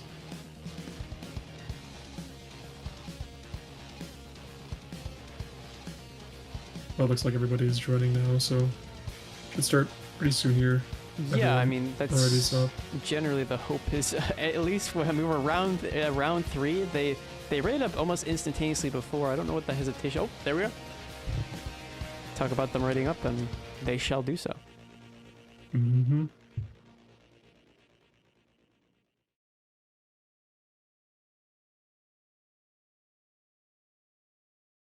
And if you guys are sick of Mysterious Valley, don't worry, the next match is going to be on Japan. Nice. The first time we see Japan today. I believe the largest or second largest map in the pool. It's a fight between Mysterious Valley and Japan. I kind of feeling that Mysterious Valley might be larger.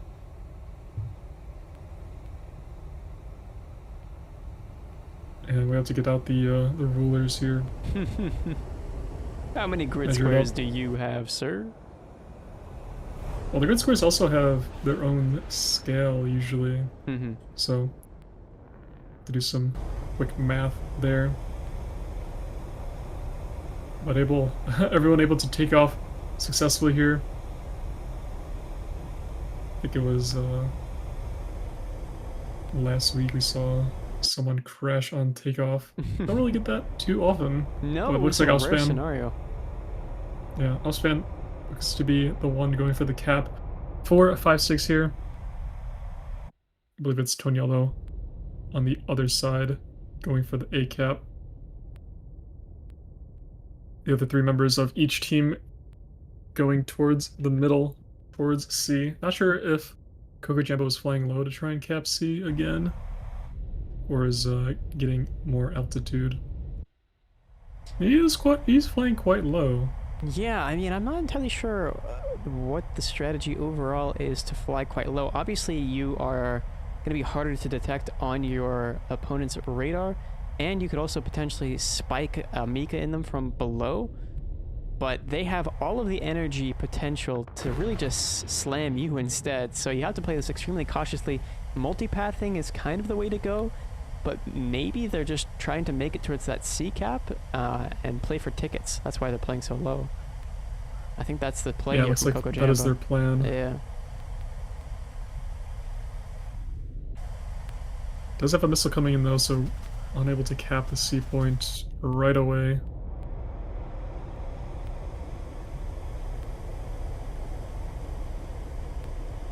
We'll have to be careful because missiles launched from top down are a little bit harder to dodge, but he is able to do it.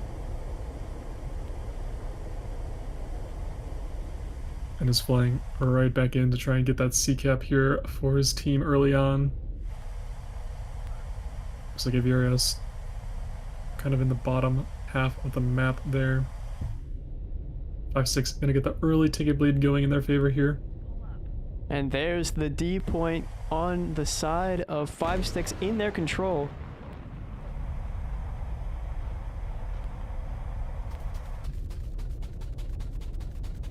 Yeah, Telch launching a couple missiles at the AVR players there.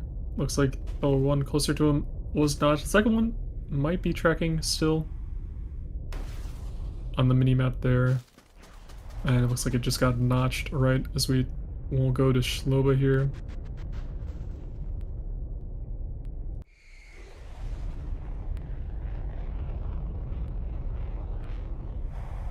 Do It kind of looks like the three members of 5-6 kind of surrounding these two players of AVR down in this bottom left corner over here. mm-hmm. We'll have to be careful.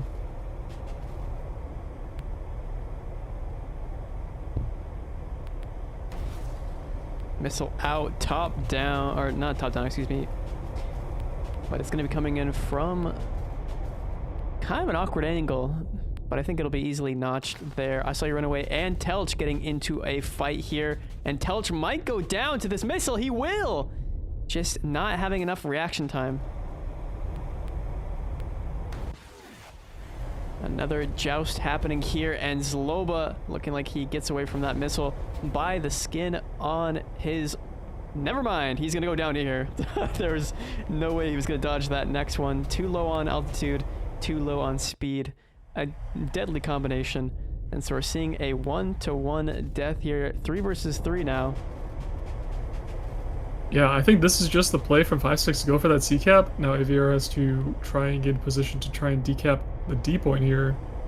But one of their players is off on the top right of the map over here, trying to fight Elder Mountain, able to get crit. Heavily crit there now.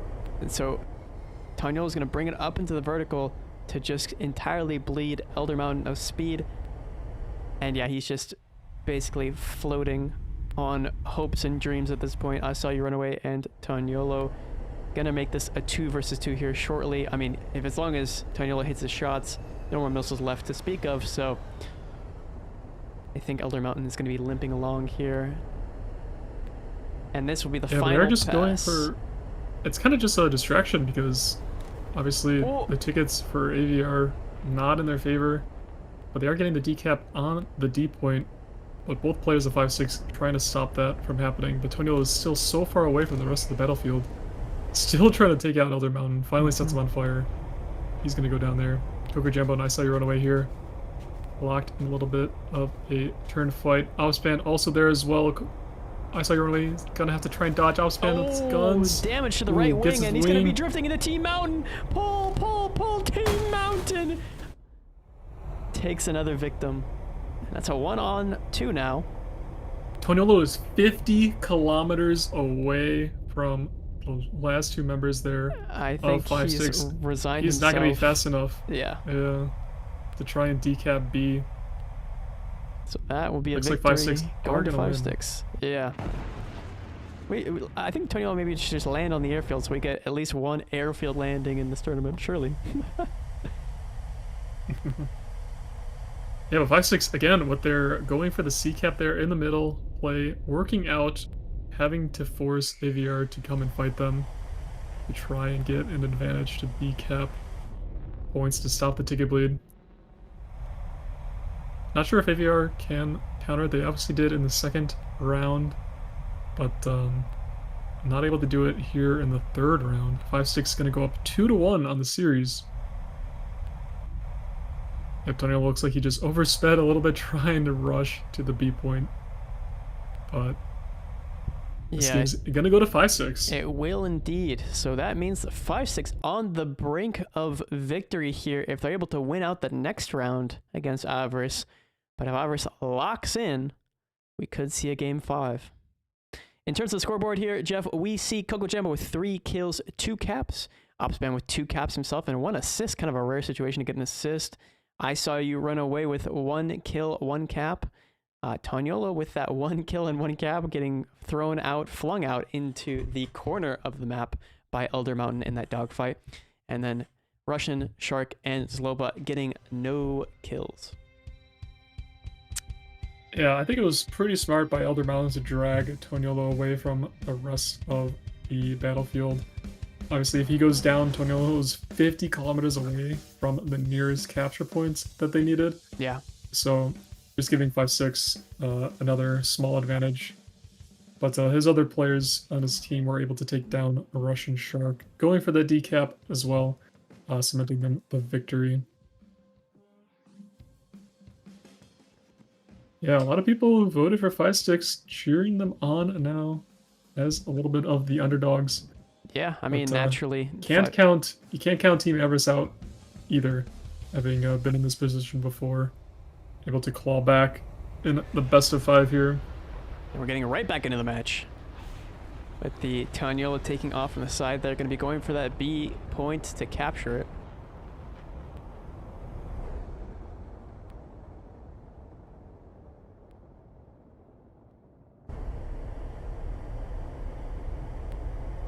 Yeah, we'll see if ERS adopt the same strategy, maybe going for the C cap, because you're in a little bit of a valley on this side of the map, a little bit more open as you come in over the lake, over the dam from this side. Looks like Coco Jumbo is staying low to try and go for that C cap. Upspan, going for the A point. Bit of a cinematic shot here on the Rafale as it makes its potentially last sortie over the hills, mountains, and rivers of Mysterious Valley and cities.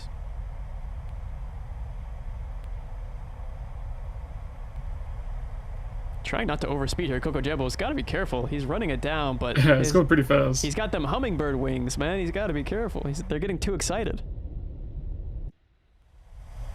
Shaking with excitement of launching Mikos at enemies. Mm-hmm.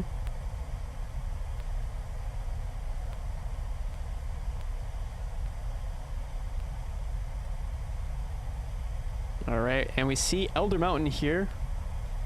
He sees all... Actually, he only sees 3 targets on his radar at the moment.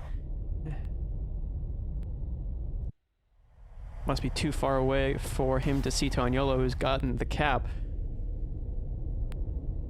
But regardless, a Mika launch there from a Russian Shark at altitude down towards, I believe that would have been, Coco Jumbo down on the deck. So obviously the missile going to have all of its advantages as it goes in towards its target, but probably will be notched. And the capture point going to be taken by Team 5-6 here, right out from underneath the nose of Avarice once again. Yeah, it seems like 5-6 just using their early missiles to push AVRS away from the C point so that Coco Jumbo could sweep in and get the cap. But the D point going to the top right corner there, not too great since AVR is also in the top portion of the map in the top right there. Mm-hmm. But it looks like Elder Mountain here keeping Toniolo locked on a radar, launching missiles at each other. See if they're able to dodge.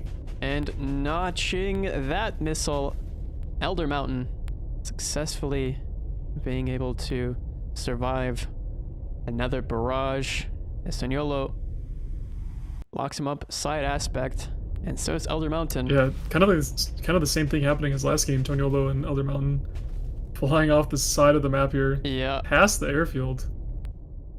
Locked in a 1v1 here. More missiles being launched as they both want to keep each other in a defensive position. It might come all the way down to guns here, but I think Elder Mountain just poorly timed that, and so he's going to be at the whim and mercy of Toniolo here. That missile's probably not going to hit Toniolo. If it does, it'd be crazy. It actually hits! Oh my goodness, the pull of these Mikas just keeps you second guessing, chat. Oh my goodness, that basically pulled a straight up 180. Missile's never gonna, oh my, it actually hits! Telch gets slammed by I Saw You Run Away. Yeah, I gotta go down to a 2v3 here, Russian Shark and I Saw You Run Away. The last two alive for Team AVRS, but those tickets causing them to try and make some plays. Have to get Team 5-6 off the D point so they can capture it and stop the ticket bleed. Russian Shark has a missile launched on him, able to dodge that. Looks like a bad lock from Opspan. But Elder Mountain pretty far away. Probably gonna go for the B point if I had to guess. Russian Shark launching at Coco Jumbo launching at Russian Shark. That was the MCM! Okay. MCM it. Wow. Opspan flying low over the water here. Russian Shark going to the merge. Going for the merge on the head-on. Oh my goodness. Russian Shark getting his wing knocked off. Still able to fly, but he does take out Opspan in the meantime and multi-pass a missile with only part of his wing left. Yeah, still a 2v2 here, but... Well, it's more like a 1.5 I Saw You Run Away. I Saw You Run Away able to get the decap on the D point here to stop the ticket bleed, but AVRS not having a whole lot of tickets left. We'll have to try and go for kills as there's only 4 minutes left. 4 minutes, 20 seconds. Mm-hmm. A missile out onto I Saw You Run Away, and it's going to be very difficult for him to dodge that. Oh, he dodges it, actually!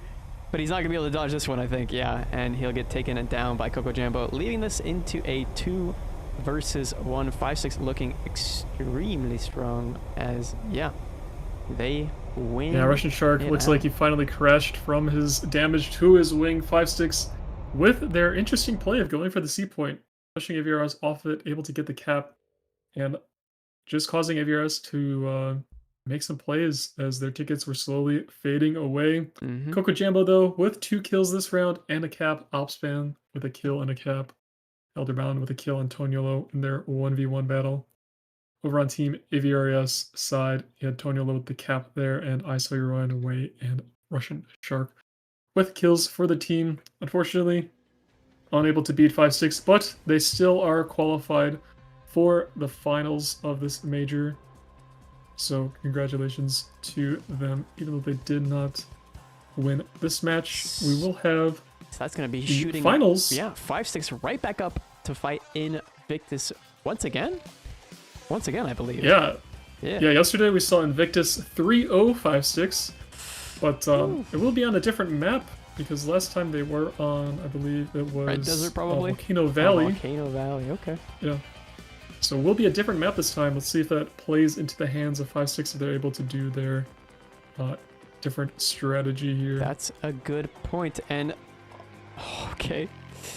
Well, it does seem as though there's another pretty long wait between these matches again. Yeah, looking at the prediction, 5-6 with only 20% of the vote winning. Looks like INEC voted 50,000 Thunder Points is going to get a 1 to 5.25 return ratio there. It's going to be a lot of channel points for INEC. Several. I believe he's on Team Jinx, if I'm not mistaken. Yeah, the commander of Team Jinx.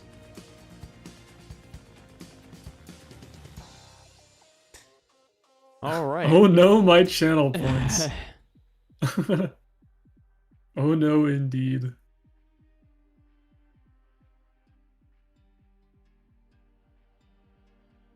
But yeah, we will have the new prediction up for Invictus versus 5-6 here shortly. Though we do have a little bit of a time before the match starts. We'll see if players are ready up beforehand. That's what we can hope. That's what we can hope. A lot of these players Lost are... 50,000. Oh, man. Most of these players, I believe, are in the CIS and European regions, so they probably want to ready up.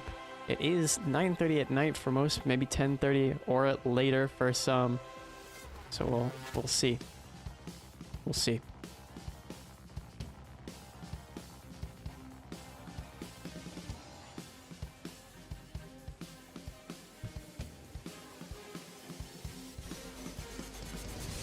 But yeah, this is the first qualifier for this major number 2, the air superiority 4v4.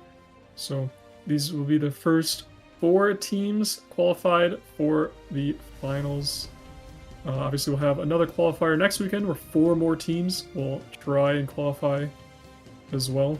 So if anyone got knocked out of this tournament and you wanted to see them qualify for the finals, you have to root them on next week as well.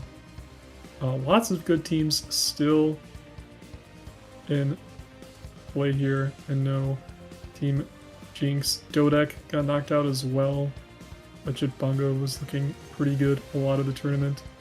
Team EFF as well. Ouroboros as well want to try and qualify for the major tournament.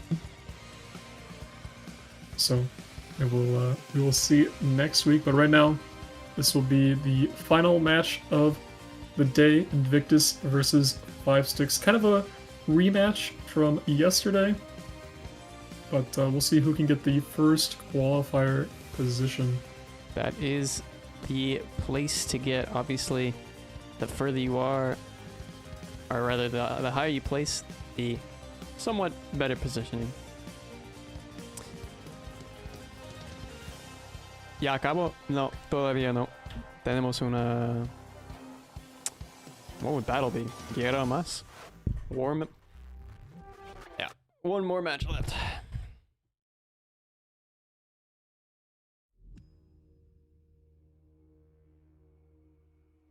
Yep. If you guys are tired of Mysterious Valley, don't worry. We are going to be on Japanese port. I believe it's based off the Japanese ground map, if I'm not mistaken.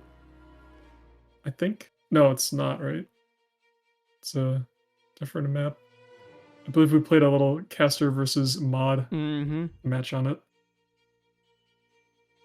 Yeah, the caster versus mod matches are quite fun.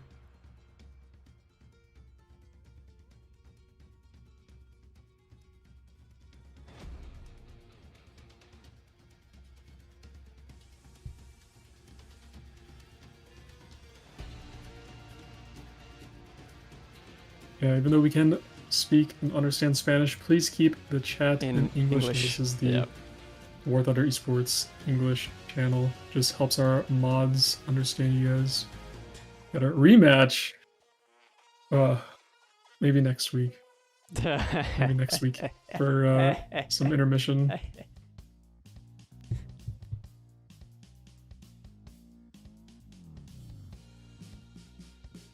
But yeah, in that match, we saw Invictus 3-0-5-6. Obviously, they could have gone back through, done a little bit of analyzing, seeing where they went wrong. Maybe they'll knock some more matches off of Invictus. But it's very hard for me to visualize a moment where Invictus doesn't come through, unless they just start trolling out on top. I don't know. We'll see. We'll see. Yeah, looking at the lobby, it does not look like they will be rolling. See a lot of French flags in the ready up screen. Yep. Do not see Ecstatic yet in his Euro fighter though. So Just waiting on a few more players here. But hopefully they start it up soon, as it is late for them. Probably want to get the match on going to not have to wait too long. Mm-hmm. That's the hope. That is the hope.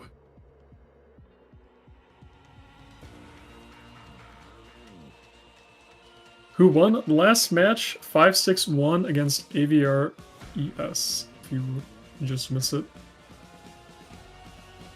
So 5-6 moved on to fight Invictus for the final match of the day, final match of Open Qualifier and number 1. This is for the top spot.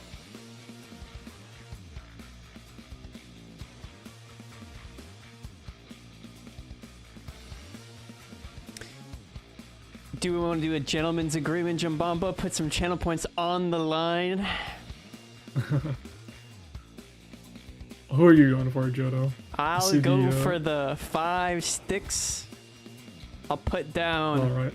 I'll put down 20. 520. Okay, fine. Fine. I do 5,000 for 5 sticks. 5,000 for 5 I'll sticks. put down 5,000. Okay. For Invictus. All right. When did the drops refresh? Next weekend, we'll have more drops for you. You put down 2K? All right.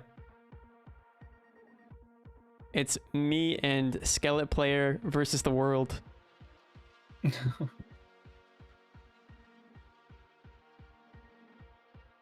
Well, I guess we'll kind of have to see if the team members of Invictus put any bets in. And hopefully they bet for themselves and not the opposition, and then just troll the game because they're already qualified.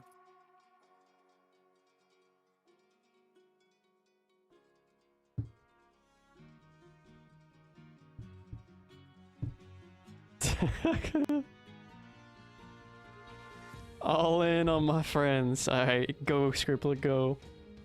Vikings are really good at jets. I knew that since I watched last year's match. They're okay, but they dominated jets. They have some room to work on in tanks apparently. The skeleton, but yeah, it looks like they have a true fan there. And I agree. I think that yeah, if Team you guys is quite good. Yeah, and if you guys were not here yesterday and want to know who is on Team Invictus, it is going to be Captain SM Ecstatic, Game Thunder, Delva 971, Leo Xander, Senval, Avoxy, and Alo Salim as well. Did not see them in the mixed 4v4 ground tournament, but they're here in the 4v4 air tournament. So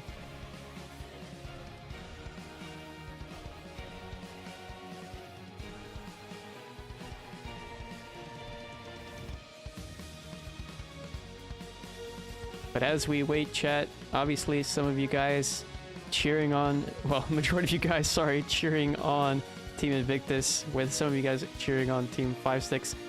Ones in chat if you think that Team 5-6 will get a few matches off on Team Invictus here. If Team 5-6 will get a couple matches off on Team Invictus, I don't know. It's going to be a tough one. Okay, yep, all right. Ander. Let's go. Let's go. We got the people boys. betting for 5-6, 1-5-6 to win. That's very interesting. Let's go. I got my two boys, Ander and Skelet. You guys are the homies.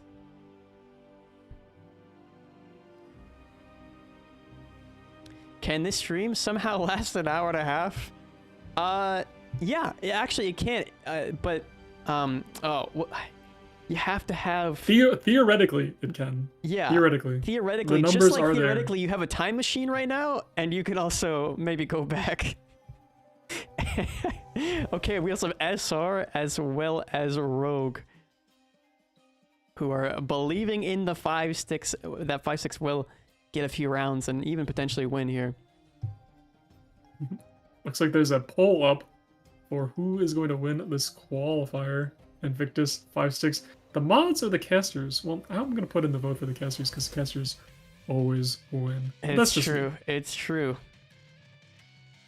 Casters, what? Come on, we gotta put caster cameraman combo. All right, we couldn't be where we are without our cameramen, the goats. Cam number 2, cam number 1. Mm-hmm.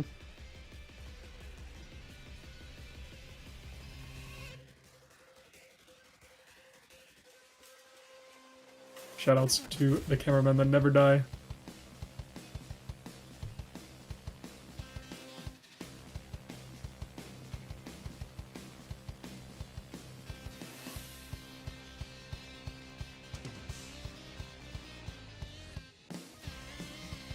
Good play, but sadly I don't have a jet in the German tree. Well, you keep on that grind, champ, and you'll get there in no time, especially if you got a good head on you. Like, you already know that 5-6 is the team to look out for. Are you just saying that because you put channel points on them, Jodo? No, I'm just trying to be a good role model in the War Thunder scene, and I think this guy has a lot of potential. Okay. Yeah, if you want to get your grind on, get that day of premium from the drops as well. 24 hours of premium time, double RP and SL. Yeah, double War Thunder. W cameraman. We have Ego Peak and Deodorant. Also carrying the casters. Whoa. Them's his fighting words, sir. Hold on a second. I must say my A10 aim is pretty good. I will say his A10 aim is pretty good. Actually, wait, did anybody clip the part where I got a 2-kilometer shot on one of the mods? I gotta relive that moment. I gotta go back in the VOD. Put that on repeat. Put that on repeat. But yeah, if you aren't familiar with our lineups, let's take a quick look at them before we get into the match. I mean, it's gonna be a little while, but still, just to give us a refresher. No. All right, so we have the lineups here. We'll let you check them out. Obviously, the most prolifically used aircraft being that Rafale, being that Rafale and Eurofighter combination. We did see the SU-34 come out today. No America, no Pobit, no F-15, no F-18 today. Very stringent, aside from the... No Japan this entire tournament? No Israel either? Definitely not. Maybe next week. Maybe next week. The J10A coming out, J10C. I think we saw the J10C and the J15, if I'm not mistaken. Yeah, those two came out today, so getting a little bit of China representation on the board. I don't think we've seen much of the German Eurofighter throughout this. It's mainly been predominantly the Italian and the British Eurofighter. Yeah, the radar on the German Eurofighter does not have as good as the radar angle as the Italian and British ones. There's only 90 degrees side to side versus the 100 degrees side to side of the British and Italian Eurofighters there. All right, so them's the breaks, guys. Those are the lineups. If you've been curious or you didn't quite know the entirety of the rules, you're a little bit more informed now as we get into the final match of today in, at most, 20 minutes. But I pray that they are ready up before that.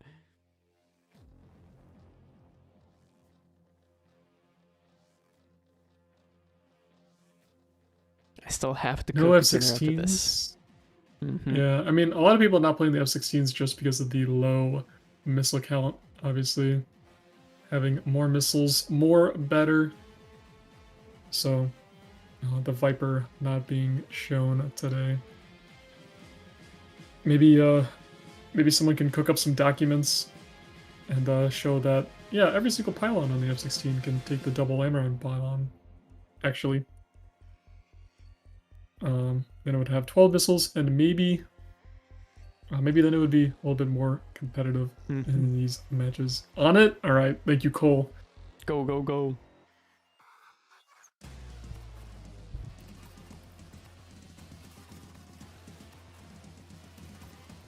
Yeah, not a whole lot of F-16 players, unfortunately. It is a very good-looking aircraft, but looks does not cut it when it comes to a missile count and maneuverability.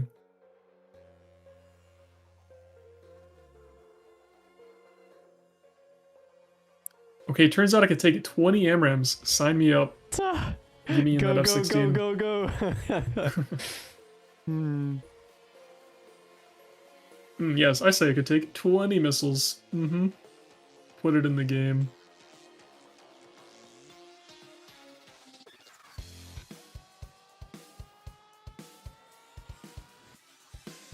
Aren't there multi-role aircraft with crazy maneuver capabilities?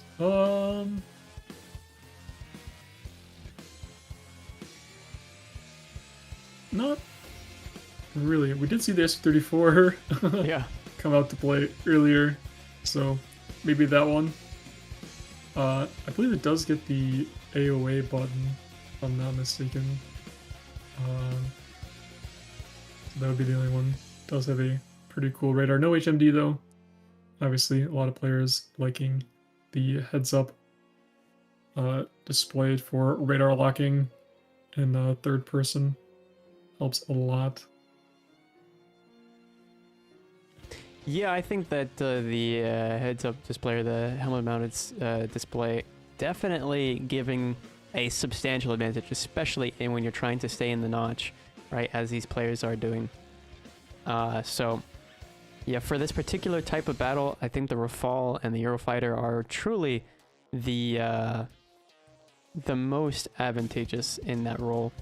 Obviously, if something like maybe the F2 had, well, if it had HMS, that would maybe be a different story. However, it doesn't have the same amount of, well, it doesn't still have the lethality that the Rafale or the Eurofighter have. So it does have, I would say, the second best flight model, as well as second best IR missiles in the game. However, when you're at this level of gameplay, both of those factors can be used against you, especially IR missiles being able to be flared pretty easily if you know what kind of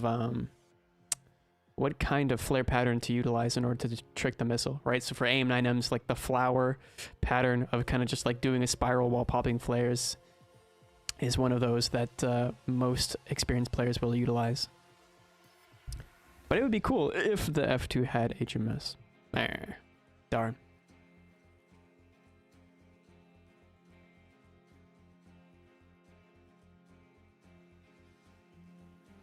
Yeah, it looks like both teams in the lobby. Hopefully they ready up quickly here. Oh, it's _ Cole's in the chat. Hi Cole. Hi. I promised him I'd do that. Someone asked if there ever be a tournament in simulator mode. I believe there are simulator battle tournaments going on. They might not be broadcasted, but if you go to the Gaijin tournament website, you can see what mode tournaments are in,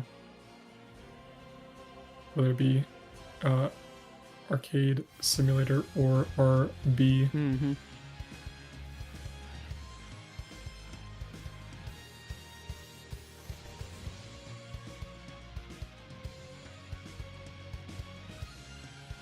Tournaments allow PS5 players in. I believe it does not matter what platform you are on, because the invites get sent out to your War Thunder account to join the tournaments. But so SM Ecstatic of Team Invictus is a console player, so... Yeah, I wonder what console he started out on, because I don't know if he's still on console.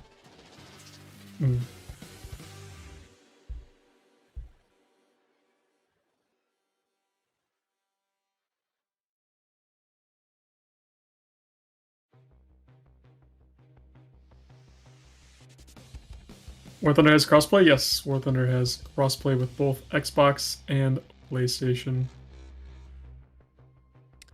But you know what I realized, chat? The console players can turn their crossplay off, so you can have console only lobbies, and you could do some shenanigans in those. That's all I'll say.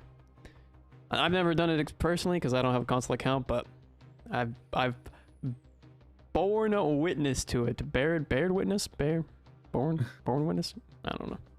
I've seen it. I've seen it happen.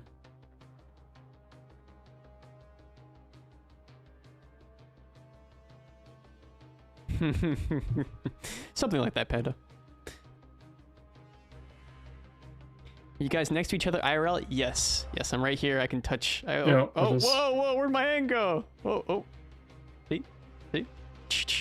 Z, high five. Yep. You heard the sound effect and everything. Yeah, if you have a console account, you can turn off crossplay. Suffering because of I believe it takes a long time. Yeah. I believe it takes a long time to find matches though. Yeah, it takes about 8 minutes. On average. When do we finish today? Today we'll finish probably in about an hour if the matches go to the round 5. If I had to guess, probably like 45 minutes to an hour left. Yeah. Possibly. How many people voted for 5-6? It says 70 to 99 for Invictus. Hey, but we got a sweet return ratio once 5-6 wins, chat. I mean, if 5-6 wins, sorry. Oh, leaking the script, Jodo? No! Careful. GG's, it's over.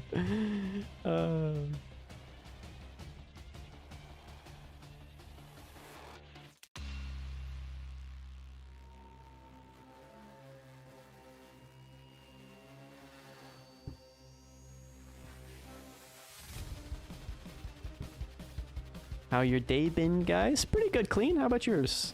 Jeff, your day been going okay? I know you got a storm heading through, but coming through. Yeah, I think it all cleared up with my days doing pretty good. Get to cast with Jodo here on the Esports channel. Mm-hmm. And then got a very nice dinner waiting for me after this as well. Stop, you're making me hungry. The boiled chicken. Oh man, I am starving. Good to hear that, clean. Good to hear that. What's the best premium jet in your opinion? It was the SU-30 MKK. Now, maybe it's the Venezuelan SU-30 variant because it has... that one gets R77-1s, right? No, just regular R77s. No R77-1s. I don't know. Maybe it's still the MKK.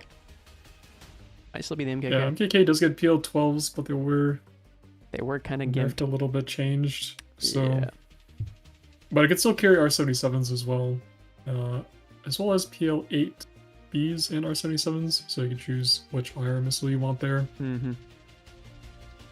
But yeah, both the Russian and Chinese SU-30 premiums, probably the two best in the game right now.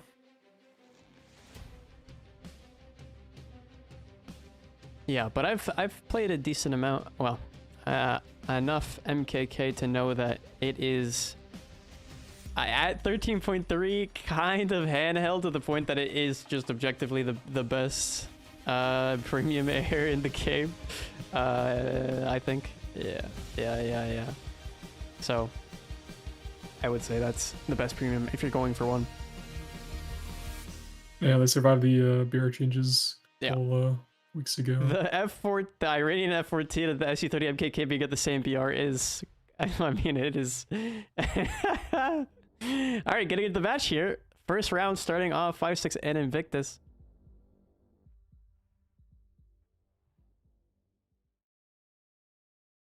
Yep, here on the Japanese port map. First time we see it this week.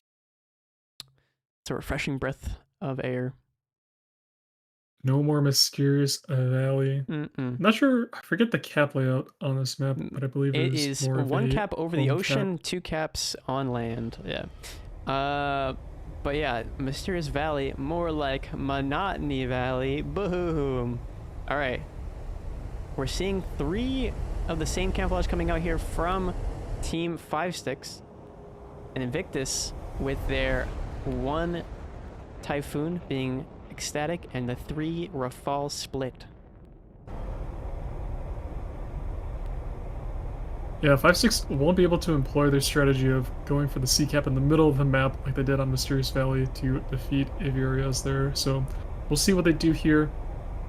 Looks to be quite a tight team spread over for Team Invictus as well. Going to be sending Leozander up towards C along with Avoxy, Game Thunder, and Ecstatic going towards the A cap over there. Meanwhile, over on Team 5 Sticks, 1 person towards the cap and 3 towards the middle of the map, kind of towards C. As we can see here on the mini map. Mm-hmm. Being the large map now, not too many. Holy, I But forgot you everyone- could see the stars on this map. Yeah. Space, the final frontier, as we see Leozander with a, oh, well, at least he knows that the aircraft's there. Oh, looks like he lost it on the radar. Nope, it's back. Missile out on the Rafale. And it looks like Opspan with MCM on, that would be Ecstatic's missile. It's the only person who has AM-120s, so Ecstatic's missile getting shot out of the sky there by Opspan.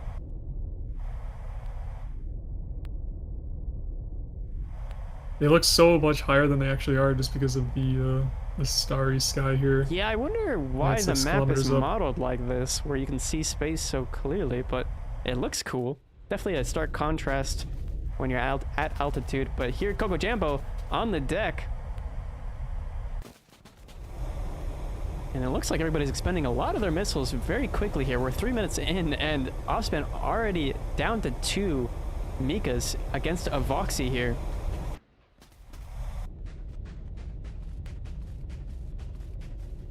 Yeah, Voxy has the missile coming in for the front of his plane, able to turn out, see if he can dodge it here.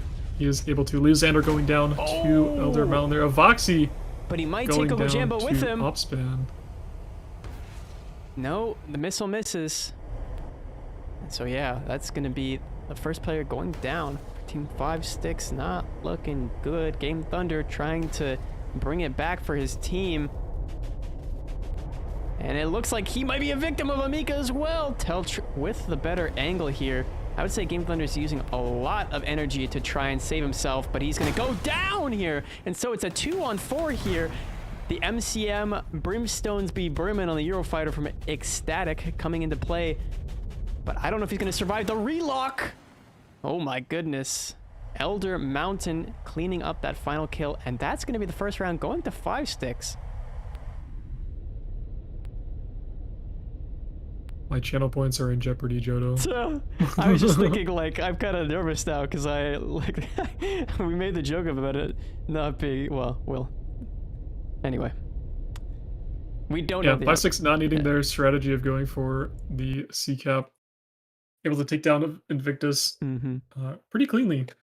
Not losing any of their planes. Opspan for Team 5 6 able to get 2 kills and a cap, and Elder Mountain able to get 2 kills as well. Teltr Coco Jambo there for supporting their team, firing off missiles, creating pressure. Fortunately, Team Invictus unable to get a air kill, but Game Thunder able to cap the A point there at the beginning. So yeah, a little bit of turmoil on Paradise Island of Invictus here as 5 6 taking the first round. Japan Port becomes Nightmare Port if they can't, well, get their grasp on the next match. Yes, it is a best of 5. You can see down there the score. Mods could beat 5 Sticks, not me though. Okay, what's up? Okay. All right. Listen, you gotta beat us first, Wasabi. That's the first level. True, very true. I mean, come on.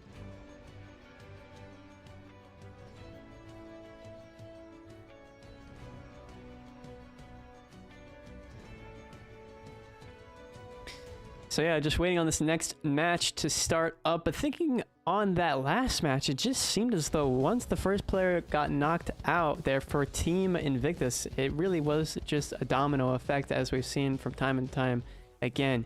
Once one player's loose and they can help out with other situations on the map, like what we saw with Game Thunder where he was getting attacked from not one angle, but 2. As we saw Mika's coming in from the left and right side, it becomes practically impossible to dodge. Jodo versus the 5 Sticks team 3-0. You got a lot of faith in me there. That is for sure. Yeah. It might just be 5 Sticks able to do like their warm-up match versus AVRS and going right into Team Invictus. Team Invictus, this will be the first game they are playing today. So obviously have to get their footing correct here. Mm-hmm. But they are going to be down 0-1 in this best of 5 here. And we'll see if they can come out on top or 5-6 run away with it. We shall first see. qualifier. Right now. Getting into the match here on Japanese Port, you can see the multicolored trees and the snow on the mountains. I think that's snow. Mods could win the entire WTCS if we just let others have their fun. Joe and Rafal, 5-6 in PO2s. Yeah. I think even then I might have a hard time. You never know. You never know what the tricks these PO2 or these OP2 aircraft could pull off.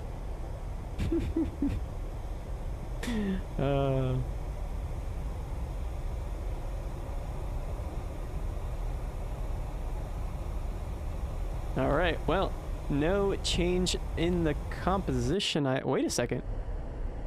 No change in the composition. But for some reason, the icon for the Eurofighter looks almost the exact same as the Rafale. Am I crazy?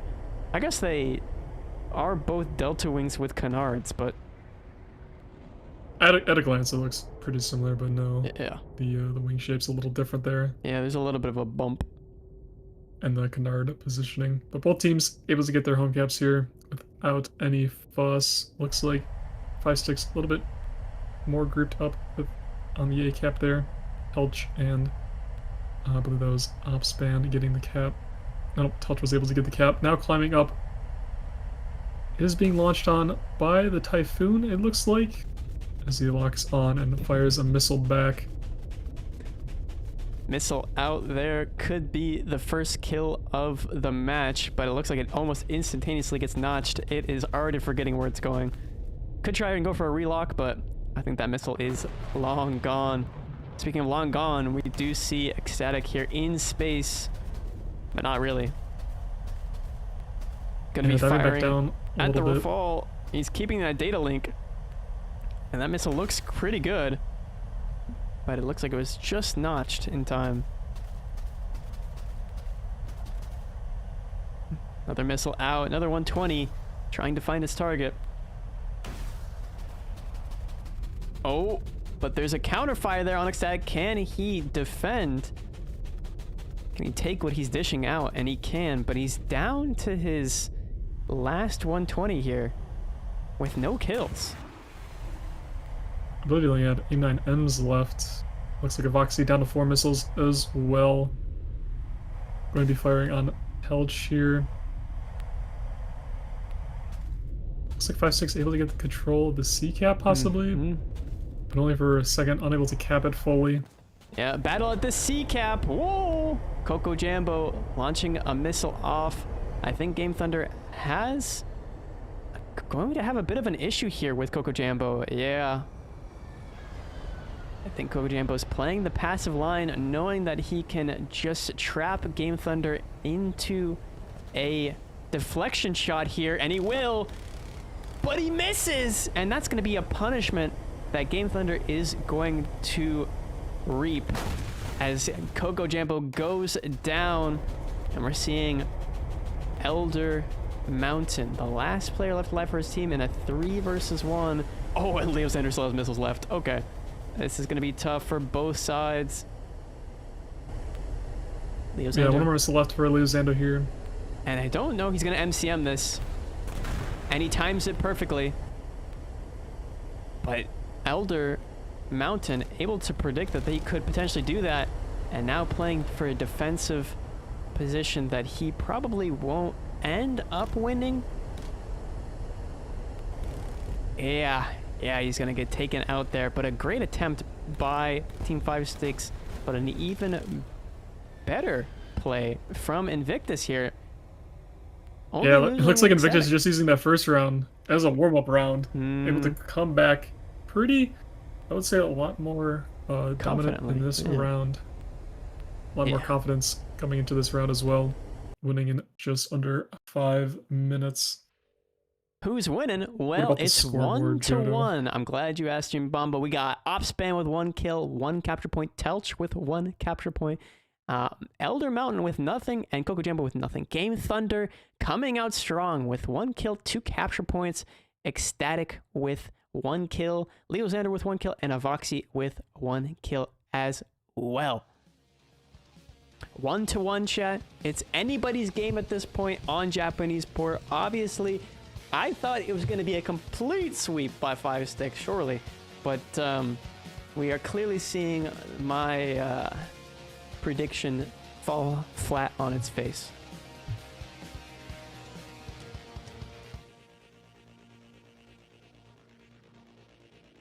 So we shall see in the next match who brings it out and gets that 3rd round. Obviously, that person who wins the next round, either Invictus or 5-6, will be putting an excessive amount of pressure on the opposing team. Obviously, it's a battle between 1st and 2nd place, so the stakes are maybe not as large, but 2nd place, as we all know, is the first to lose, technically. So let's get into it.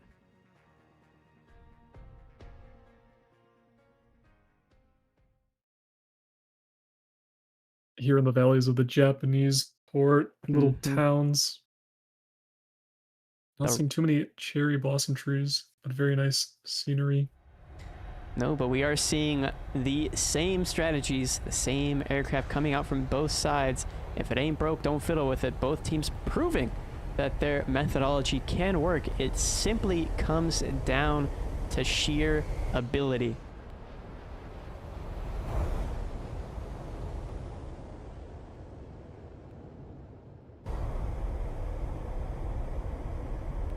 And we'll see where each member of each team goes here.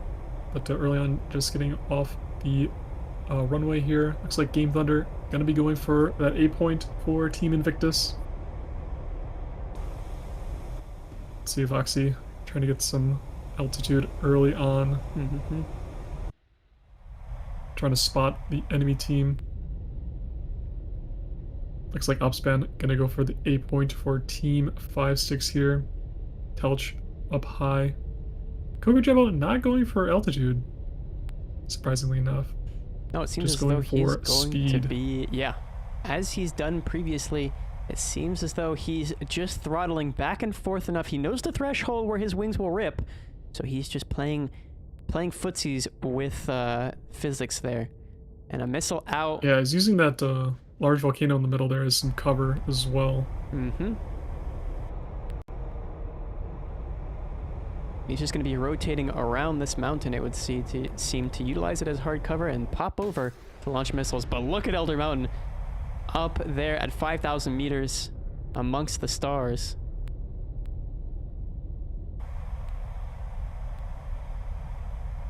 He's not being launched on, so no threat of missiles just yet. And there comes one in from Leo Xander. Leo Xander able to notch the missile coming in from the enemy Rafale. Pretty early on in the match here. Everyone having a lot of missiles. That might be going off on an adventure, trying to home in onto Elder Mountain there. Leo Xander and Elder Mountain in a bit of a 1v1 over here. This missile's looking pretty good. Just able to notch it from Elder Mountain. And look at the counterfire from Elder Mountain. I don't think Leo Xander's going to be able to dodge this. That's going to be extremely difficult to do so. Oh, he barely does it at the last second. He invested so much time in positioning, but now he's so slow. He's going to have to MCM this. If it doesn't work here, I don't know that he's going to dodge. The relock doesn't work. But look at... I think Elder Mountain has him by the... well, we'll let by the Mikas. By the Mikas. Game Thunder taking out Coco Jumbo though, so Invictus is gonna have the early it's all falling numbers apart advantage. Oh my goodness, Telch and Opspan go down at the same second. And Elder Mountain still the same reliable rock for his team, getting his kill, getting his. All right. He did get his, but Game Thunder now running down the mountain. Oh, going into the a head on merge. there. Yeah. It doesn't quite pan out, and Elder Mountain knows that Game Thunder doesn't have any more missiles left, so he's just going to extend away. Yeah, Team Invictus, though, gonna get the B cap over there just to get the tickets bleeding in their favor. Elder Mountain, I don't think he has any missiles left. Voxy has 3 here. Probably gonna use one. Maybe two. Elder Mountain. That's gonna be hard to dodge and is unable to. Yeah. Team Invictus going to win round number 3 here. Round number 1 clearly being a fluke, it would seem. But us here in the 5-6 corner still hold out hope for a round 5. For round 4 and 5. All right, the scoreboard telling us the whole story here. Elder Mountain, the only person to get a kill and cap on his team. Ozban getting a capture point, but Game Thunder with 1 kill, 1 cap, 2 kills for a Voxy, and 1 kill, 1 cap for Ecstatic. Lewazander there with a death, but obviously still did a pretty good job in the dogfight there against Elder Mountain, holding his own. Yeah, kept him occupied. Exactly. So yeah, while his team swept up the rest of Team 5-6 and were able to finally take down the mountain at the end of the game there. The mountain. With a Voxy. So, very nice team play from Invictus. Obviously, it's not going to be a 3-0 like we saw yesterday. 5-6 versus Invictus, a little bit of a rematch here. But 5-6 able to take a game off of them. We'll see if Invictus can close it out here, or will Team 5-6 force round number 5? But we will see. Round 5 for Team 5-6. Come on, I need to see some chanting in chat. Round 5 for Team 5-6, baby. 5-6, 5 rounds. 5-6, 5 rounds. Though I'm not sure why I came up with the chant for you guys, because I did bet on Team Invictus. Go Team Invictus! Damn me up. Crush them. Turn them into 4 sticks. Whoa. Don't break our sticks. Round 5 for 5-6. There it is. The boys with the chant. All right. Gotta help out the ops. Yeah, you really did. You really did. I'm just very generous. You want to see someone in a typhoon? I'm a simple man. I make happy British noises. Well, Gnome, there is actually one person playing the Eurofighter Typhoon for the British tech tree. It is SM Ecstatic, and he was playing last match, and the match before that, and the match before that in the Typhoon. So you will see him momentarily on your screen, as long as our cameraman indulges us. He has now a fan. Oh, there you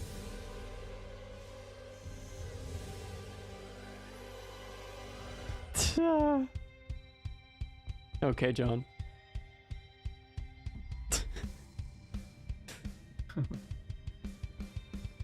Yeah, but chat, as we get to the end matches here, remember that if you want to participate in next weekend's qualifier, Qualifier 2, you are more than welcome to do so. Just get 4 of your friends together, and you guys, as long as you have the vehicles, will compete potentially on our screen here. We might be saying your names next weekend. Yeah, make sure you sign up for the tournament as well. Don't want to miss that if you do intend on joining. Less talking, more gameplay. Don't you worry, chatter. The gameplay coming in right now.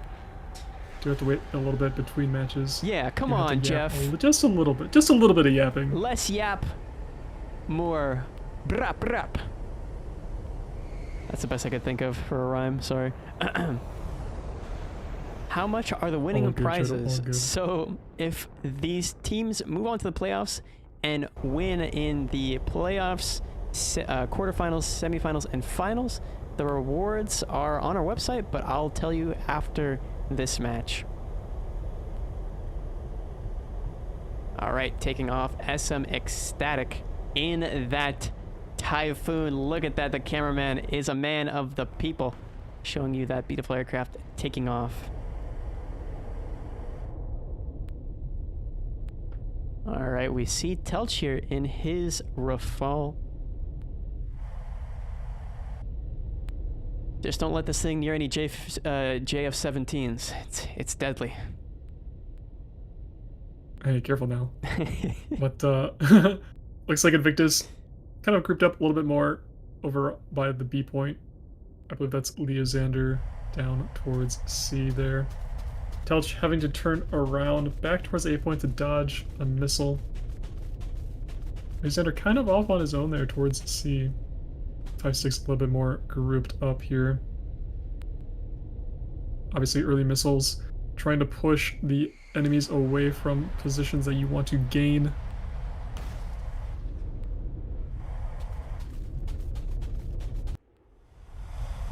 All right, and missile out there from Leozander.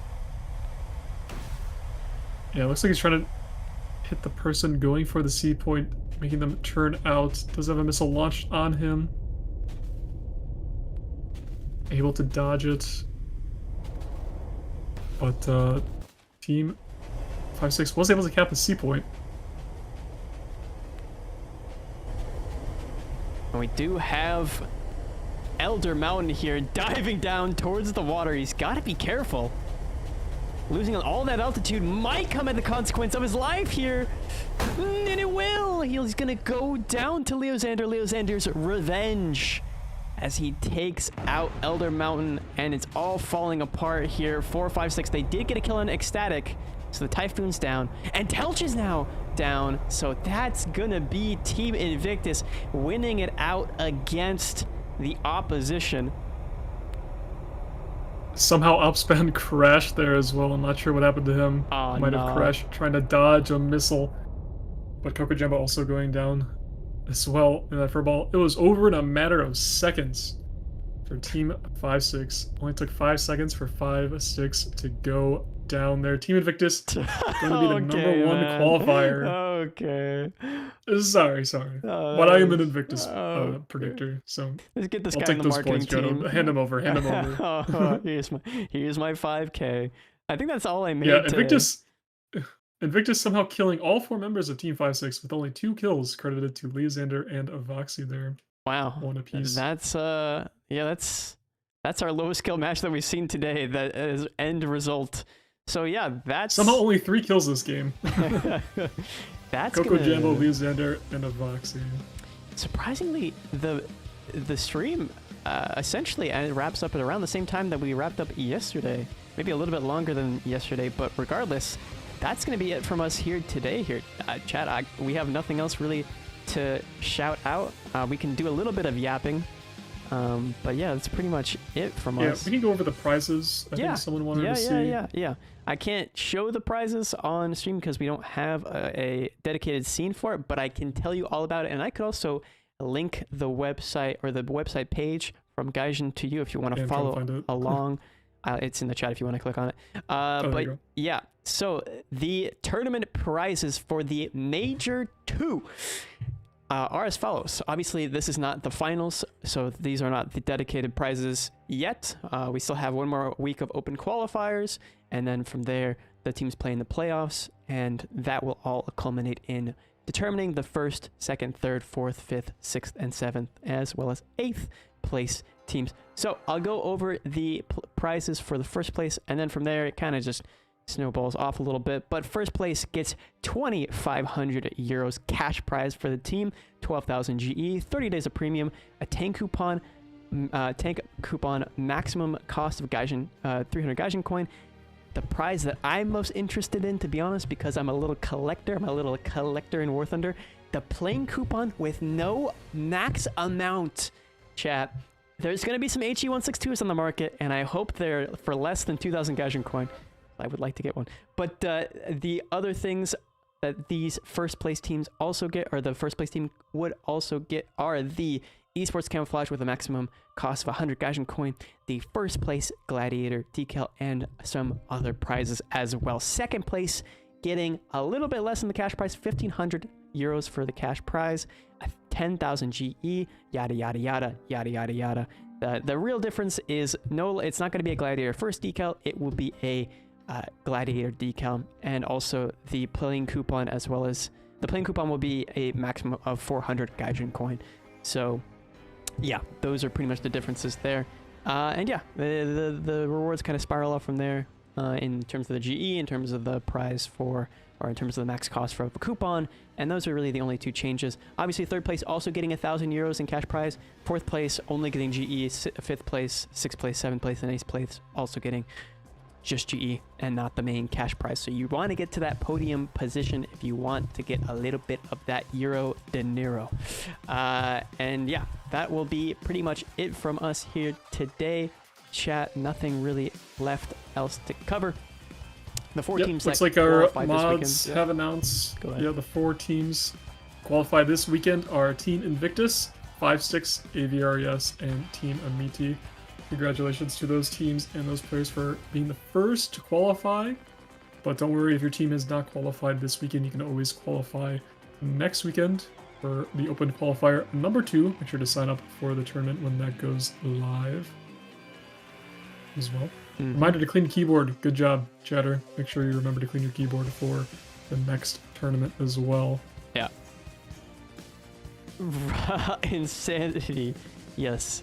Well, you guys are on the path to Raw Insanity, looking very strong in this weekend's tournament. Excited to see what you guys have in store for us once the qualifiers are over. So, GG's to all of the teams that participated this weekend. Thank you if you did participate. And yeah, we already have our first 4 teams, and we'll be back next weekend. I believe it'll be you and I, Jeff. Maybe not. I don't know. I'm not here next weekend. Okay. I will be on vacation. Oh, well, everybody wish Jeff a fun and safe vacation, and I will probably be here with you next weekend to play out the rest of the qualifiers. So yeah, we'll see you next time. Have a good one, guys. Bye. Oh, actually, well, why don't we shout, Jeff, where can the people find you? Sorry, I forgot. Yep, you can find me on Twitch and also on Discord. Jodo, where can they find you at? Well, they can find me on Twitch as well as Discord, I suppose. If you go through my Twitch, you can find my Discord link pretty easily. I stream most every day that I can, and now that summer break is coming up, it's probably going to be more DGen hours. So yeah, you can look forward to my War Thunder gaming, where I try and find something to do after having 2,395 vehicles in the game. All right, that's it from us today, chat, and we'll see you another time. Bye, bye, bye, bye.